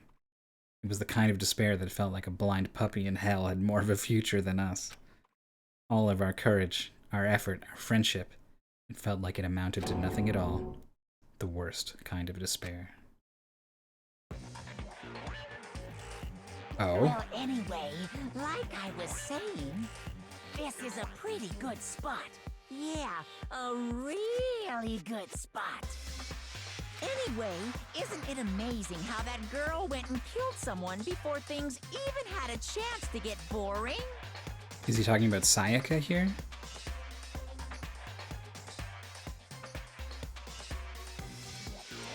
She didn't actually kill anyone, though.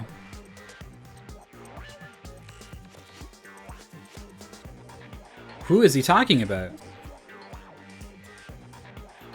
The only people who have died are Sayaka, who was killed by a boy, Junko, who was killed by Monokuma, Leon, who was killed by Monokuma, Chihiro, who was killed by Mondo, and Mondo, who was killed by Monokuma. So which girl went and killed someone before things even had a chance to get boring? Once things really get moving, it'll be like a roller coaster. There won't be any stopping it. Fear and despair charge forward at a speed nothing can hope to match.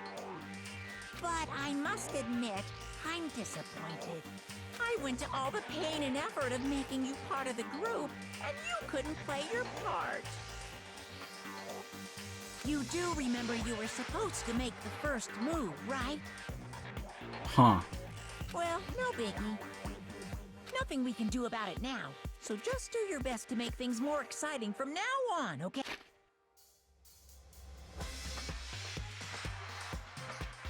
Maybe he means Sayaka went and tried to kill someone? So there's like a mole. There's someone on the inside. After all, that's what everyone wants to see.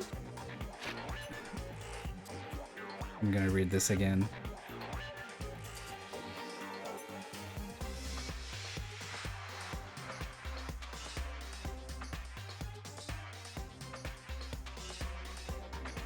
Went to all the pain and effort of making you part of the group, and you couldn't play your part. You do remember you were supposed to make the first move, right?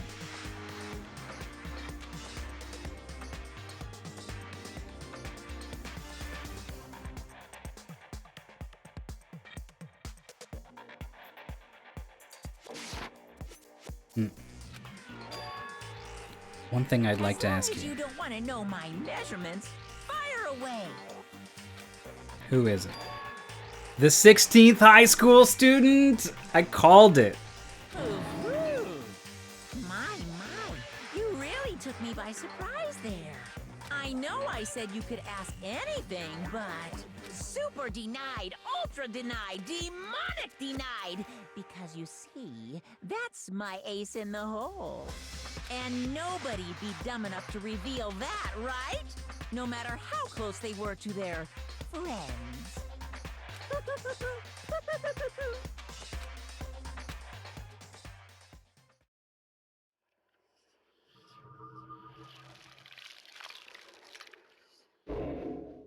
Boy's Life of Despair. The end. Down to 10. It started at 15, though. It didn't say 16 on that, but I don't know how much to read into that. The crazy diamond present. So, I'm gonna hit this save button, and that's where I'm gonna call it for now. Another trial down. I feel like we did some pretty good deduction. I feel like we figured out as much as we could have figured out before going into the trial. I'm sad. I didn't want Chihiro or Mondo to go. And I'm very intrigued by everything it's putting down. I was thinking, like, eventually there's going to be so few people. It's going to be difficult to disguise who is doing what. But I guess you can go ahead and just add in more people. So I think one of the 15, I guess one of the 10 now, is acting in the bear's best interest. Which, I don't know, maybe Kyoko, right? But it could have been Toko, it could be anyone, really. And apparently there's just a 16th fucking ghost or something hanging around, which is a very cool idea. So, I'm excited to find out what the game has in store. If you're excited to either find out or to see me find out, you can follow the channel. I'll be playing some more of this, I'm going to say Tuesday, I guess. Around the daytime. You might be at work or whatever. But I've been highlighting these and saving them to my channel so you can find them there. Ultimately, I just want to say thanks for stopping by. Thanks for watching. Thanks for hanging out. Thanks for being cool, right? This is a game that can be spoiled. And you were all great with that. So you've been a great audience. Thanks so much. And maybe I'll see you next time.